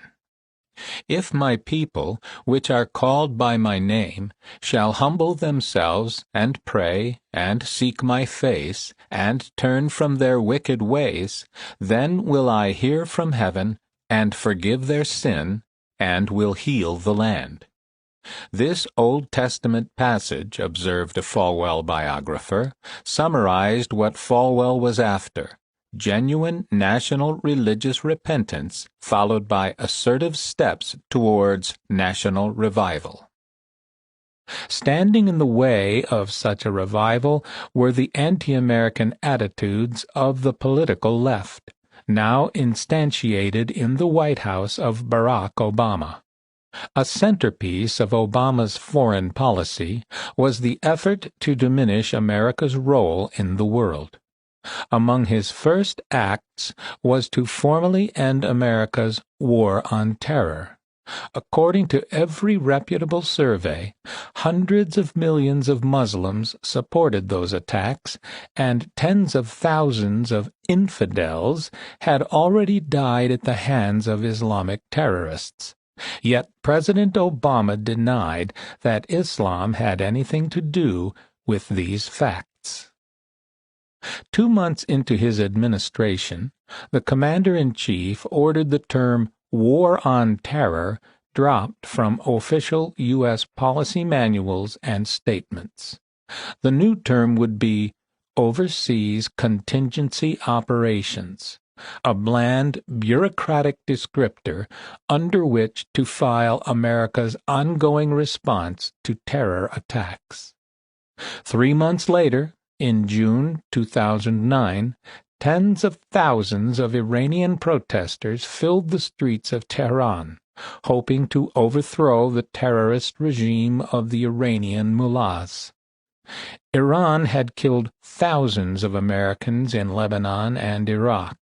Its national slogans were "Death to America" and "Death to Israel." Despite the declared enmity of the regime, Obama gave no support, verbal or practical, to the protesters, even as they were being arrested and shot by Iran's Revolutionary Guards. The reason for President Obama's hands-off policy toward the Iranian protests was only disclosed years later. The reason was that he was planning to end the Iranian regime's international isolation, lift its economic sanctions, and transfer billions of dollars to its treasury. His goal was a deal that would provide Iran's terrorist rulers with a path to nuclear weapons without requiring any changes in the regime's behavior. Obama's cold indifference toward the Iranian dissidents and their government oppressors contrasted sharply with his interventionist approach to an American ally, Hosni Mubarak, the president of Egypt. Mubarak was the leader of the most important Arab nation in the Middle East. In the name of human rights, a value that didn't seem to inform Obama's attitude towards Syria or Iran, he pressured Mubarak to step down and hailed the protesters against Mubarak's autocratic rule as an inspiration. The fall of the Mubarak regime paved the way for the ascension of the Muslim Brotherhood, the only major organized political force in Egypt at the time. The Brotherhood, which was the fountainhead of al-Qaeda and Sunni Islamic terrorism generally, was overthrown the following year by the Egyptian military and General Abdel Fattah el-Sisi, on whom Obama immediately turned his back. The effect of Obama's cold shoulder was to invite Russia's intrusion into the Middle East. By diminishing America's influence in the Middle East, President Obama presided over the end of Washington's role as the dominant outside power in the region. This in turn led to a Russian-Syrian-Iranian alliance, prosecuting the Syrian civil war. This was hardly a complete list of Obama's retreats. In Iraq, he failed to insist on a status of forces agreement that would have left 20,000 American troops in place. He also failed to retain control of America's giant military base in Baghdad. Secretary of Defense Leon Panetta, Undersecretary of Defense Michel Flournoy, Deputy Secretary of Defense Ash Carter, military commanders in the region, and the Joint Chiefs of Staff had pleaded with Obama to insist on a continued troop presence and the retention of America's military base. Secretary of Defense Panetta had warned Obama that if Iraq split apart or slid back into the violence that we'd seen in the years immediately following the U.S. invasion, it could become a new haven for terrorists to plot attacks against the U.S. Iraq's stability was not only in Iraq's interest, but also in ours. It soon became apparent to Panetta and his aides that the Obama White House was so eager to rid itself of Iraq that it was willing to withdraw rather than lock in arrangements that would preserve our influence and interests. These withdrawals betrayed all the American and Iraqi troops who had given their lives to keep that country from falling into the hands of Iran and the terrorists. It was also a betrayal of American taxpayers who had invested $1 trillion in the war effort.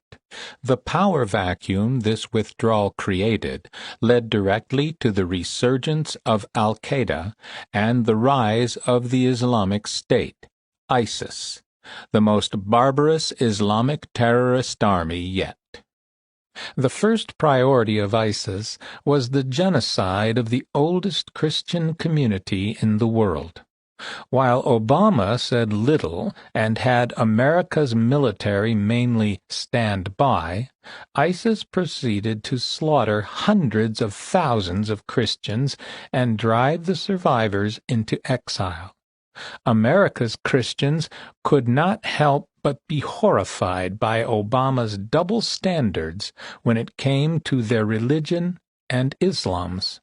Faced with rising concern over Islamist terrorism, which had murdered over 30,000 infidels since 9/11, Obama responded by lecturing Americans on alleged crimes Christians had committed 800 years earlier during the Crusades, and their alleged guilt for American slavery and Jim Crow laws in the South.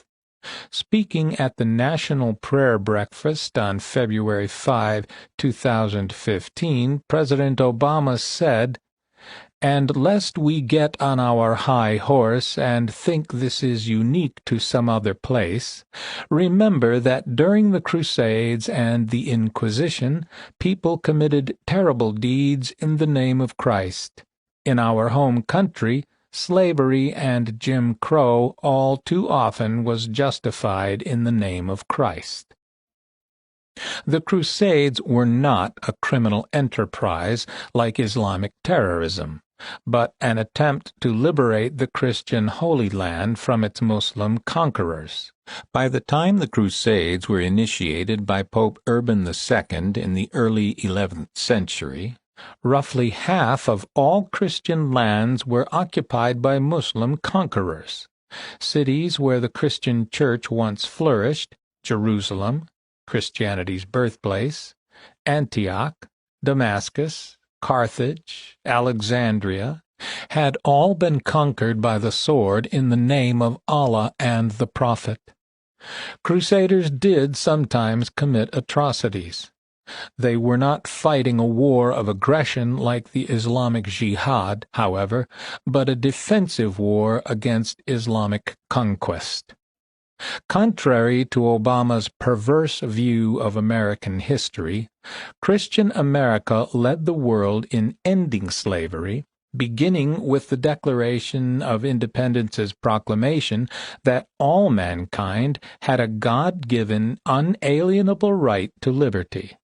Prominent Christian abolitionists included evangelical revivalist Charles Finney, evangelical minister Lyman Beecher, father of Harriet Beecher Stowe, the author of Uncle Tom's Cabin, the devoutly Christian escaped slave sojourner Truth, and the many Quaker abolitionists of the 18th and 19th centuries.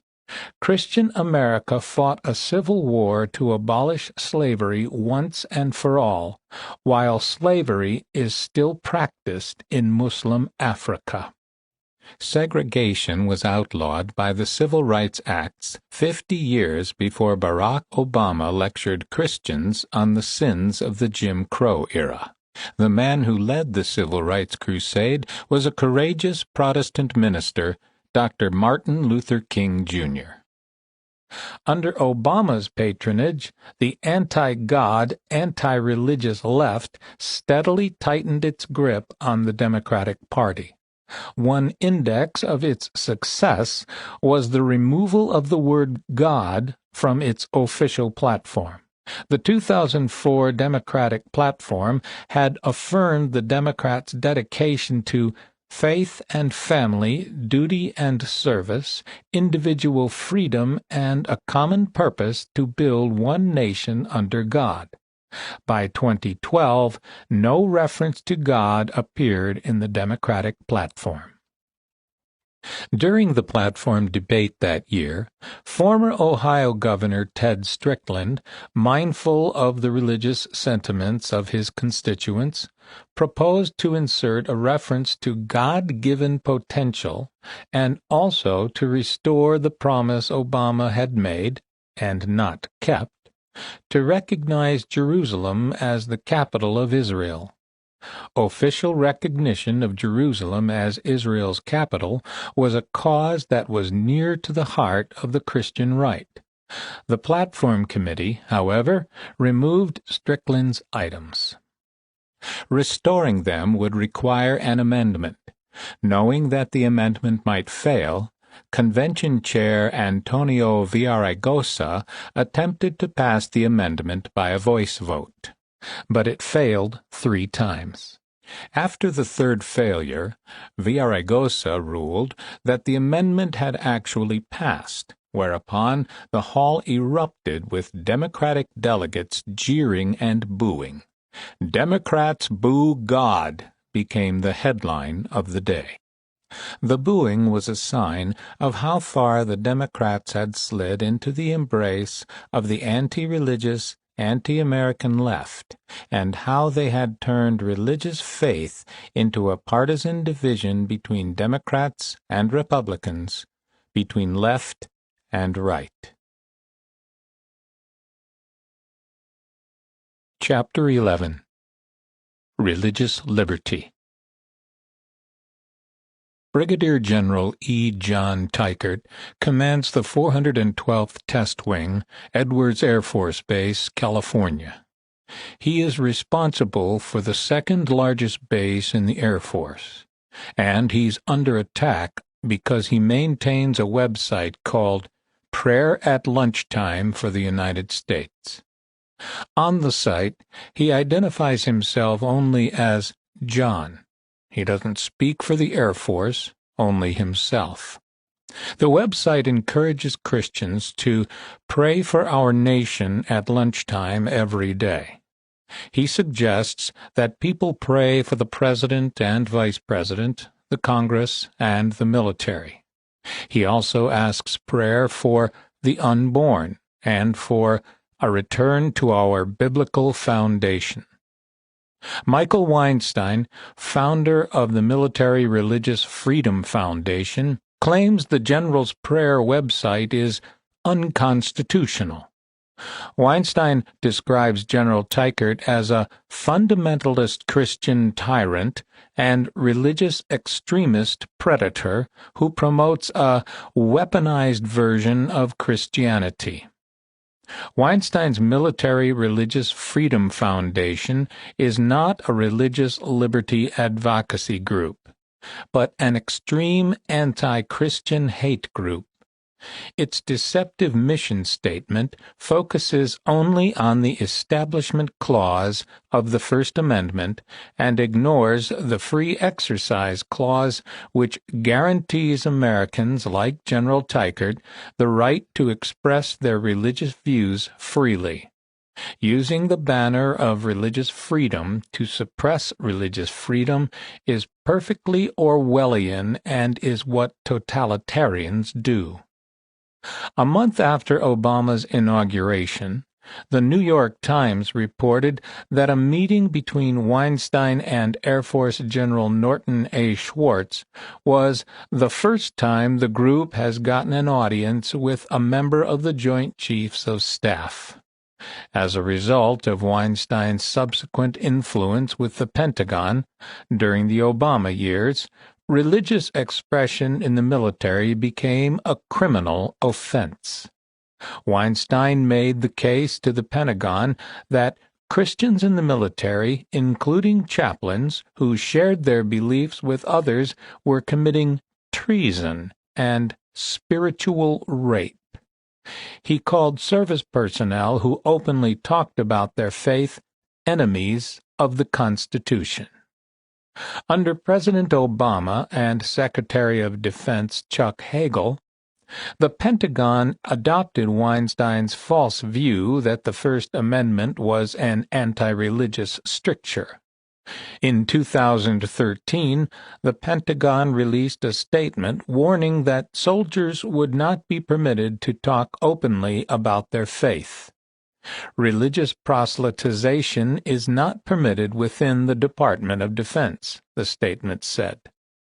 The Pentagon statement also noted ominously, court-martials and non-judicial punishments are decided on a case-by-case basis.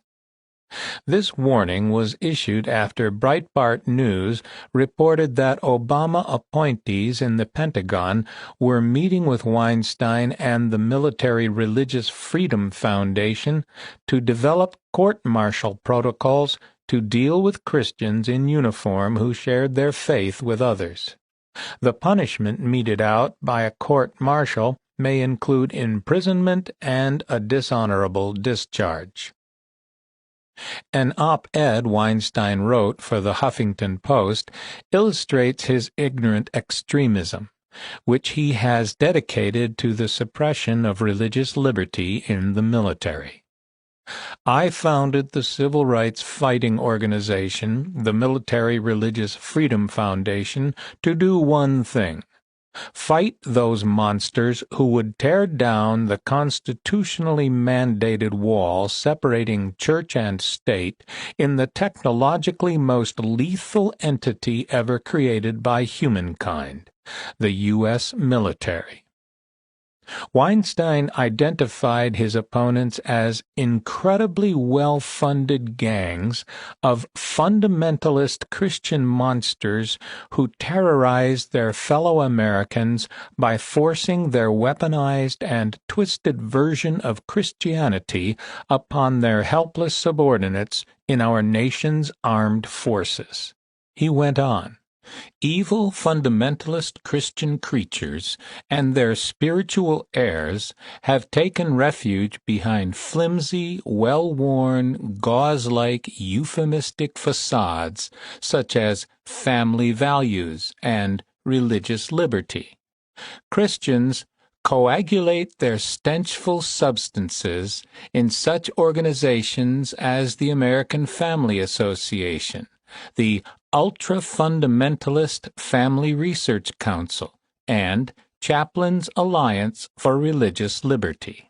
Weinstein concluded with a warning that his readers need to speak out against the fundamentalist Christian monsters of human degradation, marginalization, humiliation, and tyranny, lest they one day find themselves living under a rapacious reign of theocratic terror. The fact that the Obama Pentagon would even consult with the unhinged author of such rabid sentiments, let alone institutionalize his anti-religious attitudes, is an ominous indication of what the future may hold if radicals like Weinstein continue to have their day. Fundamentally transforming America. Religious liberty is America's first freedom and the foundation of all American freedoms. It's the reason America's settlers and founders came to these shores and why they set up America's system of unalienable rights. Freedom of conscience, derived from the priesthood of all believers, is the cornerstone of American pluralism, making possible the diversity of America's communities, their equality under the law, and their ability to peacefully coexist. The left's attacks on religious freedom and general hatred for those who don't agree with them are driven by identity politics. Identity politics is an anti-American ideology and a sanitized name for cultural Marxism. Marx viewed market societies as divided into capitalists and workers, to which he ascribed moral attributes, oppressors and oppressed. Society was the site of continual warfare between these classes. Cultural Marxists have extended this picture of class warfare to races, genders, and sexual orientations, attributing all inequality and injustice to the institutions and actions of the oppressor groups, whites, males, heterosexuals, and religious reactionaries, in particular Christians, whose views allegedly serve the interests of the oppressors. Contrary to Marx and the identity politics left, which now includes the Democratic Party, the source of inequalities between individuals is not the work of oppressor groups, but is a combination of circumstance, often beyond one's control, individual talents, and choice. As Christians, the American founders believed in free will, the responsibility of individuals for their actions and the results of those actions. Free will is what makes us equal, so long as government does not restrict our freedom. Recognizing that individuals make choices which affect their destinies puts the responsibility for overcoming the handicaps of circumstance squarely on the individual's shoulders. This is a liberating idea. It is why America's inspirational stories are always stories about the triumph of the underdog, the ability of individuals to overcome their circumstances, to rise above their allotted stations in life, to achieve something better. For over 200 years, that vision has been the American dream. Until now. Identity politics, which is currently the politics of the Democratic Party, rejects this inspirational idea and attributes inequality to the machinations of oppressor groups, who are defined by race, gender, and sexual orientation, characteristics that an individual cannot change. This is a prescription for true oppression as the government steps in to create social justice by depriving those who have earned it, the fruits of their labor, and distributing them to those who have not. It is a prescription for irreconcilable conflict and division, not the compromise and coexistence that the American founders worked so hard to achieve. The success of the cultural Marxists in reshaping our institutions is why America now appears to be two nations instead of one. If the source of inequality is not circumstance, individual talent, and choice, but is imposed by an oppressor group, it can only be overcome by suppressing that group. It is therefore morally wrong to extend sympathy to an oppressor group or to respect its American rights, rights once afforded to all. To respect oppressors' rights is to support the injustices they commit. If social justice is to be achieved, one must suppress the perpetrators of injustice by depriving them of their rights.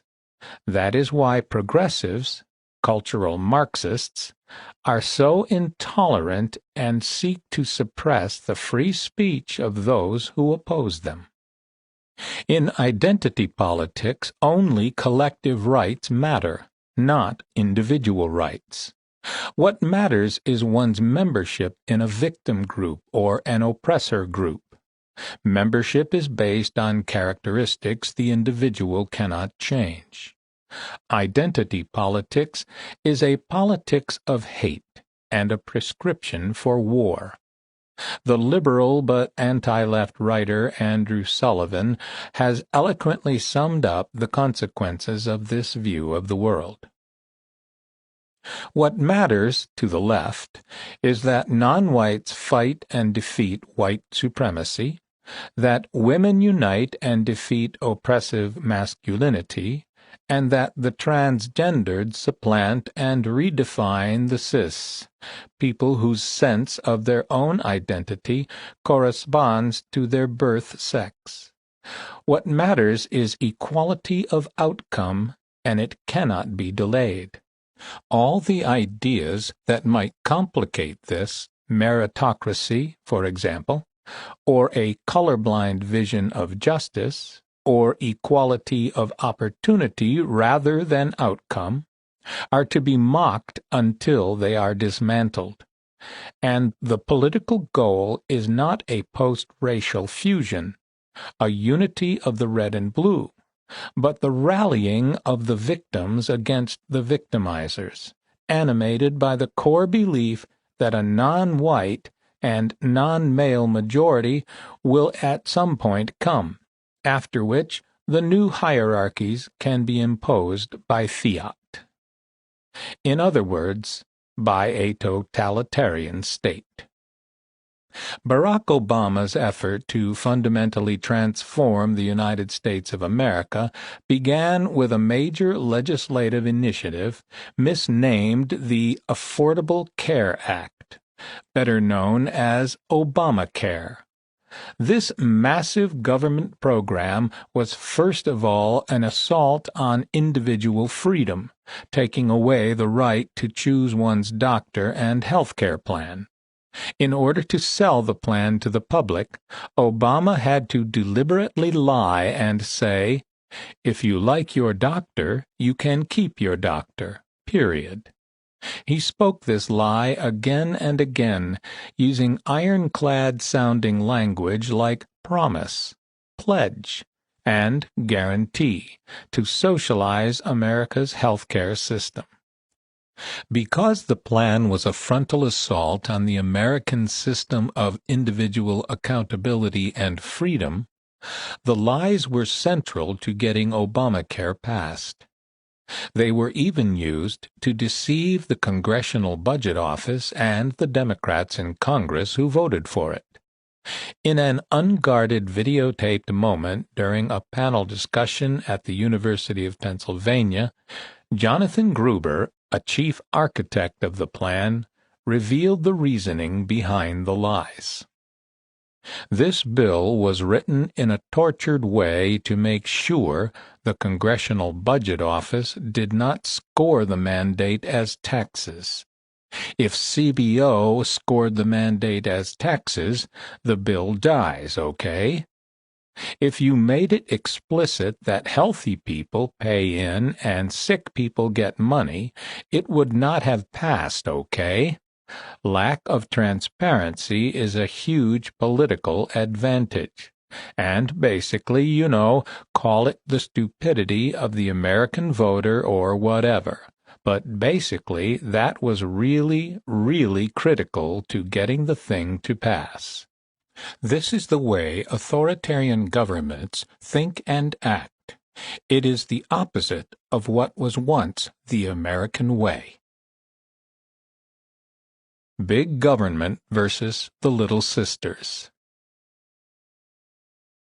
Obamacare also provided its bureaucratic social engineers with the power to invent, without consent of Congress, additional mandates to impose on the public.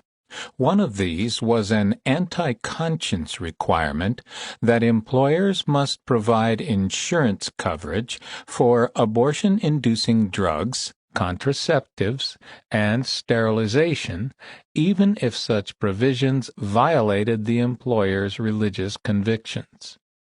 Because religious liberty is the foundation of all liberties, the ramifications of the Obama policy went far beyond an assault on religious institutions. It was a dagger aimed at the heart of the First Amendment and the ability of the American people to form their own communities of belief. What is at stake here, ultimately, explained the Catholic scholar George Weigel, is whether civil society will survive and whether voluntary institutions or voluntary associations ranging from the traditional family to multi-million member organizations like the Catholic Church to small businesses will be allowed to function only if they imitate the government. Only if they imitate the state. In other words, what was at stake was whether America would remain a democracy or move in the direction of a totalitarian state. What is happening, agreed the Heritage Foundation's Matthew Spalding, has little to do with health care or even public policy, and everything to do with the role of government in the most immediate and intimate matters of our lives. Under Obamacare, all is subject to government control, regulatory dictate, and administrative whim. Nothing will be allowed outside of the new regulatory scheme. No independent state programs, no individuals or businesses permitted not to participate, no true private market alternatives. The brutal anti-American implications of the Obamacare mandates were made immediately clear in the government's assault on a religious charity called the Little Sisters of the Poor. Founded in France in 1839 by Saint Jean Jugan, Little Sisters of the Poor was originally a religious institute for women. Saint Jean would travel the streets of French towns with her begging baskets, seeking alms to care for the elderly poor. Today, members make vows of chastity, poverty, obedience, and hospitality. They serve the poor in 31 countries, including the United States. Our vision, explains the official website, is to contribute to the culture of life by nurturing communities where each person is valued. The solidarity of the human family and the wisdom of age are celebrated, and the compassionate love of Christ is shared with all. As a Catholic organization, the Little Sisters could not comply with the Obamacare mandate to provide abortion-inducing drugs and contraceptives to the elderly women they served. Failure to comply, however, meant millions of dollars in fines. This forced the Little Sisters to go to court to defend themselves.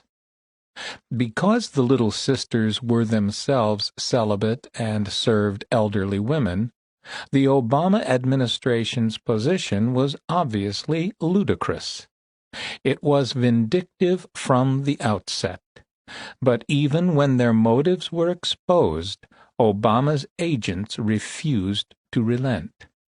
Imposing their views on others was so important to the radicals, as the essence of the plan to fundamentally transform America, that they forced the Little Sisters to undergo years of costly legal battles to defend the religious freedom that is plainly guaranteed by the First Amendment. A nun representing the sisters explained, "The government basically forced us into a corner. We have no desire to litigate against our government, but we had no choice because we cannot participate in the moral evil of providing or facilitating the provision of abortion and contraception. She also explained why the Little Sisters felt conscience-bound to take a principled stand against the mandate, even though neither the sisters nor their elderly clients would ever need contraceptives or abortions. As Little Sisters of the Poor, we vow to devote our lives specifically to the service of the elderly poor. But the unborn are no less worthy of reverence and protection than the frail seniors we serve every day. As the appeals progressed through the courts, the nuns' belief in the sanctity of life was attacked by feminists as unconstitutional discrimination against women. The Little Sisters were putting an undue burden on women and were therefore part of the oppressor class.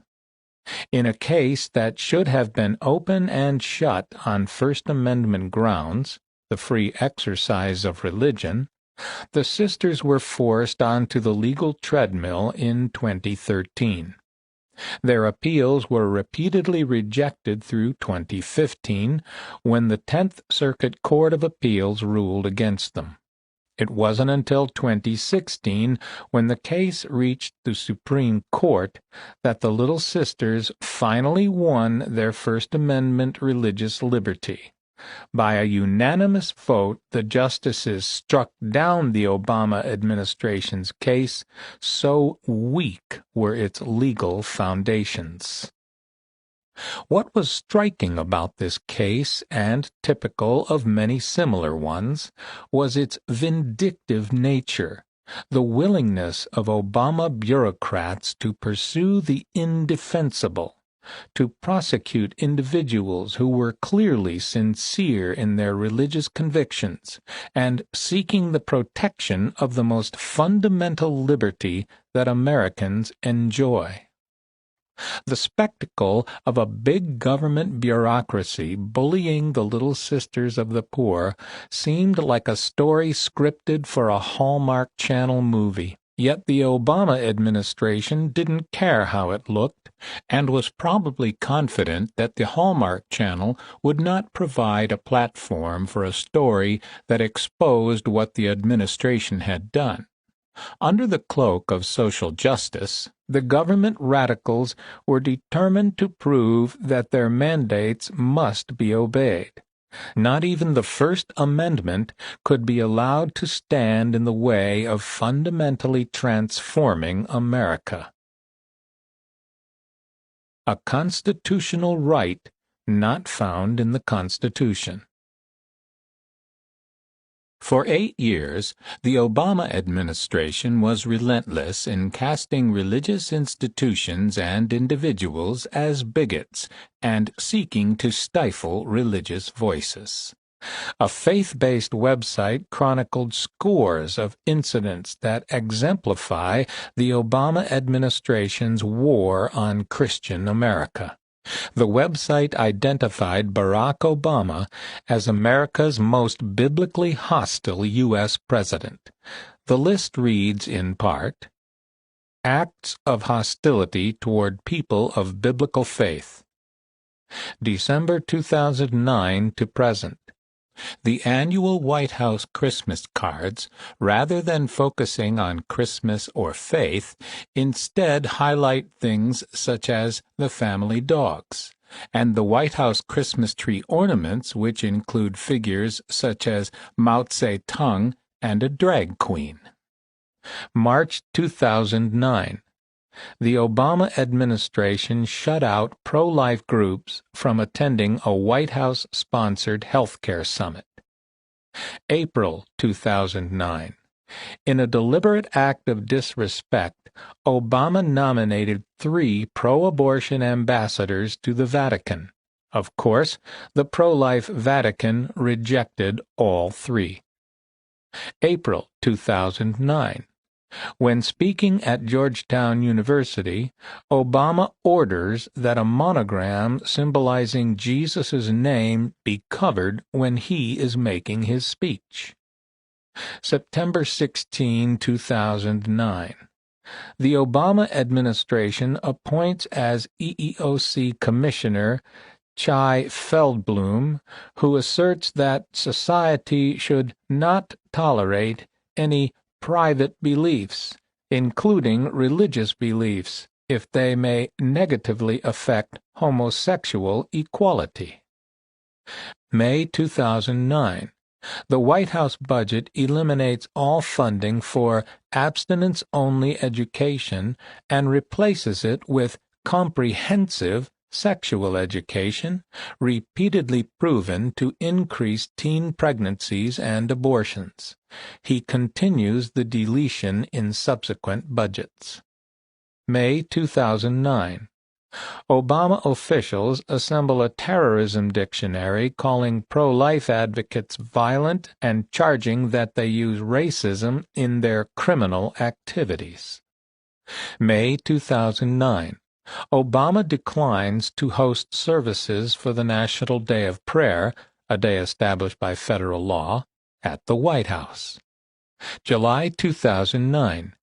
The Obama administration illegally extends federal benefits to same-sex partners of foreign service and executive branch employees in direct violation of the Federal Defense of Marriage Act. October 19, 2010.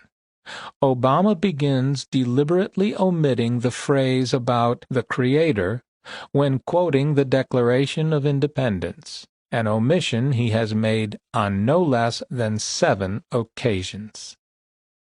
August 2010.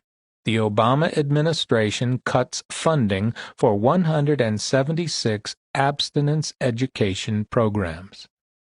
January 2011. After a federal law was passed to transfer a World War I memorial in the Mojave Desert to private ownership, the U.S. Supreme Court ruled that the cross in the memorial could continue to stand, but the Obama administration refused to allow the land to be transferred as required by law, and refused to allow the cross to be re-erected as ordered by the court. February 2011. Although he filled posts in the State Department, for more than 2 years Obama did not fill the post of Religious Freedom Ambassador, an official that works against religious persecution across the world. April 2011. For the first time in American history, Obama urges passage of a non-discrimination law that does not contain hiring protections for religious groups, forcing religious organizations to hire according to federal mandates without regard to the dictates of their own faith, thus eliminating conscience protection in hiring.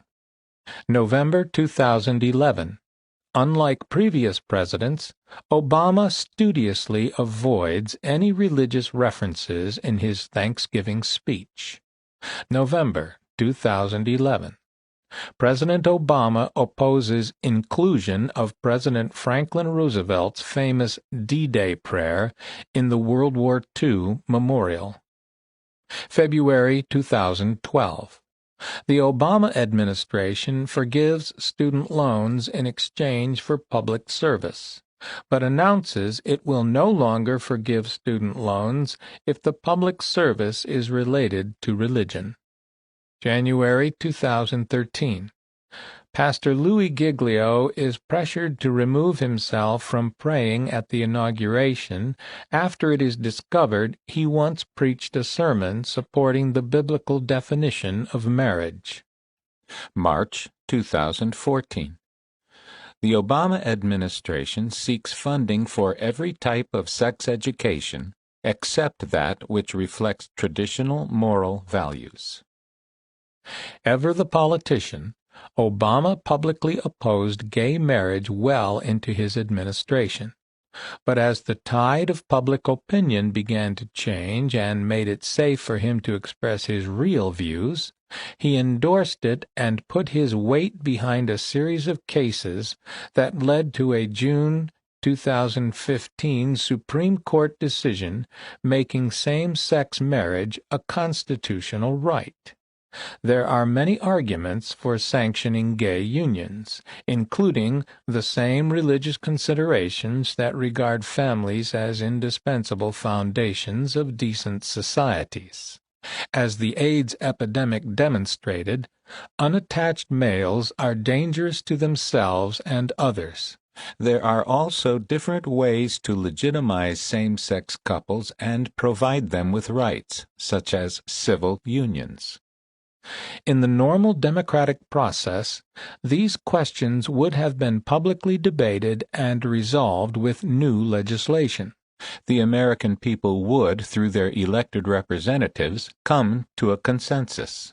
In fact, by the time the Supreme Court reached its decision, 60% of Americans, polled by the Gallup organization, already thought gay marriage should be law. Was it necessary for the radical left to again go over the heads of the people? Was it necessary to keep the American people from voicing their own views on how this issue should be resolved? Was it necessary to appeal again to 9 unelected lawyers to assert a constitutional right not found in the Constitution? There would be no compromise. Using the court to take a shortcut past the legislative process is an attack on the very heart of the American system. It deprives the people of a voice in their own government. The founders designed our representative democracy as a way to force diverse communities and factions to debate, to negotiate, and to reach compromises if possible. As legal scholar Lino Graglia observed, the decision demonstrated the arbitrary nature of the court's power, the tyranny in the making that its decision represented. Even for Americans unfortunately grown used to having radical cultural changes decreed by the court, it should be impressive that the court could by a margin of 1 vote decree that marriage no longer means the union of 1 man and 1 woman, and deprive 50 state legislatures and Congress of the power to have it retain that meaning. At the same time, it could hardly be clearer that the decision, as Chief Justice Roberts pointed out in dissent, has nothing to do with the Constitution. It is an egregious example of the court's usurpation of legislative authority. To accept it without protest is, in effect, to accept a change in our form of government from the system of representative self-government in a federalism with separation of powers created by the Constitution to government, to a large extent by the Supreme Court. In making same-sex marriage a constitutional right, the court not only bypassed the legislative process, it laid the groundwork for attacks by gay rights groups on the religious liberty of those they opposed. These were manifested in suits brought by LGBTQ individuals against business people such as bakers, florists, nonprofits, and higher educational institutions with traditional views of marriage. One celebrated case highlighted the aggressiveness of the gay campaign and its destructive impacts on individuals in its path. In 2012, a gay couple walked into a well-known Christian bakery in Colorado, the Masterpiece Cake Shop, in a deliberate attempt to provoke a confrontation. The owner was a soft-spoken individual named Jack Phillips. The gay couple demanded he bake them a wedding cake. Phillips told them he would bake them any cake in the store, but not a wedding cake, because it would send a message endorsing gay weddings which went against his religious principles. He said he could not go against his religious conscience to make them that particular cake, any more than he would make them a Halloween cake or a cake carrying an anti-American message.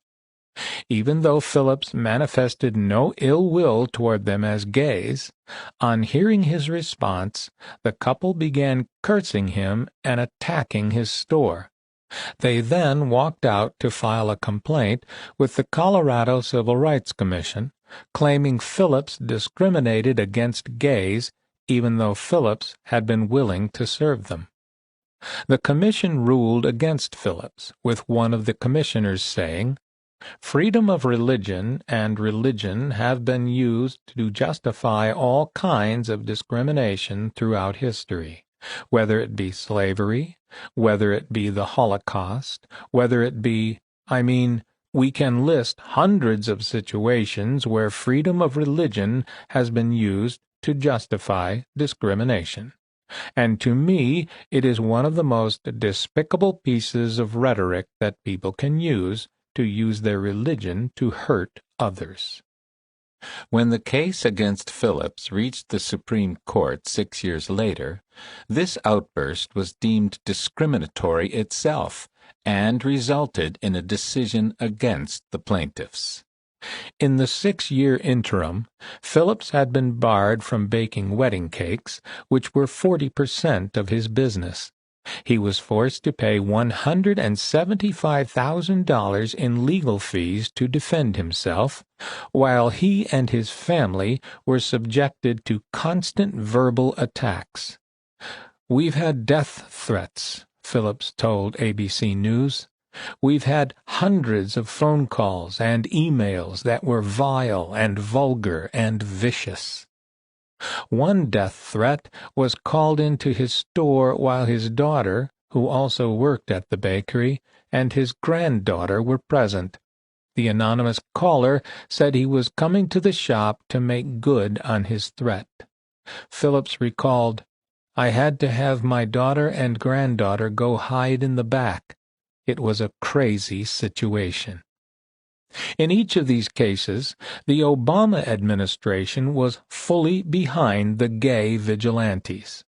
As two writers for National Review observed, the administration was content to depict any religious institution or person holding fast to traditional beliefs on marriage as engaging in invidious forms of discrimination. Other commentators pointed out, each of the dissenting justices in the Supreme Court case on gay marriage specifically highlighted the ways in which the ruling represented an enormous threat to religious liberty. But in the months following the court's ruling, the administration made clear that there would be no compromise. Switching from Jefferson to Marx. An even more ominous aspect of the court's ruling was the way the majority of justices embraced leftist identity politics and victimology.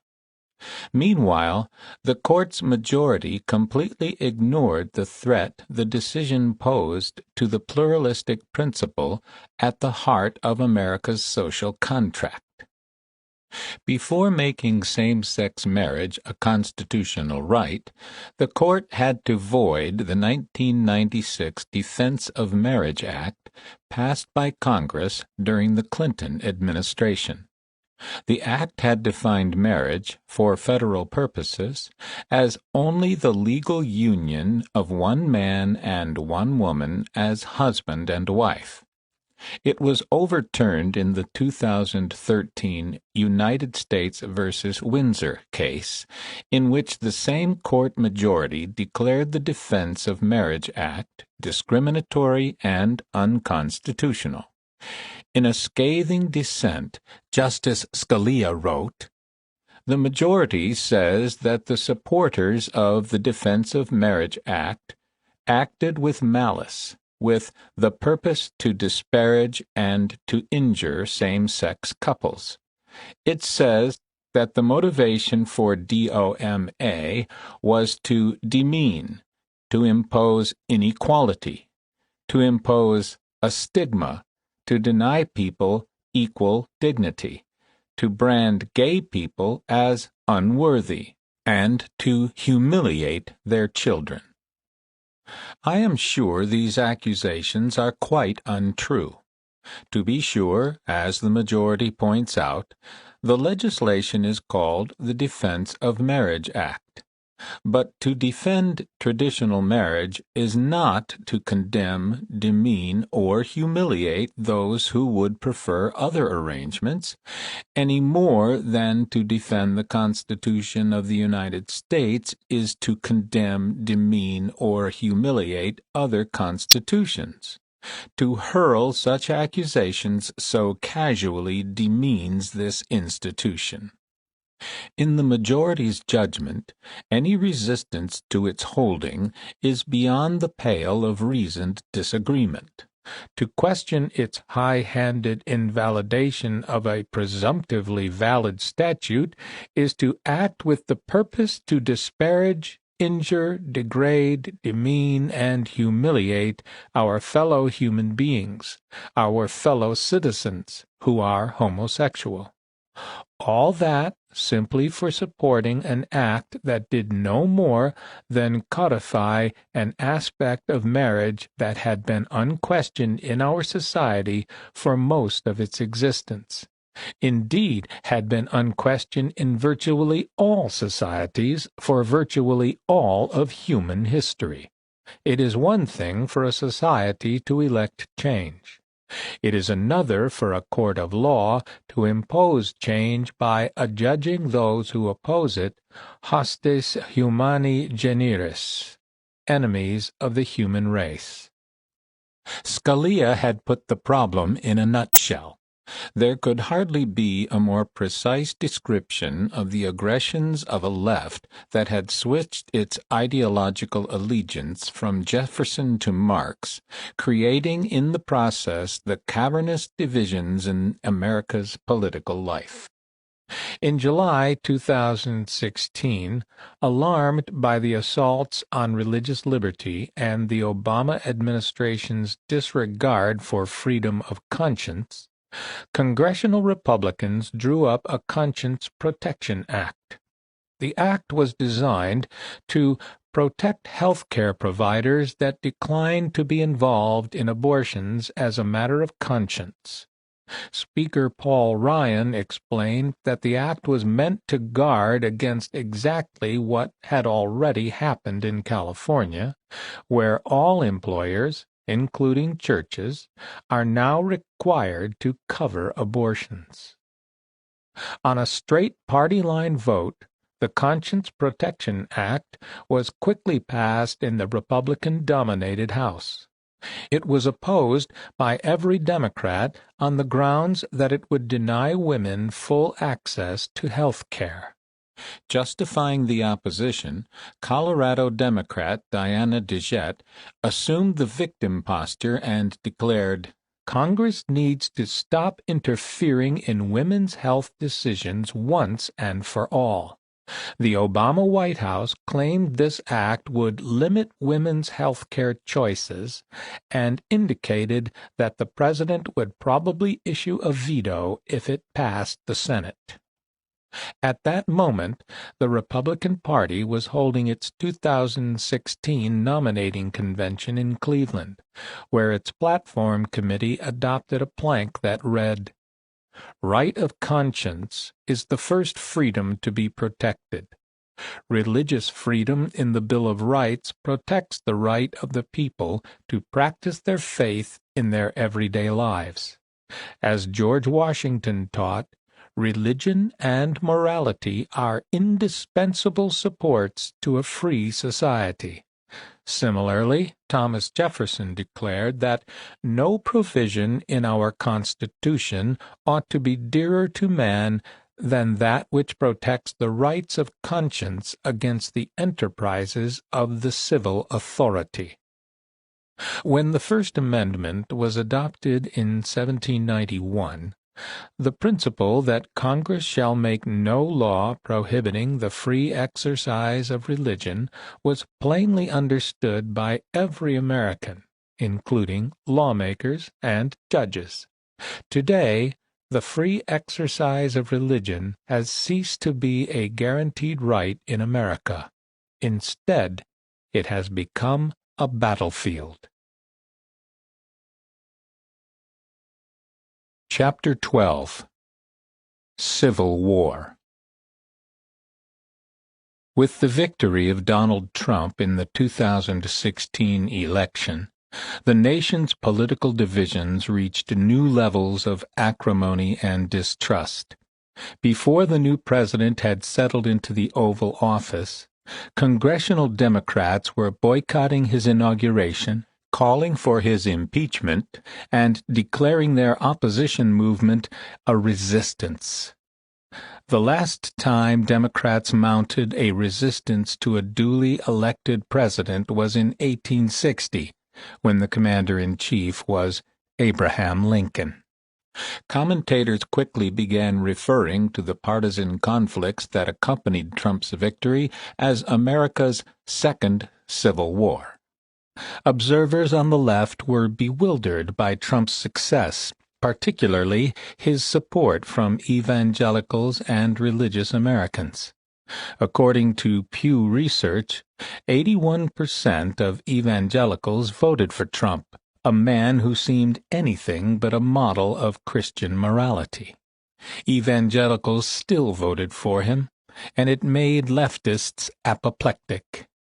Typical of their reactions was a piece by the Nation's Katha Pollitt, who fumed in a typically deranged manner that the only good thing to come from the terrible, terrifying Trump years was the discrediting of evangelical Christianity. They've sold their souls to Donald Trump, who has partaken freely of practically every vice and depravity known to man. The left could not fathom why Christians preferred a morally flawed man, in Trump, who promised to defend religious liberty over a morally flawed woman, in Hillary, who was bound to take it away.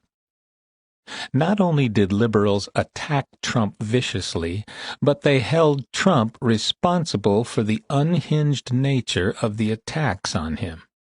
To Trump's enemies, he provoked this bitterly personal warfare against him by his unorthodox, combative political style. They thought, what should Trump expect after tagging his opponent, Crooked Hillary? In fact, Trump is more accurately seen as a political counterpuncher, and most of his barbs were reactions to others' attacks on him.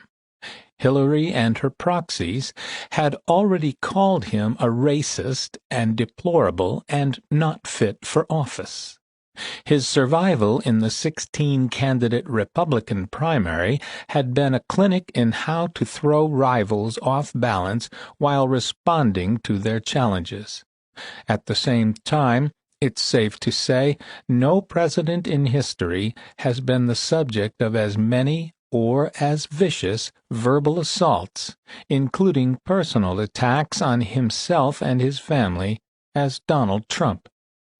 Trump was a lightning rod for political divisions that had been deepening for decades. Mainstream commentators who wrote about these political divisions seemed to consistently blame conservatives for the discord. They rarely gave even a nod to the fact that conservatives were fighting a defensive battle to preserve their constitutional liberties. America, an oppressor nation. A prime example of the myopic perspective of most political commentators was The Second Civil War, a book by veteran reporter Ronald Brownstein. Published in 2007, near the end of the Bush administration and 10 years before the Trump era, Brownstein's book opens with a salvo against Tom DeLay, the former Republican House Majority Leader.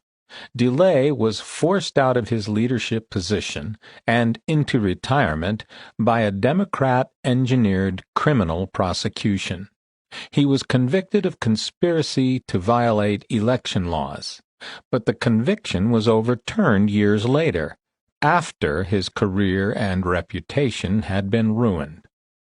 Brownstein seized on a line from what he snarkily called DeLay's farewell address, in which he had advised his fellow Republicans, in passing, not to cooperate so much with their Democratic colleagues. This was probably because DeLay, like many others on the right, thought Republicans regularly got rolled when they did cooperate.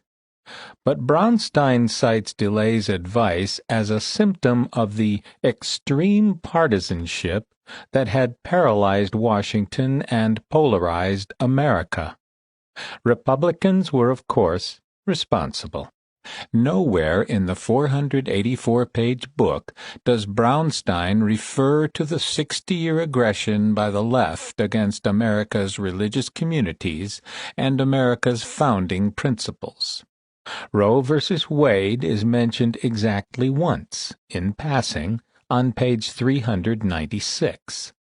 The term religious liberty is missing from its index.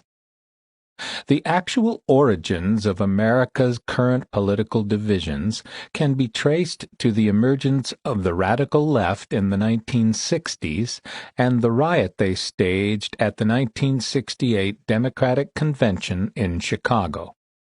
Police and National Guardsmen were forced to battle thousands of rioting members of such groups as the Youth International Party, Yippies, the Black Panthers, and Students for a Democratic Society. The fallout from this debacle destroyed the presidential hopes of Vice President Hubert Humphrey, a liberal whose sin was to have supported America's anti-communist war in Vietnam. Humphrey's defeat paved the way for radicals to move into the Democratic Party en masse, changing its structures and then its politics. Among the radicals' first achievements was the creation of congressional caucuses based on race, ethnicity, gender, and support for progressive causes. These caucuses provided the platforms from which they advanced their leftist agendas within the party, agendas focused on identity politics and making America the bad guy. Over the next 4 years, the far-left radicals, led by Tom Hayden and Jane Fonda, marched into the Democratic Party and swept traditional liberalism away. They replaced it with a leftism that views American society as a system of oppressive hierarchies based on race, gender, and sexual orientation. Leftists believe these hierarchies must be overthrown. Theirs is a collectivist ideology rooted in Marxism that is opposed to the American ideas of individual rights, individual accountability, and individual equality.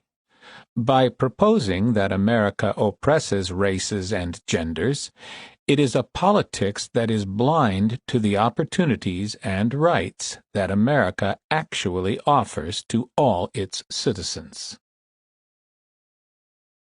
Labeling political opponents phobic.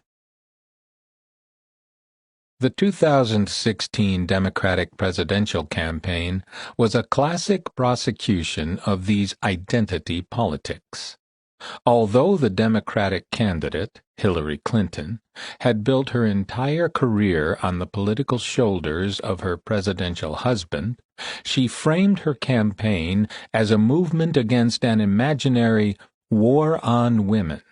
She claimed that an invisible patriarchal conspiracy held women down, keeping them oppressed beneath a glass ceiling.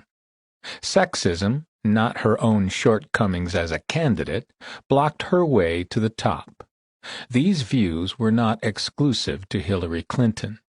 These were now the core doctrines of the Democratic Party.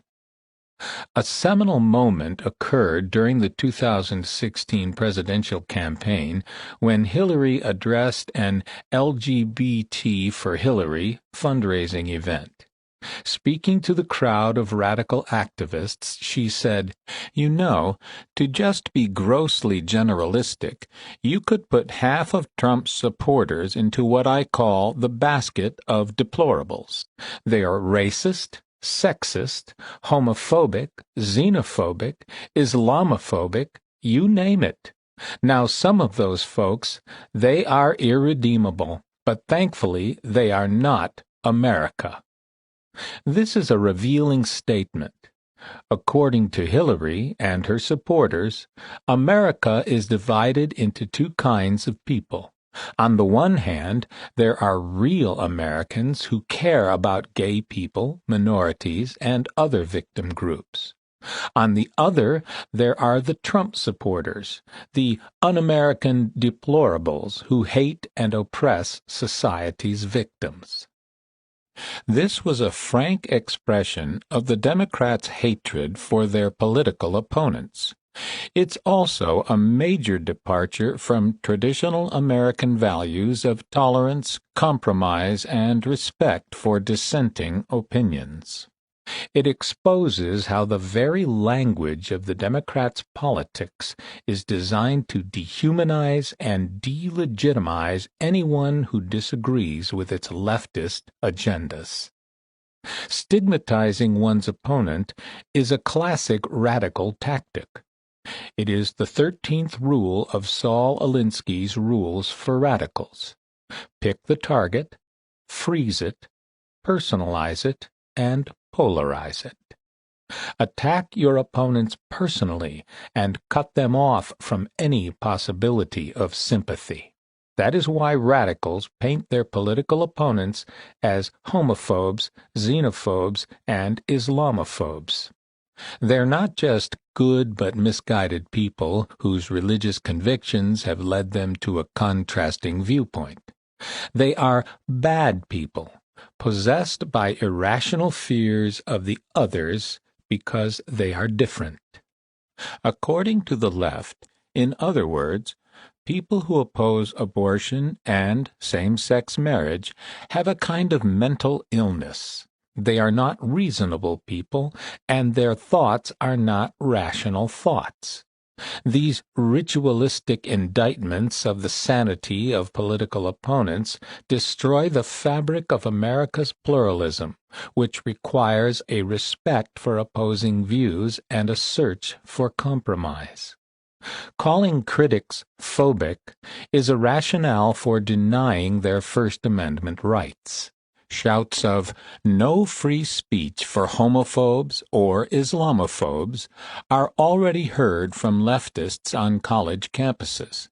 Or, to put them all in one fearful basket, no free speech for fascists. Sexism and people of color. To erase individual features and circumstances, and to collectivize people into victim groups, the left employs ideological terms of art like sexism and people of color. Sexism is a bastardized term coined by 60s radicals in a calculated attempt to appropriate the moral authority of the civil rights movement. The goal is to place sexism on the same moral plane as racism. Only a perverse reading of history and the social relations between the sexes could lead to this offensive attempt to link the treatment of African Americans with attitudes toward women. But for radicals, the conflation of the two is essential to their Marxist vision of society as a hierarchy of oppression. Before the invention of the term sexism, there were a multitude of adjectives to describe specific bad behaviors involving men and women: inappropriate, indecent, rude, boorish, prejudiced, offensive, all the way to criminal behaviors such as molestation and rape. These adjectives describe a spectrum of behaviors with gradations from what is merely annoying to what is prosecutable. The term sexism erases these distinctions and obliterates nuances and individual circumstances by making all these behaviors instances of sexual oppression. Once the obliteration of specific detail takes place, sexism can even make a compliment, "My, you're good-looking," appear to be an example of gender oppression and prosecutable as such. An inappropriate or offensive remark might demonstrate poor judgment, but a sexist remark is a criminal injustice. Differentiating between offensive behaviors, instead of subsuming them under the rubric sexism, makes it possible to judge individual actions and motives on the way to arriving at a just remedy. But once these behaviors are grouped under a single term, the alleged war against women can begin to seem real. Because it is improper to put oppressor and oppressed on the same moral plane, we are no longer discussing a single instance of inappropriate behavior or a particular interaction in which the female may also share the blame. We are discussing the alleged general oppression of women by men. By obliterating the particulars and casting the parties as genders rather than individuals, the question of guilt and innocence is preordained. The left has also coined the phrase "people of color" to facilitate its anti-white racism. Like sexism, this term, too, has entered the general language. The phrase is not grammatical English, nor does it define a coherent group with a common social identity or interest. The Tutsis and Hutus of Rwanda are both people of color, but the Hutus carried out a genocide in which they massacred 1 million Tutsis. People of color is an ideological device whose sole purpose is to promote the idea that people of color are a group oppressed by the only people who are not of color, white people. People of color obscures the fact that white majorities in America supported and, in fact, architected the Civil Rights Acts and have helped to create a society in which black Americans have more rights and opportunities and privileges than blacks in any other country in the world, even those ruled by blacks. People of color, with its implication that blacks are still oppressed, obscures the reality that the majority of blacks in America are successful as the result of choices freely made in a free society, while a smaller underclass of blacks have somehow not been able to take advantage of the same opportunities. In other words, people of color is a term designed to obscure the fact that people have choices regardless of color for which they are responsible. Bottom line, people of color is a racist term that should have no place in America's culture of equal rights. It is a term created by people who are at war with this culture. These politically correct words and phrases are weapons in the war of resistance that Democrats have waged against Trump from the moment he gained traction as a political figure. Trump was never an ideological conservative. If he has an ideology, it is patriotism. During the campaign, this was manifest in his concern about the state of his country, the short shrift it had been given in global trade deals, the trillions squandered in wars that resulted in no gain, the porous state of its borders, and the precarious condition of its security. His campaign themes made his patriotism clear. Make America prosperous again. Make America safe again. Make America strong again. Make America great again. Patriotism is not a term of endearment to people on the left, to the globalist elites, or to Democrats generally, who have found it difficult since Korea to support America's wars against its enemies. The racial haters on the left, in the Democratic Party and the media generally, have twisted Trump's patriotism and condemned it as a jingoistic and bigoted bravado. Unable to attack patriotism directly, Democrats attacked Trump's love of country by calling it white nationalism and white supremacy, i.e., white racism. When he attempted to block, even temporarily, immigrants from a handful of terrorist countries because their governments could not vet them, the left tarred him as anti-immigrant and racist. These extreme distortions of Trump's positions were relentlessly repeated as the core themes of the Democrats' resistance, all part of their capitulation to leftist hatred of America itself. Yet it was precisely Trump's patriotism that attracted populist support for his candidacy.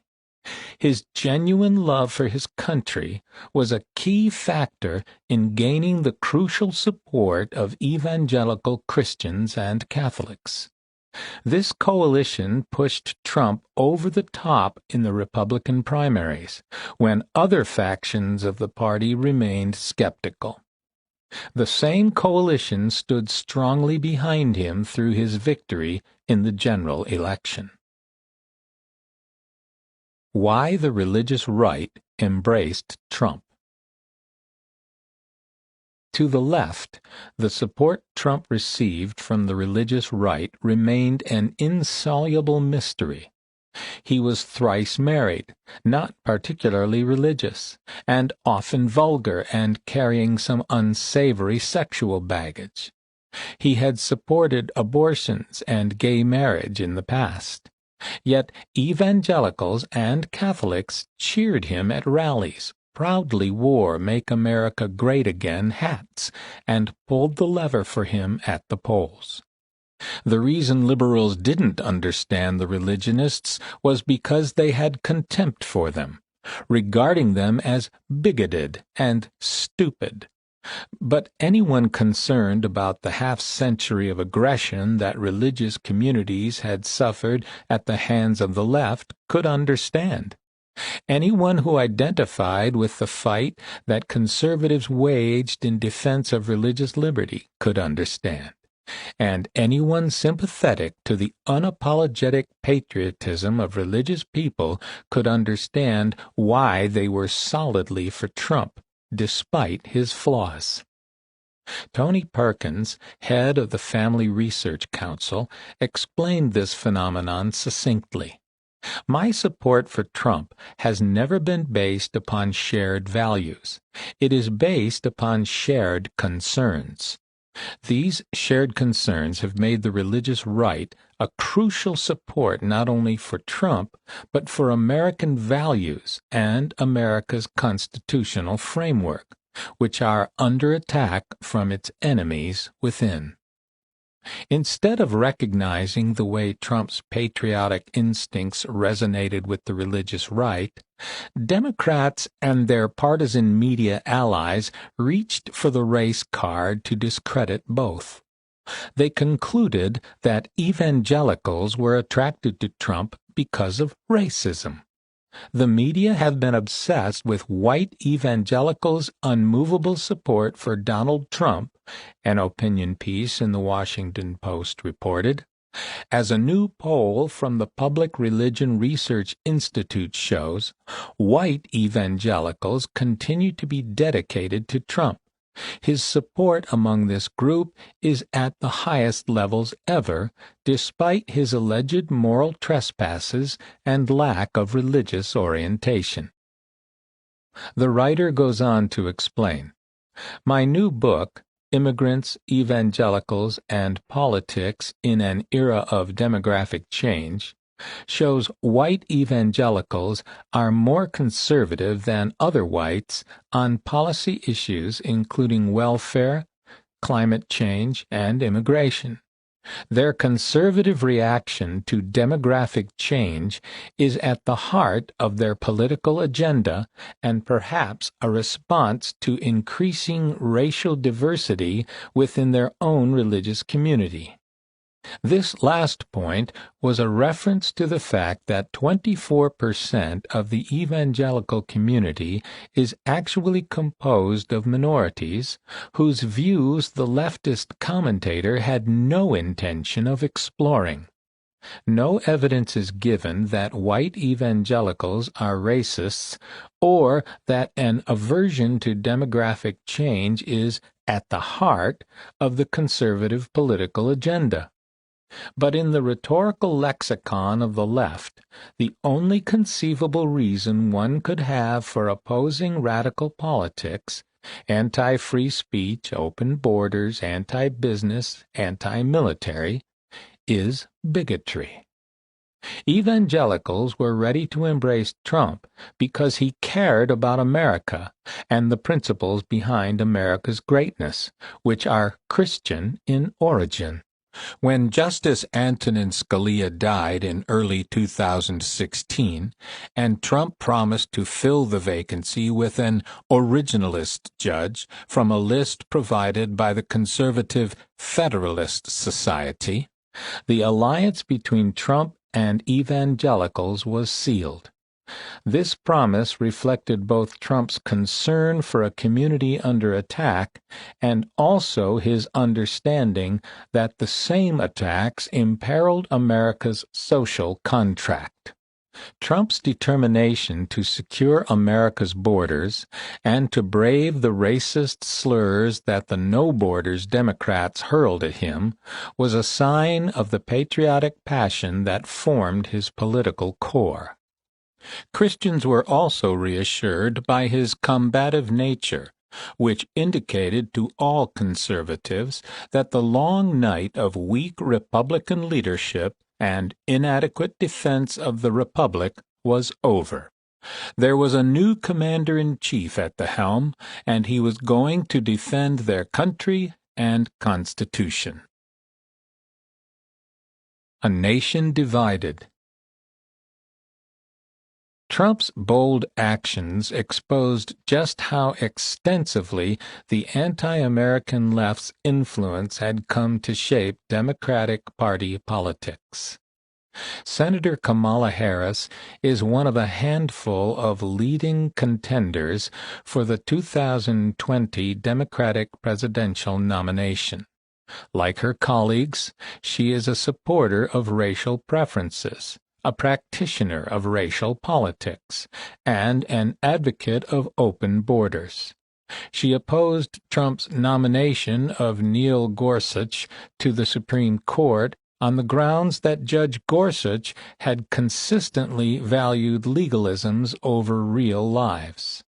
In other words, if he were made a Supreme Court justice, Gorsuch would value the Constitution over Harris's political prejudices.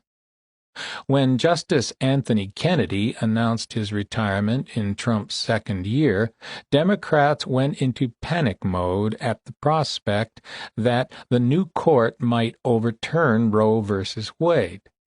Kamala Harris said of Trump's appointee, D.C. Circuit Judge Brett Kavanaugh, "We are looking at the destruction of the Constitution." This was the view of leftists who had no respect for the Constitution to begin with. For them, overturning an invented constitutional right, as in Roe v. Wade, and allowing 50 diverse states to decide what is appropriate abortion policy for their people, which is what would happen if Roe was overturned, was the destruction of the Constitution. Speaking at a Howard University commencement in 2017, Harris urged her audience to join the Democrats' resistance to the Trump administration. Graduates, indeed we have a fight ahead. This is a fight to define what kind of country we are, and it's a fight to determine what kind of country we will be. Ignore for a moment the impropriety of addressing a graduating class of students as though they were Democratic Party operatives. Instead, focus on the statement itself. The call to define what country we are is an ominous agenda for Americans. The Constitution already defines the kind of country we are. That document has served America well for over 200 years. It has made this nation a beacon of freedom for the entire world. America is unique among nations in having been defined in its creation. But redefining America is exactly what the radical left and the Democratic Party have been doing for the last 50 years. It took a civil war and 200 years of sacrifice and struggle to achieve a society that approaches the ideals laid down in our country's founding documents. That achievement is now endangered by a party committed to an identity politics that is the antithesis of the ideas and principles the founding established. Instead of cherishing religious liberty and individual freedom, the Democrats offer us a reversion to tribal loyalties and collectivist values. They regard immutable origins, skin colors, ethnicities, genders, and classes as primary factors in judging individuals and determining what is just. A nation divided by such fundamental ideas, individual freedom on one side and group identity on the other, cannot long endure, any more than could a nation that was half slave and half free. The urgency that drew the religious right into politics 50 years ago is now an urgency of the nation itself.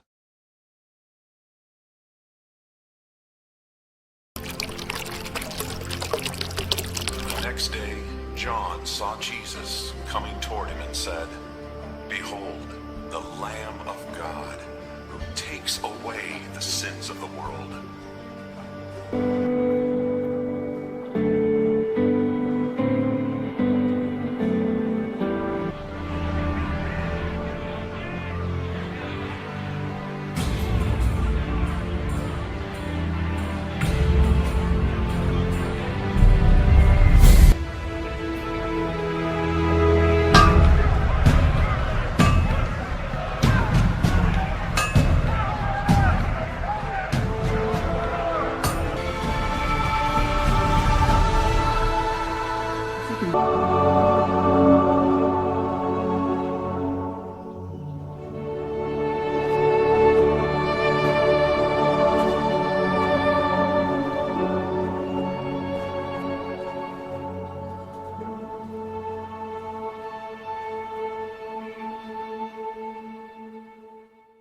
Trust in the Lord with all your heart, and lean not into your own understanding. In all your ways acknowledge him, and he shall direct your path. Baptism, then what? Baptism is a burial in water for accountable beings unto the remission of sins, for salvation, to get into Christ, to become a new creature, to get into the one body. Then, walk in the new life, study and grow, become a servant of righteousness, keep self pure, be an example, have faith in God, follow Jesus, put first things first, resist temptation, be faithful, and be fruitful. What we do in life echoes in eternity. What we do in life